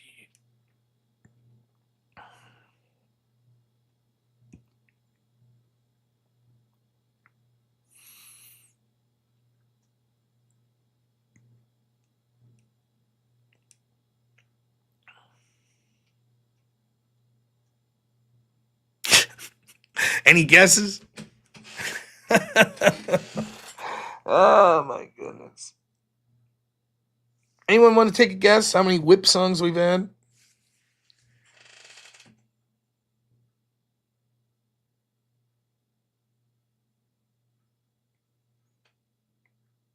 We got not even 20.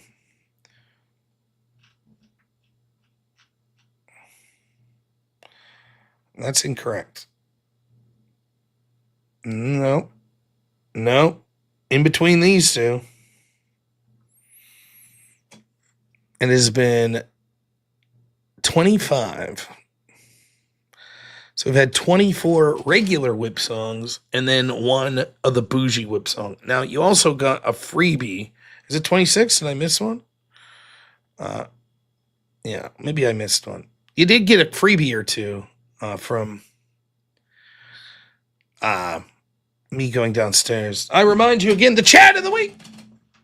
Oh, man, look at this. Abject Fool Chat of the Week. Defending his title in the Griftathon this Thursday. My goodness. You too could be Chat of the Week. A reminder, we're also going to have exclusive merch that you won't even have to buy that I'll ship out to you if you want. If you're Chat of the Week. That might be a month or so down the road, but we're going to have a shirt for you and a little card that signifies that you're the Chat of the Week. Blasterbot, thank you so much. $20. I'm going to, not only is the whip song going to give me nightmares, but the color orange, which is the color of the donations. Every time I see a dono pop up, I'm like, yellow, blue, red, $200, red, now orange again. Rob's brain seems to start going Biden around 20 or so whip songs. And that's true. No one's asking me my favorite flavor of ice cream, though. Instead, they just continually... Where there's a whip, there's a way. Where there's a whip, there's a way. Where there's a whip. We don't want to go to war today, but the Lord of the Lashes says, nay, nay, nay. We're gonna march all day, all day, all day. Where there's a whip, there's a way. Where there's a whip, there's a way. Where there's a whip, there's a way. Where there's a whip, there's a way. Left, right, left, right, left. Where there's a whip, there's a way. Left, right. A crack on the back says,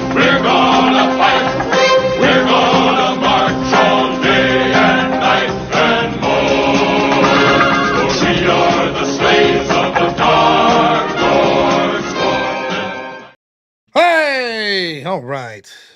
Whip song generously ended here for a minute. A brief reprieve. Nice. What do you guys think of the new hat?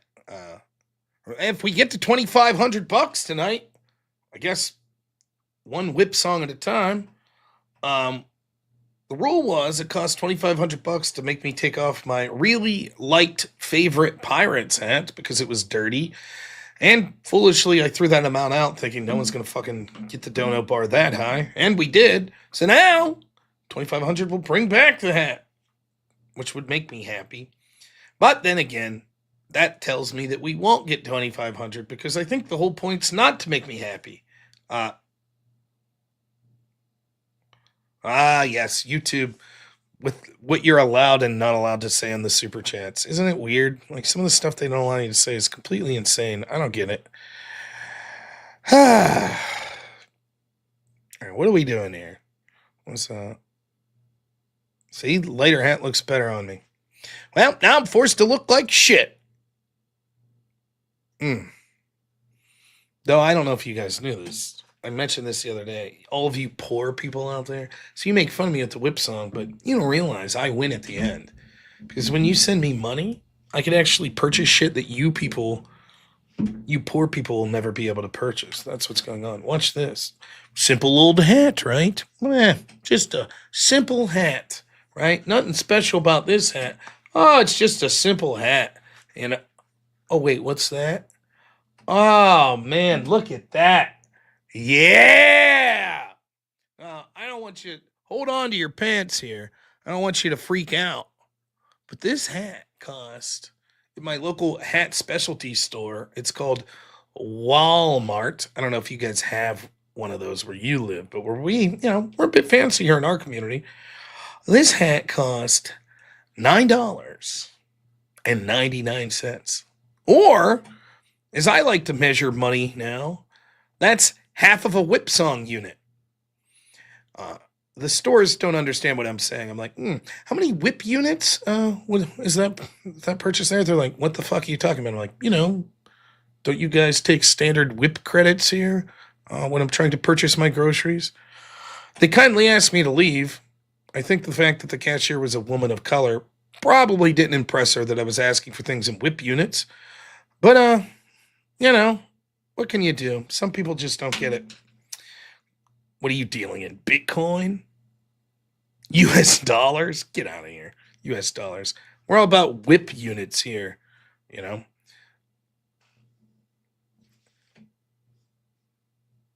anyone here in the Spokane area? No! Pennsylvania for me. Rural PA. Do they accept whip units in Spokane? I don't know what's going on.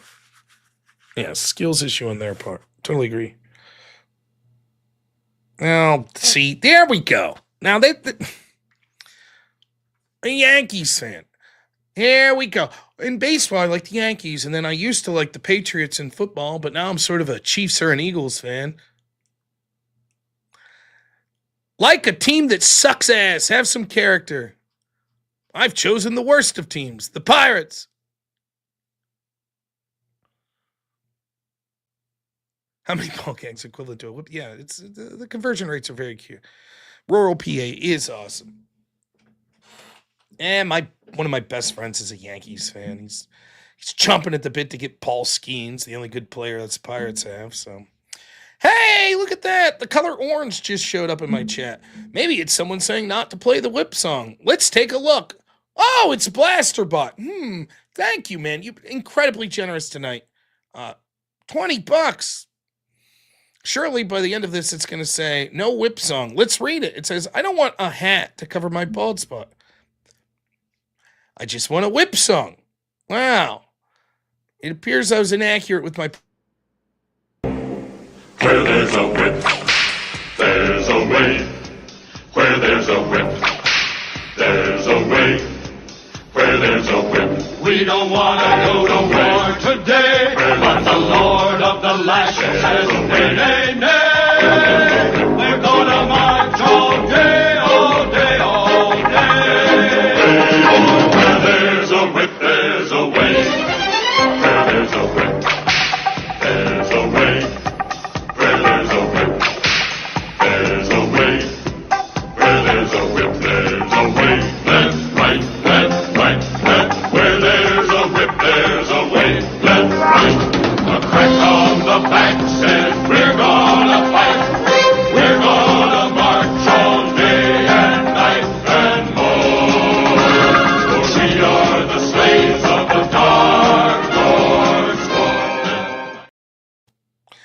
All right.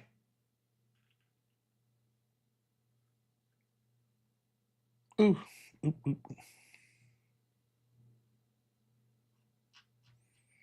We're doing it. We're doing this thing.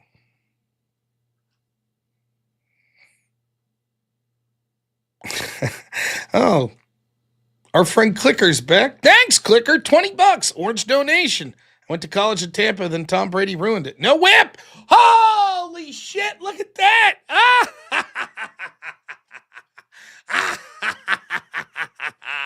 Thanks for the good times. You're welcome, Clicker. And thank you. What a great man. Unbelievable. Yeah, fuck Tom Brady. Yes. Oh, man. Amazing. My goodness. Oh, that was wonderful. That made the night. That was a good one. See, is that great? Everybody see? Oh, man.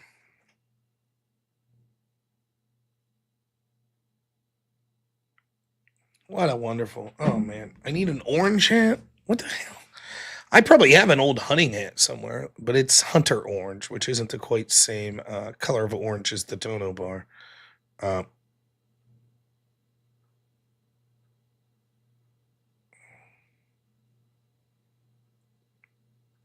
Orange chip hat.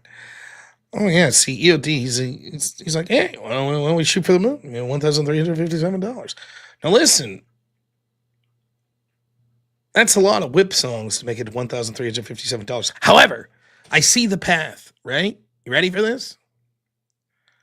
If someone donates $200 to end the whip song, probably that will inspire someone else to donate $200 to bring the whip song back, thus giving us $400, which will then culminate in the original person that donated the $200 to end the whip song being agitated that someone immediately brought it back with $200 and then paying a second $200 to end the whip song, thus putting us to our goal of $1,357. Yeah.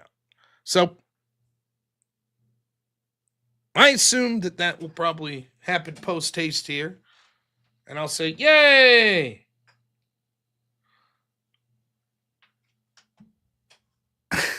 Susan Griffith says, $5. Thank you so much. Says, Rob, I'm really sorry, but every time you get cut off by that song, my heart grows a little like the Grinch. Yeah, that damn song. I don't know what happens. It keeps cutting me off there. It's just everything about that whip song is just, Well, I have to go to the restroom. Maybe I could play a song while I'm at the restroom. What song might my audience enjoy? Let me see if I could think of some. Oh, well, I can't think of anything. Enjoy this picture of Jake Rattlesnake. Be right back.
The sound of silence. Amazing.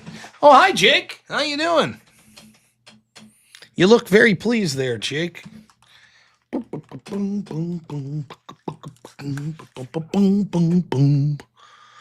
yeah, Kenny Loggins. He's been doing good, hasn't he? What do you guys think about Loggins?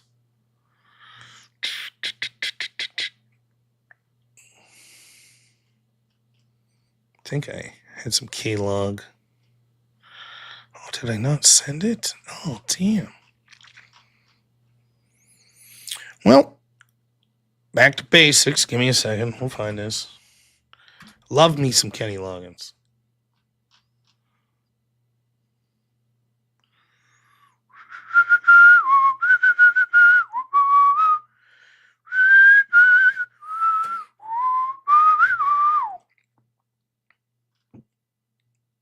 Really? I didn't save that. There we go. Highway to the danger zone. Gonna take it right into the danger zone. Take it, Kenny Loggins. Kilmar is our neighbor. You can't have him Trump. No! Kilmar is our neighbor. You can't have him Trump. I'm not joking when I tell you I'm pretty sure that is Kenny Loggins. Oh, never mind. Apparently it's not Kenny Loggins. Thank goodness. Whew.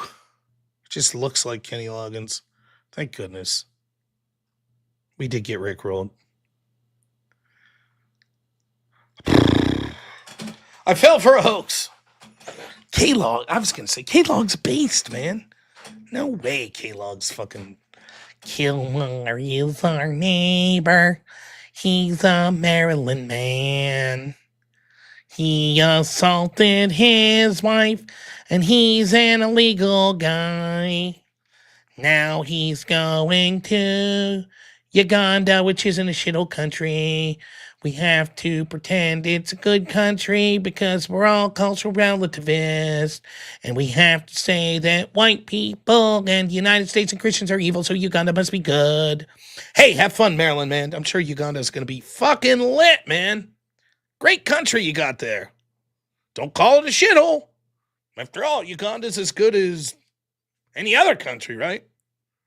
Wouldn't want to criticize them. That'd be a big miss. Dake. You missed the spider. Well, have I got news for you? I still think. To the shaky cam. There you are. Hi. This cam, because see the lighting's a little different, so you can see my depression setting in from the fucking whip song a little better here, I think. My eyes are a little more shadowed. Yeah. And whip song. No whip song? Great. Awesome. Doing fantastic. And whip song. Anyways, to the shaky cam. All right. Can you see him up there? He's up there. Come on. There it is. See him? He's there. Now, seeing all the schmutz on my light, I would clean that, but I don't know if you can see his web's connected to it. So I'm afraid to destroy his web there. Or hers. I haven't asked his pronouns. But there he is. There's a Lost in Hall. I'm pretty sure it's the same guy, too. Or girl. Again, haven't asked the pronouns. But, nice. How much you want to bet that spider is like, I fucking hate my life. If I have to hear that whip song one more time, I'm sure the vibrations of it come through the headphones and it's just like, what the fuck is going on? Why am I keep hearing this dog shit? I thought I was going to hear this dude's based takes. But no. No, instead you get whip song. That's where we're at.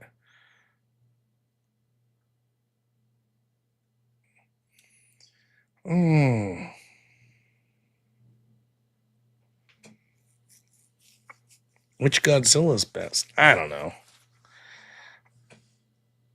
The one with Matthew Broderick was pretty crappy, though I do like John Reno, who was in that one. But I'm no connoisseur of Godzilla, so I've heard that the Godzilla -1 movie was pretty good. But all I know is like the old ones.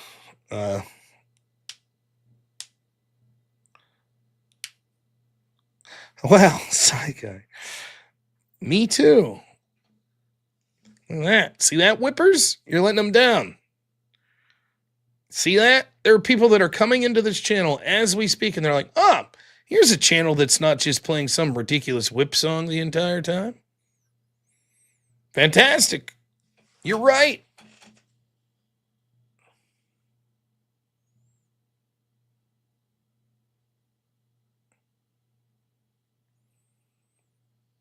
Yeah,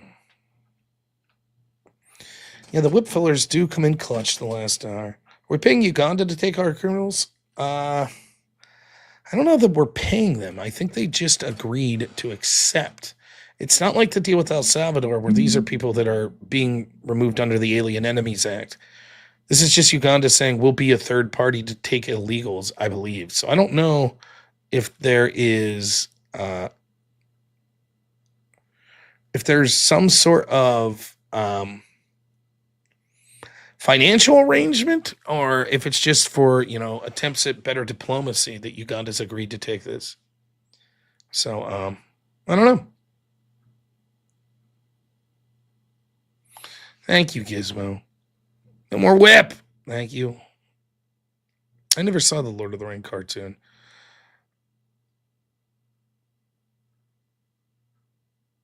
There you go. Try to get in the U.S. One-way trip to Uganda. But Uganda's great, right? The lefties tell me that shit. You can't call it a shithole, right?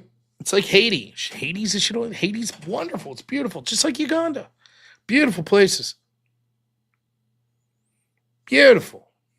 Absolutely wonderful. Name 10 Ugandans.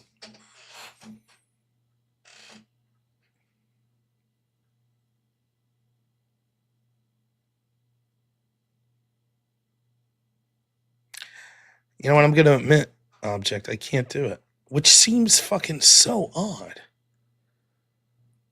A country that's given us so much culturally, scientifically. It's fucking weird. I just can't. I mean, their names are on the tip of my tongue, I'm sure. Yeah, Kimura Prego Garcia. There, one. And hopefully his family. They can go over there too. Sounds good.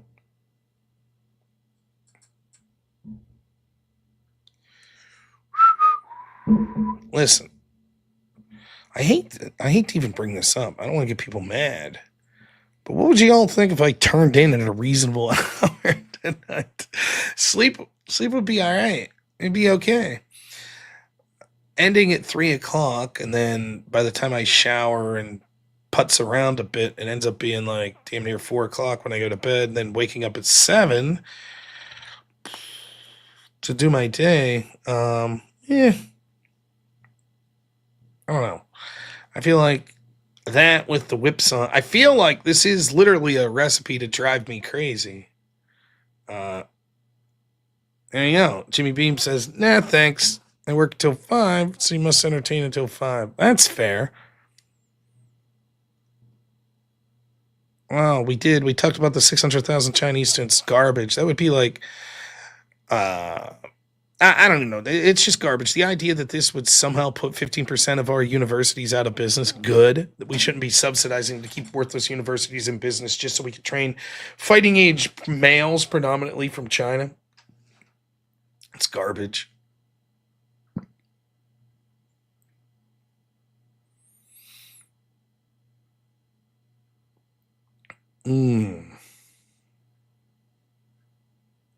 Well, we'll stick around for a couple minutes. See if we get the Dono bar to, I don't know, 300%. It's possible. What was that? $200? Something like that. $200 and change. Yeah, thanks, Susan Griffith. Yeah. Damien just, I don't know the context of this, but just like, I don't believe Asians are real. Cool. You could be right. I had a friend that was thoroughly convinced one night drunk that no one lives in the state of Ohio, that everybody just like, they just like fucking commute in for work and then they all leave and the place is just, they all just bail. Huh? What? No. 300%. It's impossible, says Gary or Gixari.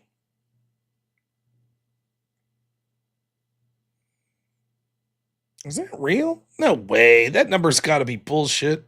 That can't be right. Maybe.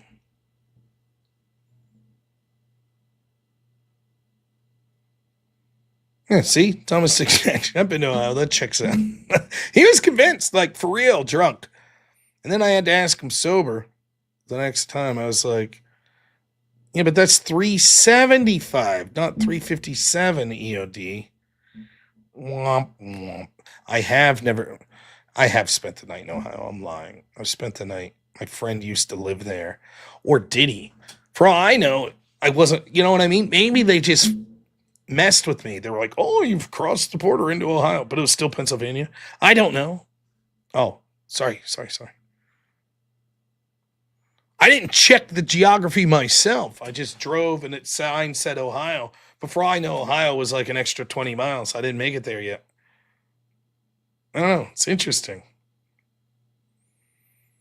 Well, anyways, no doubt we're about to get $200 donated just to get me towards my goal, not anything to do with the whip song. It'd be nice to end the night knowing that the whip song was canceled, even if I got the majority of the bad whippings. It'd be nice. What's today's date? 285.78. That sounds more right.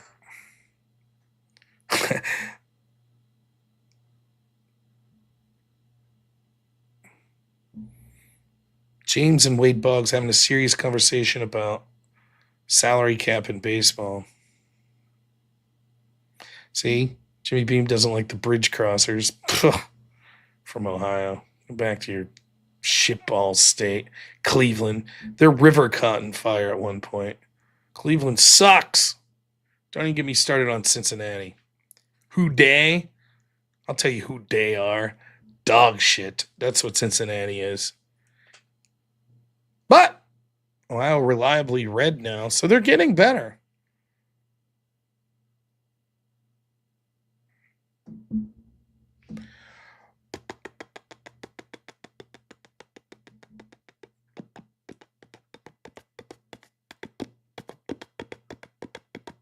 Just beatboxing now. That's it.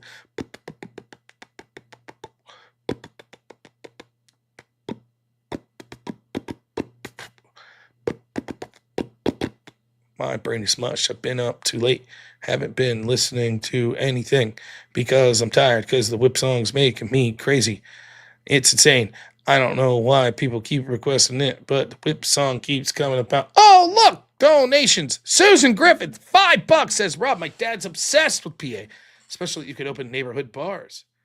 He really stressed it when he came back from working there. Oh, yeah, you can have a little neighborhood bar. Yeah, that's right. Thank you, Susan. Plasterbot, $20. Thank you. Nice orange donation. Says, did you know 18 whip songs makes your goal? No shit. That's amazing. For a mere 18 whip songs and the complete and total loss of my sanity, we could make it to the goal. Where there's a whip, there's a way. Where there's a whip, there's a way.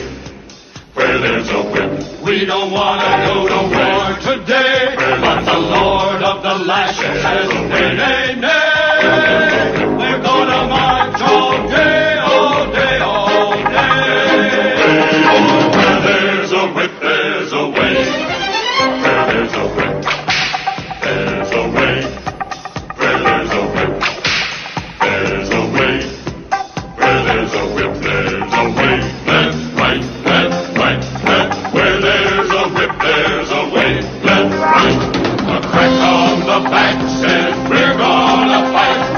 We're gonna march all day and night and more. For we are the slaves of the Dark Lord's. Thank you so much, Blastbot. Appreciate it.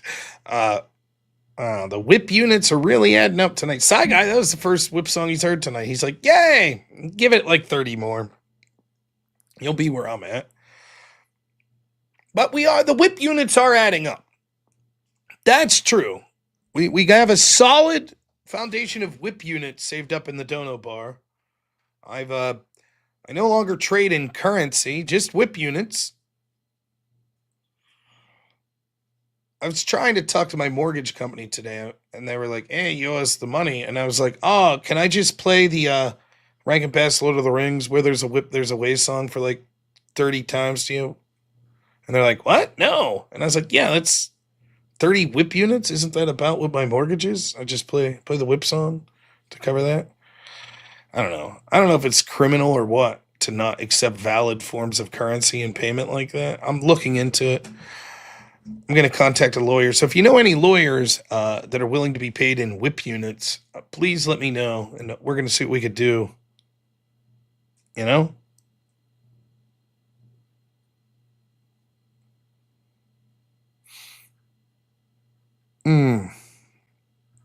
Well, we're at the point of the night where I don't even know what to talk about. Oh, there we go. Blasterbot, $20. Another orange donation. Thank you, Blasterbot. Always incredibly generous. Thank you so much, man. It says Rob makes 14 doll hairs off each whip song pre-tax. YouTube makes 6. Yes, the conversion rates on these whip songs and whip units, it gets very difficult. Needless to say, it's enough to make you want to become a complete and total libertarian to not have to pay these whip. Where there's a whip, there's a way. Where there's a whip, there's a way. Where there's a whip. We don't want to go to war today, but the Lord of the Lashes says, nay, nay, nay. We're gonna march all day, all day, all day. Where there's a whip, there's a way. Where there's a whip, there's a way. Where there's a whip, there's a way. Where there's a whip, there's a way. Left, right, left, right, left. Where there's a whip, there's a way. Left, right. A crack on the back says we're gonna fight. We're gonna march all day and night and more. For we are the slaves of the dark Lord's sword. Now listen, I know there's a lot of people, like I have mods that are here almost every night, and they've heard this song a lot. But I think I could say, I'm not the creator of this song, not the creator of the movies, not my mods, because they may have missed one or two of the songs. In the last 3 days, I don't think there's ever been a human being that's heard that fucking song more than me. I definitely own the record. It has to be. It has to be that that's the case. I've been here for every damn one of them. And here's how I feel. This is inside how I feel right now. Yeah, that sums it up. Thanks, Jake. That's literally me right now on the inside. A little heavier, a little more heavy set. Less of a lame accent, but that's it. That's how I feel with the whip song business there. Oh boy. Thanks so much. Clicker, $20. What a surprise dono amount. Says the oldest known whips date back to ancient Egypt, where they were found in tombs over 4,000 years old, often used for driving chariots and livestock. Whip! Good night. Wow, man. It's really amazing. It's redemption. Yeah. It's actually amazing to learn so many cool facts about the implement used to drive me crazy. Where there's a whip, there's a way. Where there's a whip, there's a way. Where there's a whip. We don't want to go to war today, but the Lord of the Lashes says, nay, nay, nay. We're gonna march all day, all day, all day. Where there's a whip, there's a way. Where there's a whip, there's a way. Where there's a whip, there's a way. Where there's a whip, there's a way. Left, right, left, right, left. Where there's a whip, there's a way. Left, right. A crack on the back says we're gonna fight.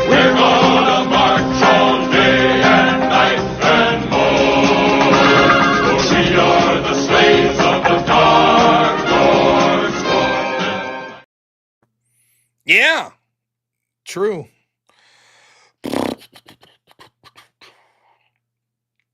If we got it out of our system, again, someone donate $200, $500, $2,000, whatever, any amount of money over $200, and say, please end the whip song, and I'll say, thank you. Oh, that'll be it. We'll be wrapping up then, unless someone quickly donates to change it.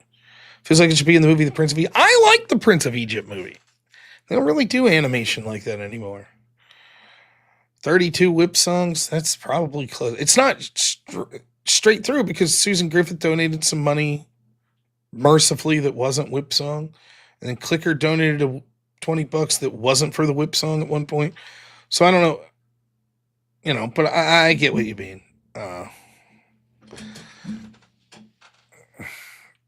You know what I need? I'll give like one of my mods my phone number, and I'll put my phone on like vibrate, and I'll just sit here and sleep. And then when someone donates $20 for the whip song, it'll vibrate and wake me up, and I'll be like, oh, that's a whip song. There you go. Nice. Yeah, thanks so much for the donation. I'm going to go back to sleep after because I know the game is I have to listen to the whip song. That I get. But we'll do it. That'll be my job forever. I'll just sit in this chair for like months at a time. Like, I'm sorry, whip song? Yeah, whip song. Whip song. Yeah. That's how I'd be sleeping at night. That's how, whip song. Hey, whip song. Wade Boggs. Whip song. That's it. That's there we go. We can make a bot, and you just paint eyes on your eyelids. Thank you, Arwino, man. Now we're thinking.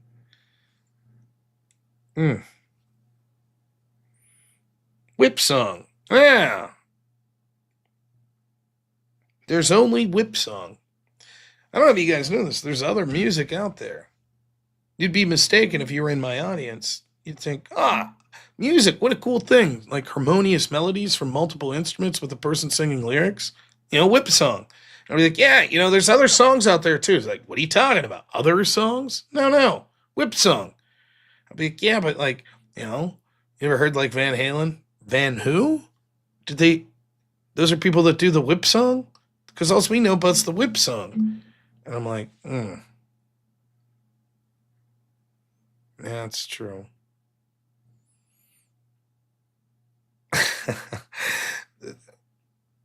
Listen, we're going to wrap up by 3 a.m., I think.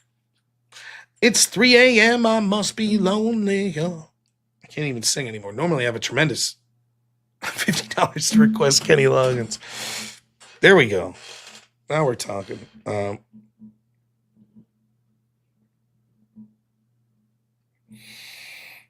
Whip Van Winkle.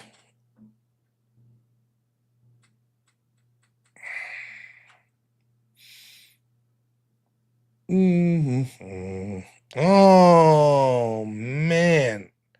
Look at that. Only Mr. Bill. Thanks, Tupac. Thank you for the donation that's not for the whip song. But then calls into question my integrity, says, is there any incontrovertible proof that Rob listens to it? Well, no. Of course there isn't. Because it's not even incontrovertible proof that this actual is a real live stream. Maybe this is all an elaborate AI construct. And none of us are real, and it's just here to dupe you, Mr. Bill. Did you ever think of that? But yeah, I'm listening to the song.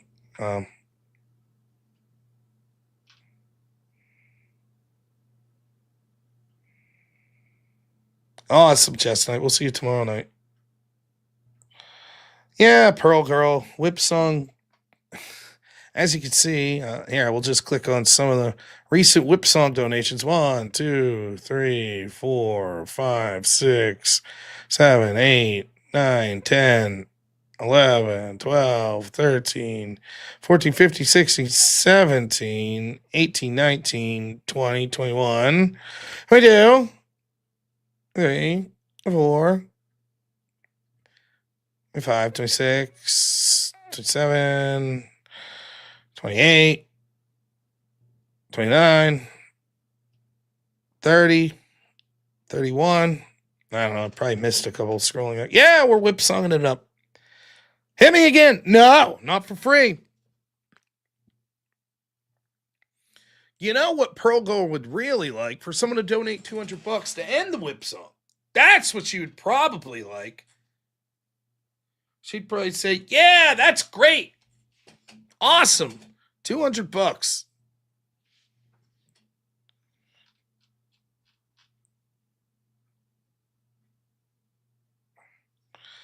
Oh. Vosh song or a whip song. Thank goodness. Yes, of course.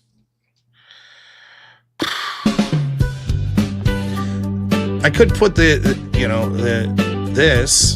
up here with the Vosh thing, but what if we do this instead? Here we go. The flight strings in on his high horse so tall, claims he's a savior, the voice for us all. But his saddle's loose, his reins are a lie, galloping words but no truth in his eye. He's a stallion in the mirror, a colt on the ground, naming loud justice but it's hollow in sound. He trots for the mares but the pasture's a sham. Bosh the hypocrite, just a man with no plan.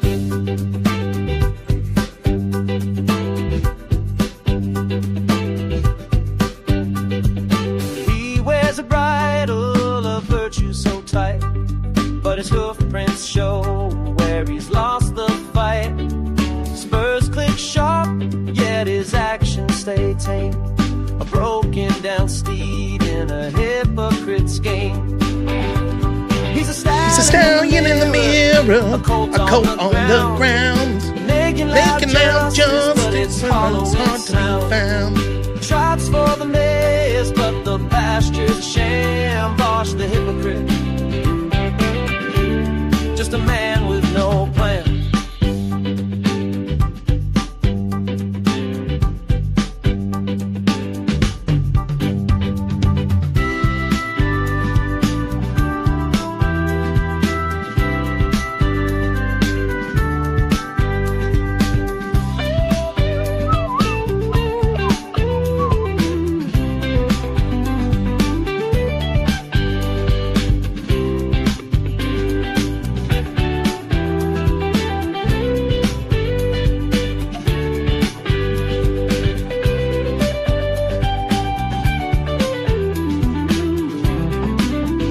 Oh, shit. Wow. His stable's empty, his haystack's bare. He promises fields, but leaves dust in the air. Whinnies of wisdom, yet the barn doors creak. A hollow hoof beat when the words that he speaks. He's a stallion in the mirror, a colt on the ground, making loud justice, but it's hollow in sound. Trots for the mares, but the pasture's a sham. Bosh the hypocrite, just a man with no plan.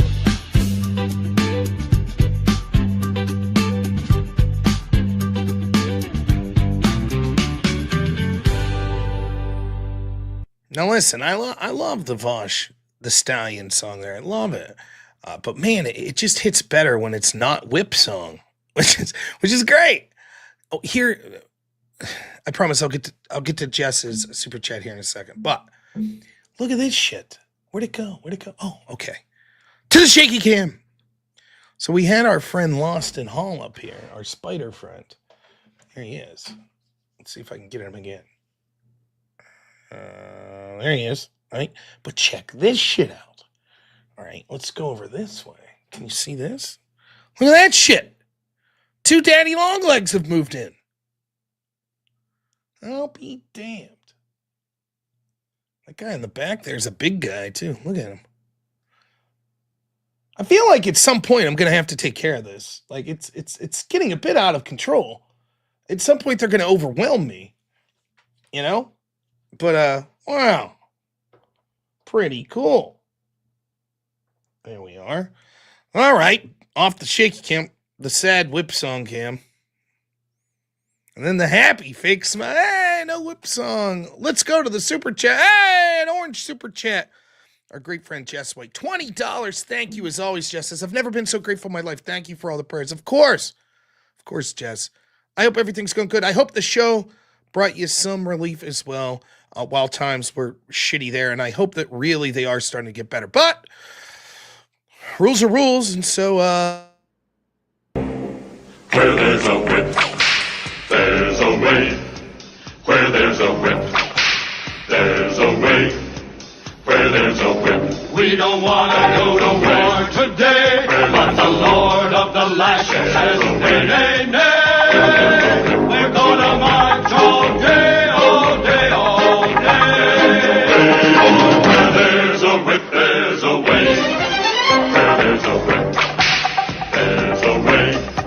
Where there's a whip, there's a way. Where there's a whip, there's a way. Left, right, left, right, left. Where there's a whip, there's a way. Left, right. A crack on the back says we're gonna fight. We're gonna march all day and night and more. For we are the slaves of the Dark Lord's. thank you, Jess. And then Jess gives another $20 and says, W spiders. Daddy Longlegs usually mean there's a Black Widow close by. Just saying. That's comforting. Now, allow me to respond a little, though. You're in Australia, and my assumption is within 5 feet of you at any given time, there's something that could kill you. So, I don't know if that's the way. Where there's a whip, there's a way. Where there's a whip, there's a way. Where there's a whip, we don't want to go to war today. But the Lord of the lashes says, nay, nay, nay. We're gonna march all day, all day, all day. Where there's a whip, there's a way. Where there's a whip, there's a way. Where there's a whip, there's a way. Where there's a whip, there's a way. Left, right, left, right, left. Where there's a whip, there's a way. Left, right. A crack on the back says we're gonna fight. We're gonna march all day and night and more. For we are the slaves of the Dark Lord's. Or was it was a play on Daddy and Widow? Is that what it was? I don't know. I'm not getting any jokes. I don't get anything anymore. I get whip song. That's what I understand, whip song. Incidentally, we're at 252% of our goal. We were trying to get to 300% tonight. I don't know why. Just because it's a total arbitrary number that doesn't mean shit. I'll be honest. I'm not even going to bullshit you anymore. I just pull numbers out of my ass. Really trying to achieve a goal of $1,357. It's all bullshit. The whole thing's fucking bullshit. There's the truth. That's the truth. Me and the mods just pull numbers out of our ass and act like it's important. Oh man, guys, if we don't get to this complete and total arbitrary number of donos tonight of whip units, then we're fucked. Then that means that, Austin Hall wins, or hey, then now it's all bullshit. That's the truth. I've been beaten down with whip song. I'm not gonna bullshit you anymore. There it is. Everybody happy? Everybody happy with the results here? Now you're seeing how the sausage is made. Oh wait. Never mind. My mistake. Are We Not Men's numbers are very important. EOD, thank you so much. It's not bullshit. It's very specifically calculated value based on inflation of the cost of travel and reinvestment in the company and whip units. HN says, wow, still running. From you, HN. I'm running from you. Always afraid to debate our great friend HN.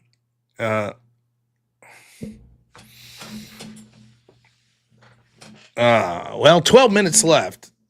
And unless donos start rolling in, I'm going to mercifully call it quits. Incidentally, forget what I said the past 2 minutes. We really need to get to 300% of our goal tonight. So here's what's going on. There's a lot of people that are attacking this country, both from within the country, places like the FBI, Department of State, etc., and without the country, such as people that are Islamist, people that are feminist around the world, communist, all of these people. And it's a very complicated set of circumstances that I can't get into tonight, but suffice it to say, we're going to need to get to 300% to make sure that that doesn't happen. So it's vitally important that you get us to that goal of 300%. And anyone that tells you otherwise, that it's just some bullshit made up number, is clearly delirious and full of shit. So let's keep going. See, Jess White gets it. Keep it up, Jess White. Thank you. $20 says, yeah. It can be told as a joke, but it's also fact. It's also a fact. I was like, oh, all right, it's just a joke. There's no black widows around. She says, in my experience, there's always a black widow close when there are daddy long legs. Daddy long legs eat black widows. No shit. Well, then I guess all the more reason not to kill the bastard. I wonder if it increases their appetite for black widows if they hear a fantastic song about... Where there's a whip, there's a way. Where there's a whip, there's a way. Where there's a whip. We don't want to go to war today, but the Lord of the Lashes says, nay, nay, nay. We're gonna march all day, all day, all day. Where there's a whip, there's a way. Where there's a whip, there's a way. Where there's a whip, there's a way. Where there's a whip, there's a way. Left, right, left, right, left. Where there's a whip, there's a way. Left, right. A crack on the back says we're gonna fight. We're gonna march all day and night and more. For we are the slaves of the Dark Lord's. You know, what's crazy is, I have to be honest with you, at some point, right, you hear the song so much, it's like, I hate the song. Then you hear it so much and you're like, you know what? I'm starting to like this song. Or in theory, that's what's supposed to happen, but that's not what's happening to me. I fucking hate this song. Catmere, $10 as an Aussie can confirm daddy longlegs are always near more deadly spiders, but they eat them, so make them your friends. I didn't think... Thank you, Catmere. And I usually don't try to kill any bug or insect if I could help it. But yeah. I mean, around here, the deadliest spider we have is the brown recluse, which they always tell you to check your shoes and shit. Like, you got a pair of shoes sitting in the basement that you haven't dealt with in a while. You put your foot in there, bam! Brown recluse. But black widows, yeah, I guess those aren't fun either. I had a friend in high school that was bitten by a brown recluse. He had to get skin grafts on his leg. This is fucking bad news. Yeah, Chen, I've heard that too. I don't know that it's they don't have enough venom. Is that what it is? Or is it their teeth aren't strong enough to pierce human skin? I don't know which it is. I don't know. Anyways, 257% of our goal. We're 2:51 a.m. Now, I will have to say, I do feel like I'm the James Brown of the streaming world at this point. 3 separate shows, all 3 vastly different. Call-in show for 2 hours from noon to 2. Extravaganza, which is like sort of a jokey show. That's from 5 to 6 on the Crucible. I think I'm done with that for the week, but I will be hosting it more often going forward. And then, of course, I play the whip song for 5 hours here in the evening.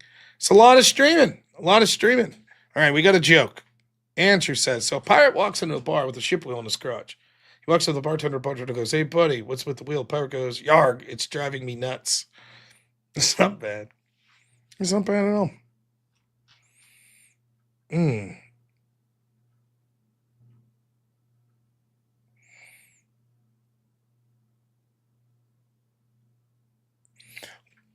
But Daddy Dong legs.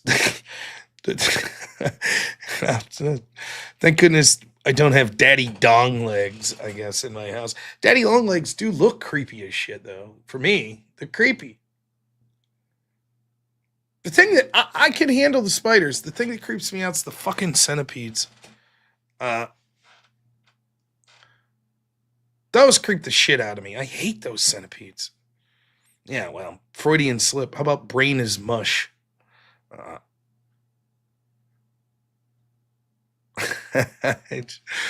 Oh.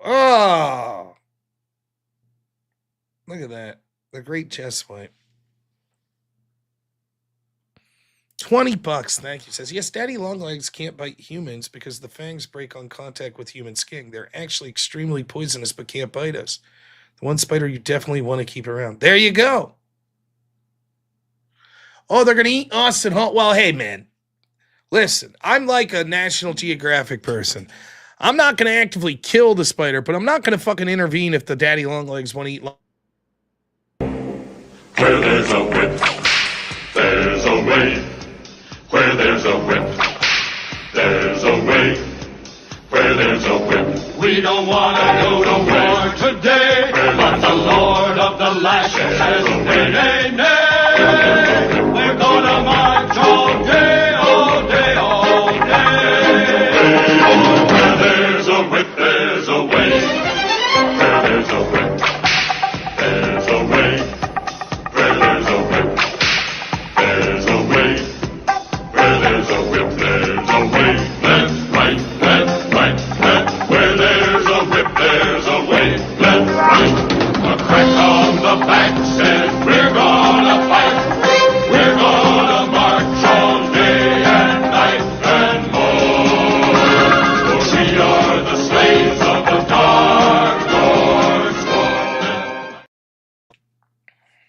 So here's the thing I've noticed as I become more and more delirious into the depths of insanity. Someone play the whip song again, and what I want you to listen for is, I'm guessing it's like a wood block, right? Listen to it, particularly like in the first, like in the middle portion of the song. Whoever's playing the wood block is crushing it. It's like, they're really crushing it. I mean, if you just isolated that part, it's a badass. There you go. I don't know. Maybe you can hear it better if someone donates the $50 version of the song. It's my ham-fisted attempts to grift become more and more desperate and transparent. Maybe the wood block's more evident if you donate $50 for that version of the whip song. We don't know. I don't know. I'm no musician. Anyways, you'll never know. You never know. You're like, no. Someone will donate the $20 for the whip song, and then we'll hear the wood block. But you're gonna go to bed tonight, and you're gonna be like, I wonder. Maybe the $50 version does have a different surround, a different wood block sound to it. That's all I'm saying. It doesn't matter if I'm obvious. It's gonna be like a little. I've incepted the thought into your brain. So now you don't know. You're not gonna know, and you're like, I'll find that clip myself. You don't know if you have the exact same clip as me. You don't know. So there it is. If someone doesn't donate $50, you may never know. Yeah, but someone will donate tomorrow. They'll donate the $50 and I'll get to hear the song. Maybe I'll change it by then. So there's only one way you're going to see. Someone's going to have to donate $50 to hear the super bougie whip song with the look. Oh, wait, wrong. No. I'll give you a little taste, right?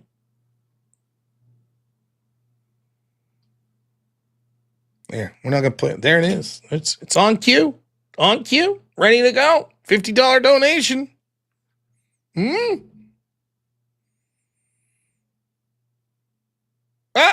Oh. I'm sorry. I am so sorry. We have not, the chat has left everyone down. The mystery of the wood block and the whip song will continue unsolved. Only I will truly know. And the person who created the song, I suppose. But that's it. Two human beings. And I will be unwilling to share my intimate knowledge with the whip song. At this point, the whip song's part of me, and I part of it. I believe I'll live. Who was it? Billy Joe Shaver. Love me some Billy Joe Shaver. I'm gonna live forever right? That's a great song. Talks about the words of his songs will live even after he's gone. That's me. I will live forever in the videos of me that are going to live online forever playing the whip song. 2,000 years from now, people will forget that there'll be some incoming alien incursion in the next 4 or 5 years that I will heroically destroy, thus sacrificing my life, but to stop the coalition of alien and AI that was trying to take over the world. And I'll be held as a hero for generations to come. But that'll all be forgotten within 2,000 years, and someone will find an antiquated hard drive that's got some fat guy playing a whip song.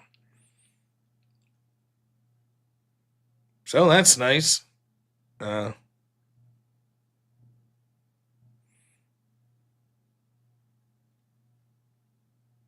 right.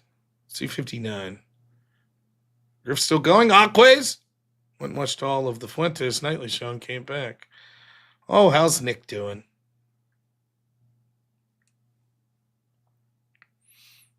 Nick's probably having a great night. Nick, never mind. I'll behave. As much as I talk, Nick blames a lot of problems on a particular group of people, and I blame a lot of problems on whip song. Very, very similar. Yeah, see, his show doesn't have enough whips. There you go. Now listen, I think you guys are great. I got the best audience going. I really do. Really, really do. But I implore you, just be honest. Just be honest here for a second. Please just be honest. There's no wrong answer. Are you guys done donating? Because I'm going to go to bed if you are. If someone's like, hey man, we're about to donate $100 or something, then I'll stay up a couple more minutes. But if that's it, then mercifully end it. Like, just let me go to bed. So I'll ask, anybody, any more donations? Anyone gonna throw? No one's gonna feel cheated. Like, oh shit, I was rushing to my credit card. Right, I was rushing there. And then Rob ended the stream. Anyone?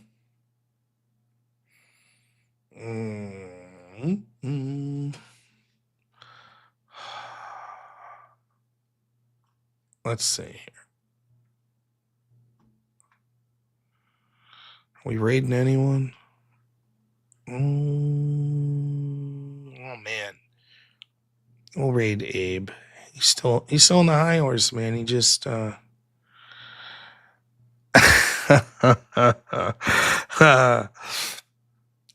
Oh, Blasterbot. $20. Thank you, man. It says, who played the whip song first, Rob? Like first ever in the history of the world, or tonight? Tonight, it would be Blasterbot. Where there's a whip, there's a way. Where there's a whip, there's a way. Where there's a whip, We don't want to go to war today, but the Lord of the Lashes says, nay, nay, nay. We're gonna march all day, all day, all day. where there's a whip, there's a way. Where there's a whip, there's a way. Where there's a whip, there's a way. Where there's a whip, there's a way. Left, right, left, right, left. Where there's a whip, there's a way. Left, right. A crack on the back says, we're gonna fight. We're gonna march all day and night and more. For we are the slaves of the dark Lord's sword.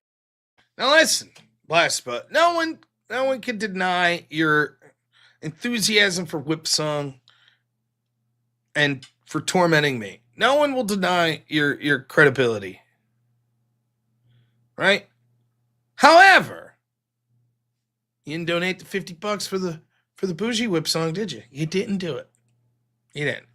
And I have to say, it feels a little like you let everyone down. I'm just trying it out there. You know, that's all I'm saying. $50 at this point. Bougie Whip Song, get us to a nice round $1,000 for the night. Nice round $1,000. What? Chat came up short. It came up short.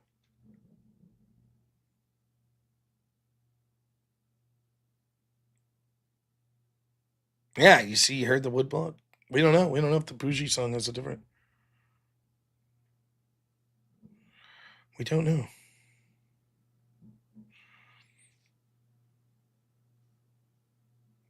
It's a good effort. Maybe I'm gonna piss with the audio file tomorrow. Everybody knows I'm quite the technophile. Trust me, dude. I know how to go into audio files and move shit around. Trust me. You know. Yeah. So you're not gonna know. From now on, you're gonna be like, huh, did he change it? Is there a slight imperceptible change? Now the woodblock on that one version's been changed a little? Maybe that happened. Just throw that out there. This is it. This is your chance. Well then hammers, huh? I think I'm not on the extravaganza tomorrow. I think Andrew's going to be back from his trip to Tim Pool World. I think he'll be back. And this is it.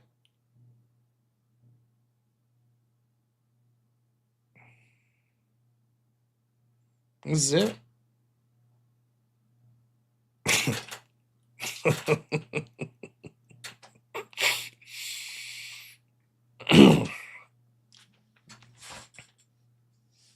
Oh man, what a legend. Wait, I can't even be mad. Wait, Bucks calls my bluff. $50, what an absolute fucking legend. And says, I'll take one Bougie Whip Song, good sir. Go please. I just added the word good sir. All right, let's listen to the woodblock here. You ready? Here we go. Where there's a whip, there's a way. Where there's a whip, there's a way. Where there's a whip, we don't want to go to war today. But the Lord of the Lashes says, nay, nay, nay. We're gonna march all day, all day, all day. Where there's a whip, all right, right here. You can really hear it. Coming up. There's a whip, there's a way. Where there's a whip, there's a way. Where there's a whip, there's a way. Left, right, left, right, left. Where there's a whip, there's a way. Left, right. A crack on the back says we're gonna fight. We're gonna march all day and night and more. For we are the slaves of the dark Lord's. I'm not hearing things. Not hearing things at all. Everybody heard that song. You all heard the lyrics in the background telling me to sell my house and go live on the streets and form some sort of cult. You all heard it. The idea that I'm hearing shit. Come on. It's crazy. Wade Boggs, what a legend. Thank you. It's a timpani? I don't know. What the fuck was this? I don't know who the Dark Lord is. I don't know anything anymore. I don't know. Well, we made it to $1,000. Holy shit.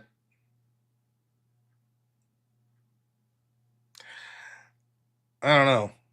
I don't know where to go from here. Bed? That seems reasonable. There, see Wade Boggs. Yes. It's ended for the night. I think everybody's happy. Everybody got out of the system. People like a big smell. They'll sleep well. Or will you? You can wake up in a cold sweat with that fucking whip song playing in your head? I don't know. Yeah, knowing things other than whip is sin.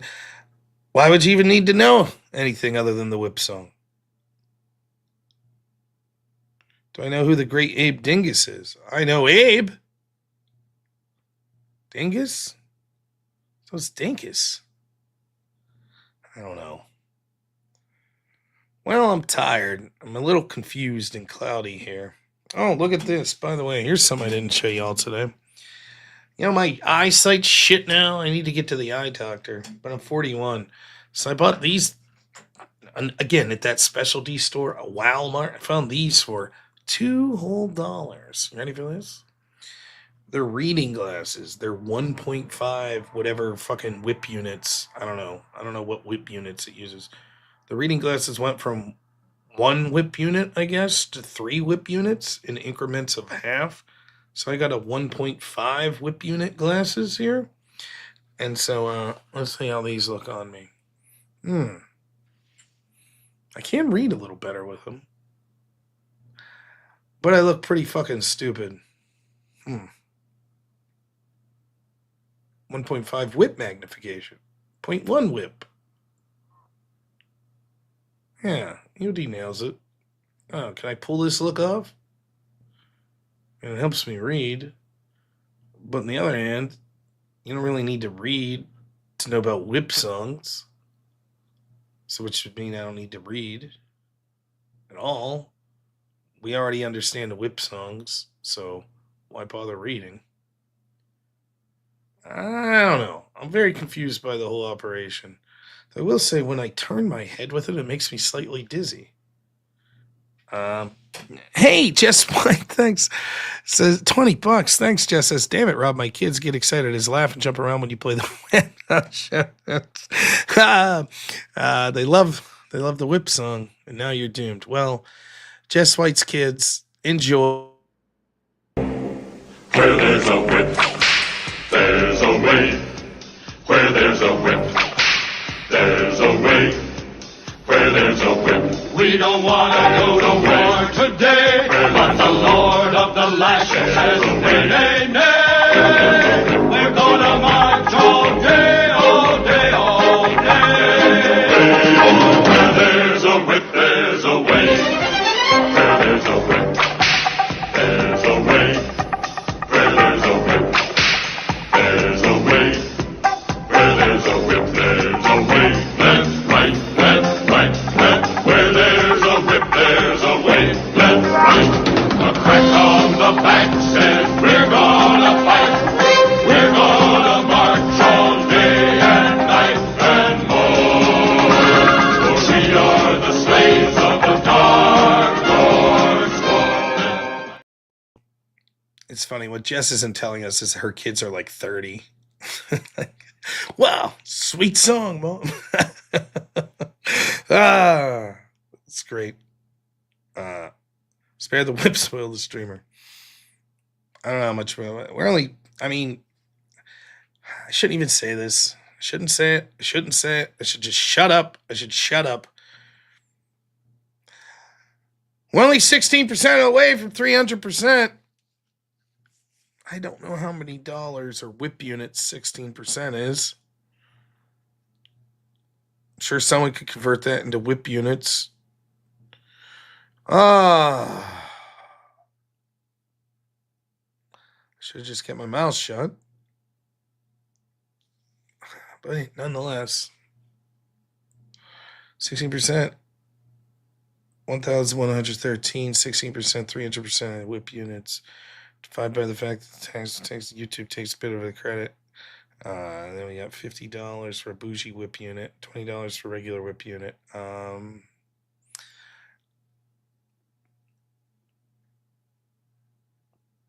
3 whip units? I don't know. Oh, Jess White again.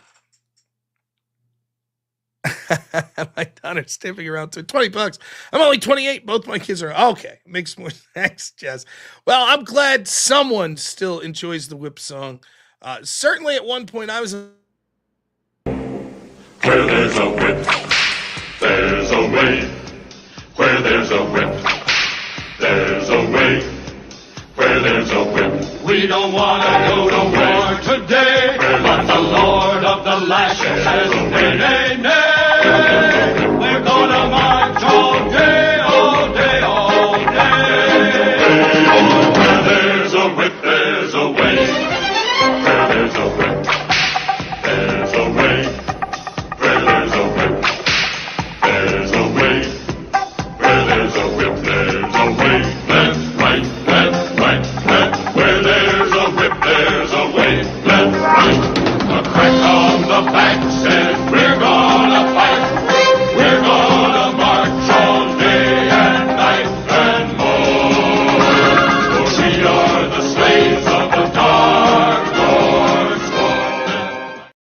So we have this figured out. Thank you, Alexander. It gives us 100 equals 18 whip standard units, 16% between 3 and 4 for the whip standard units necessary to continue on.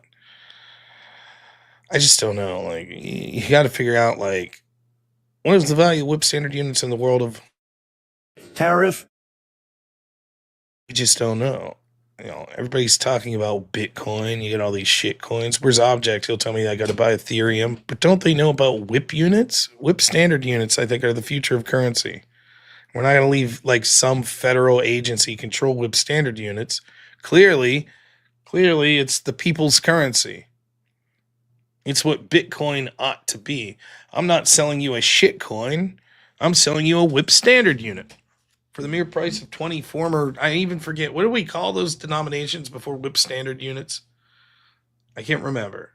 U.S. currency, it was something. I don't know. All we know is whip standard unit at this point. Of course, as we all know, a WBU, a whip bougie unit, is 2.5 whip standard units.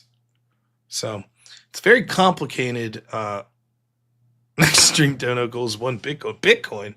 How many WSUs is a Bitcoin? I don't know. Whip standard unit gets 200% more production out of the workers than the financial compensation. Invest in Whipcoin. But you can only pay for Whipcoin in whip songs or whip standard units. Incidentally, we're only 12% away from our goal of 300%. I'm still trying. I'm still grifting. I hope that my mods are proud. I hope that the Crucible people are proud. I'm still grifting. 3:15 a.m. Somehow we're still doing it.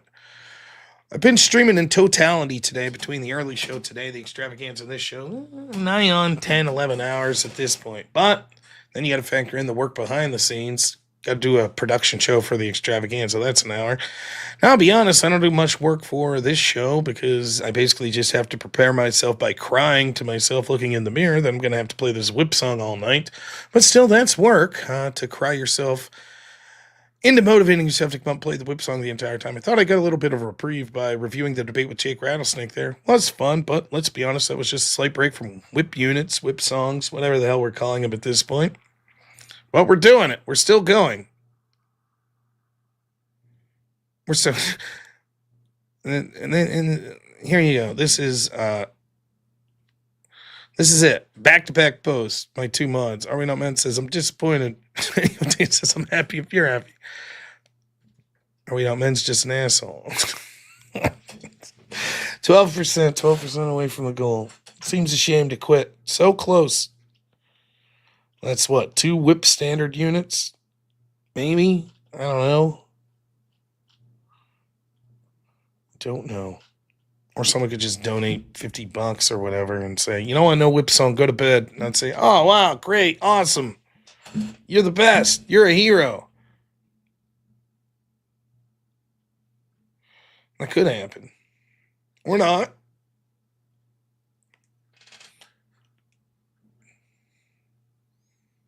Even the damn spiders are sleeping.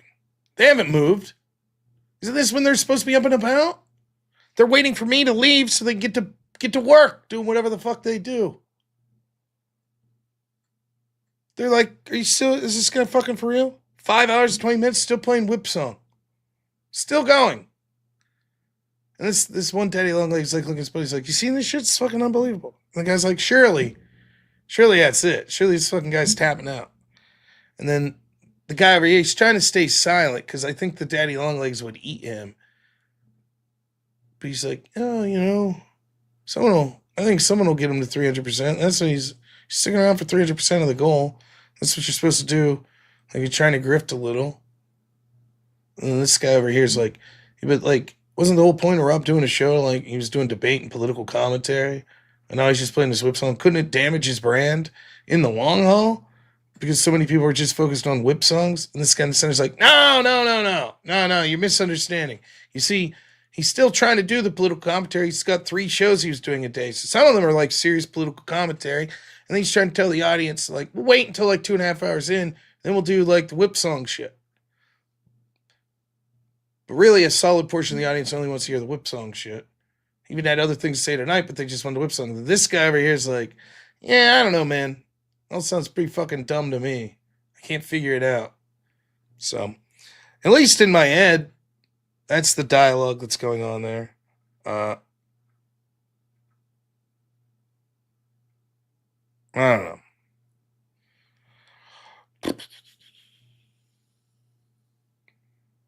12%. 12% is, let's see, whip units, 1.73 whip units.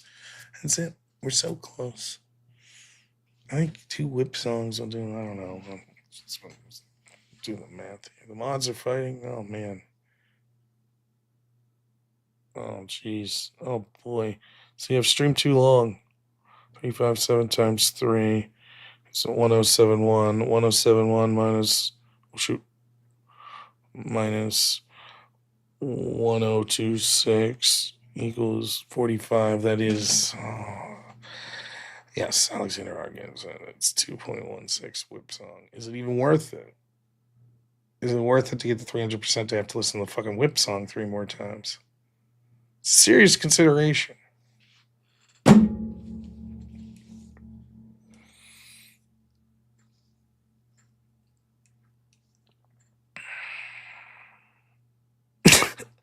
I'm not even paying attention to what the fucking is happening in the mod fight here, but that's, I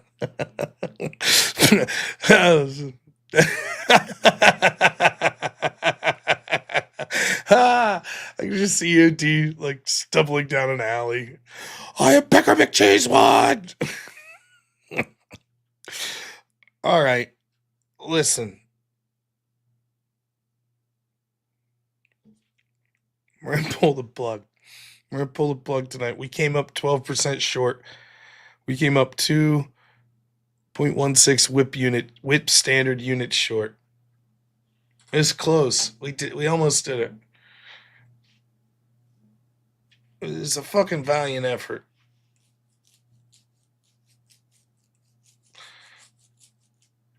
People get in, what do they call them? Parasocial relationships with their streamer. What do you call it when your chat just torments you for hours? What's that? Is that parasocial? Parasadistic relationship? What is that?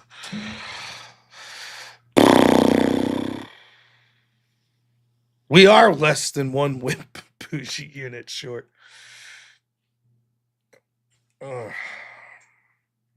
It was fun. It is fun.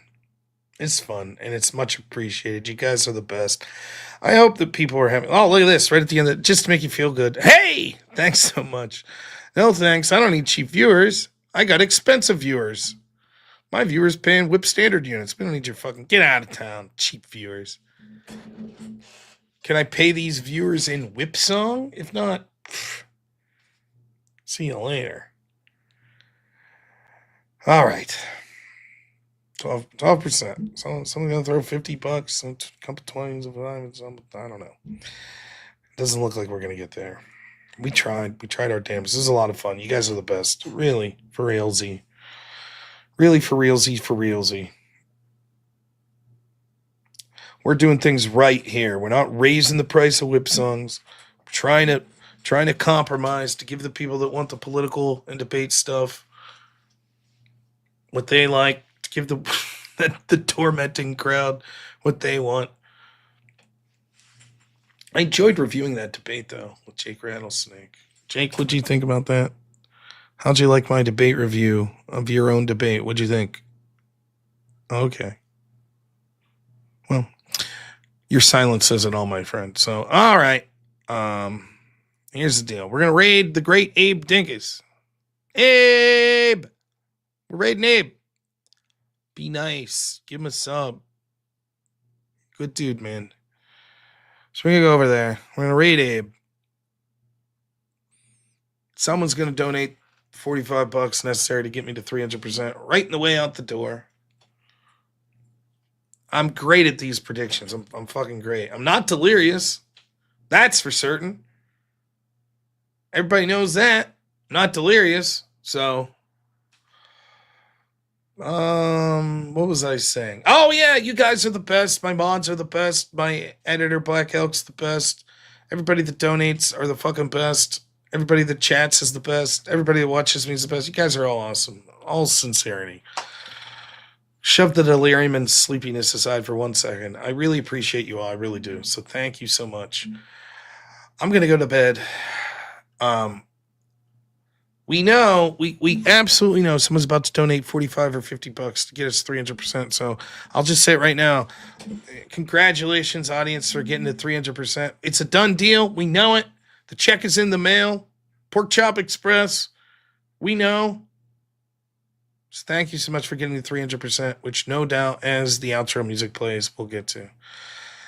You guys have been the best. I should be back around noon tomorrow, barring anything crazy. Oh, I can't guarantee I'll be here at noon tomorrow. I'm so sorry. I forgot about this. I'm going to the DMV to start the process of getting a real ID. Is that what it's called? Now, I live in a town where the DMV shouldn't be that busy, so it should be fine. But you know how it is. You know how the DMV is. So I suppose I could get stuck there for hours. I'm hoping not. So I should be back by noon. Do the call-in show. So you can call in and you can tell me how stupid the whip song is. Or how stupid I am for thinking the whip song's stupid. Whatever. I don't know. Stop paying attention to these things.